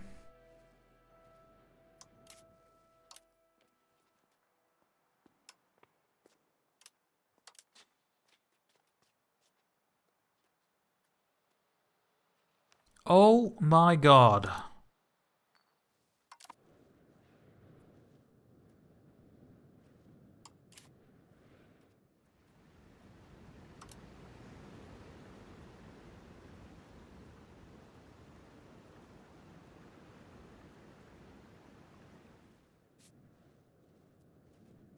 Oh my god. Well, then it's gonna take a long time. Let's disband these armies so that the pops can start working again. Let's split this in half and also disband these ones. Hey, Salty. You can hide armies in forests when army is weaker. Yeah, you can hide your armies. That's what I know. Yeah. Black Death? Not here yet. Oh my god, it took a long time before we got a research. I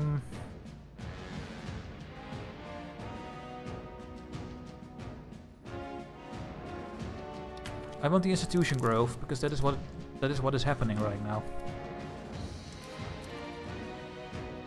Can't believe that I need to get military access.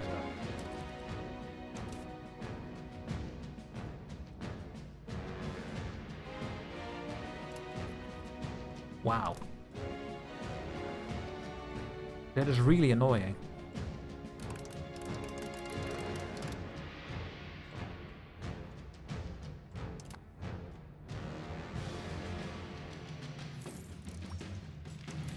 Put you guys over there again for maritime presence. Now I'm just gonna wait until I can get there. My god. Oh! So apparently they surrender at some point. Nice. Done, guys. We are done. And now we are making 16 ducats.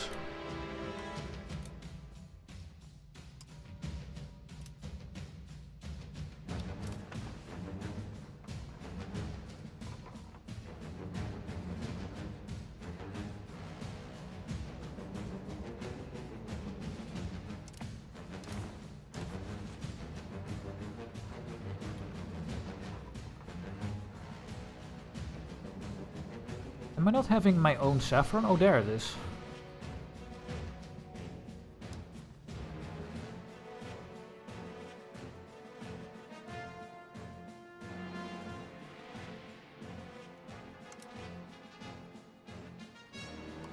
Who's giving all my saffron?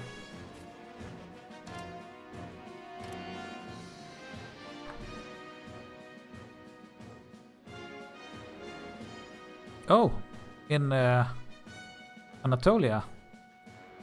Oh yeah. Oh yeah. Okay. So I cannot really make it. How is my gold mine? It is still waiting for workers, so I will wait. Let's see if we can get some more. Oh, I want the royal garden. This is a capitable building giving me diplomats. I want that one. That's per month. I am fully investing in stability right now. 5. Gemstone mine. Build a road to the gold mine. That's not gonna help. Because the control is not getting there by land, but by sea. The sea proximity is quicker than the road. What else? What is this? Who is starving? Oh, yeah, well.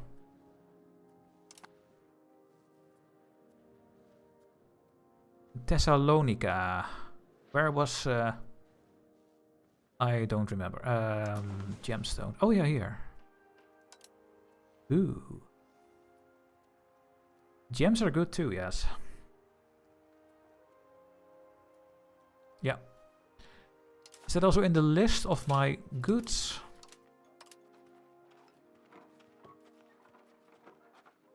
No, because there's no control there, but yeah, so we should not look at this. We should just build this up.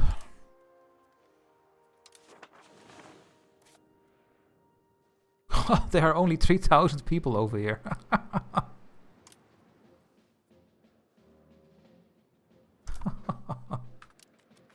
It's just no one lives there. How do you know what buildings to build? By playing 300 hours. I mean, there are so many buildings.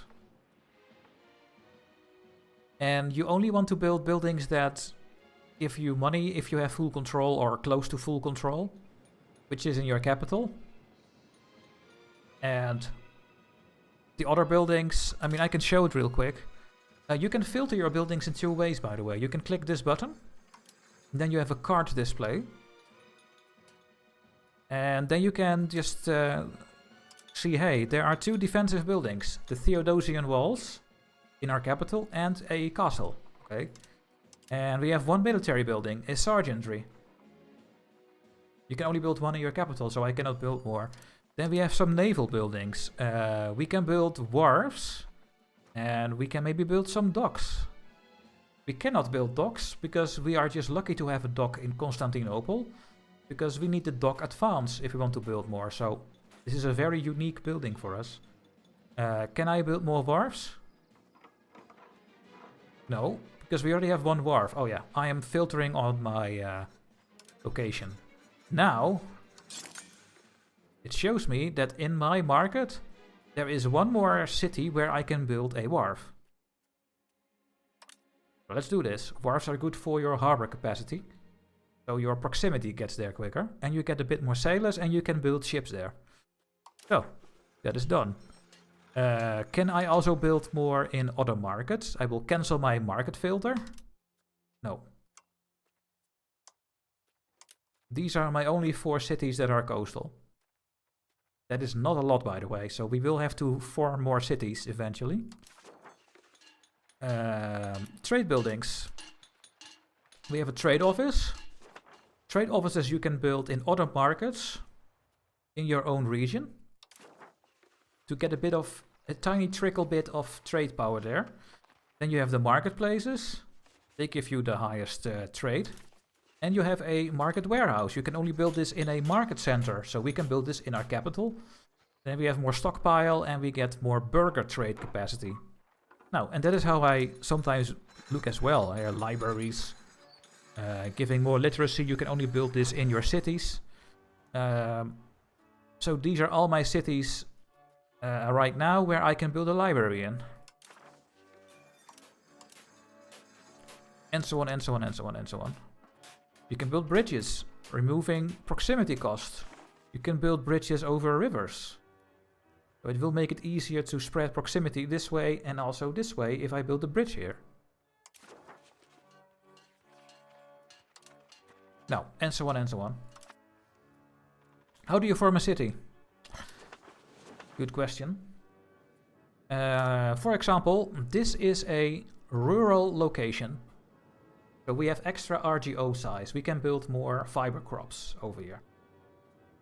You go over here, and then you can see that founding a town is costing 395. Why? Well, normally it's 500. We have 7% inflation. But the cost of these goods are very cheap in my market. So the price to found a city is lower than 500. 395. You can only make a town if you have, I think, 10,000 population? Not sure. No, I think you can make towns no matter what. And then when you have a town, you can make it into a city. And the city is costing 1,581 ducats. And you need 30,000 population. And cities have different buildings, only a couple at the start of the game. And if you have a city, you get more building levels. In our city of Constantinople, we can build 145 building levels before we are at our limit, because it's a city.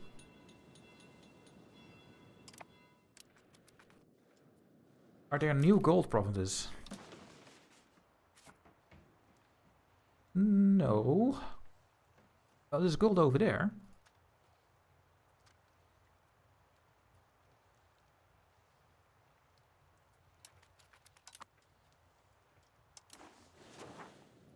Silver in Kosovo.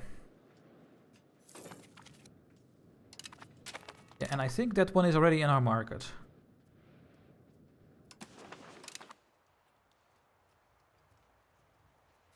Yeah. This is on our market already.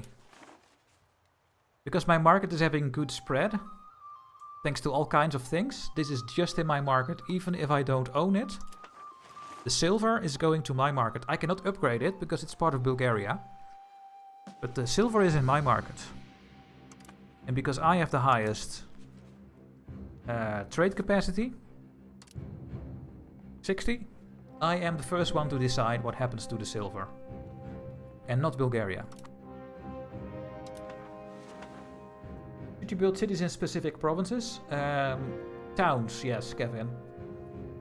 So, since my proximity is spreading from the capital, you should form towns that are close to your capital and where you can get proximity spread to. That is, of course, in the neighboring locations, because we are only losing 19. So if I make one of these a city or a town, first a town and later maybe a city, but if I make a town in these two, we will have some decent proximity. Now this one is having 60%. And this one 80% because there's no road going from here to there. So I should build a road here and then maybe make this into a city. But there's another way how control spreads, and that is by sea. So when I look at coastal locations, I open my harbor suitability map mode. And here it shows where proximity can land from sea to land very quickly. So in Constantinople we have 100%, 1. In this town, we also have 100%. So if I control these two sea tiles completely, then the control from my capital to this town will almost be 100. Will be over 90. Because I control this. But if I make a town here, then it has to go here, here, here, and here. And then into the town, and that last step will be very difficult, because there is no harbor capacity here. So where you want to form towns are at the green spots. For example, over here. Oh, it's already a city. It's Thessaloniki. We have 80% harbor capacity. But we still have minus 12. Because I don't own this sea tile yet. We need to get more maritime presence here. We have 52, 43 here, and 31. But we can only send so many ships. I might make some more ships, by the way, to increase this. Now I think about it. And then we can spread it from our capital to faraway locations by sea. And then when it's over here, we will build roads from this city away. Spread the proximity. So if you want to form towns, just look at this coastal stuff. And maybe over here in the Demetrias, we have 75% natural harbor capacity. So if I make a town here, it will be easier to spread proximity, and that increases control again. And the same for Athens, that is already a city. This island, Lemnos, is having 100% capacity, so if you have population over here, you might want to form a town there eventually. And over here, Osea. Smyrna is already a city. So. Guys, I am out of time for today. I will be back tomorrow. We're going to continue this run tomorrow. Once again, thank you Paradox for this sponsored stream. I hope you guys enjoyed it. Follow the Twitch, follow on YouTube, join the Discord. I will be back tomorrow at 7 PM. Stream. Byzantium stream. And then we're going to continue this tomorrow for 4 more hours at least. And yeah, thanks Paradox for the sponsored stream. Thank you all for the subscriptions, for the bits. I think yeah, we have 13 subscriptions, so that's really really kind of you guys. And we have more YouTube members. It got reset, so yeah. Thank you all so much. And let me check if we can raid someone.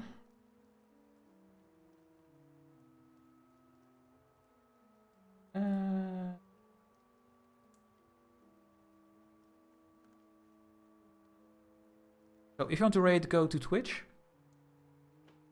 Generalist Gaming is streaming. Quarbit Gaming.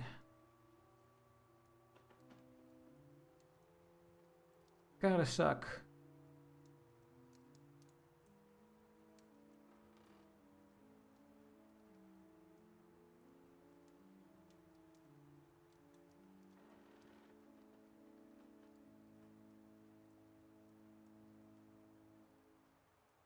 And who I follow. Shen is streaming. I think I'm gonna raid Shen, guys. There.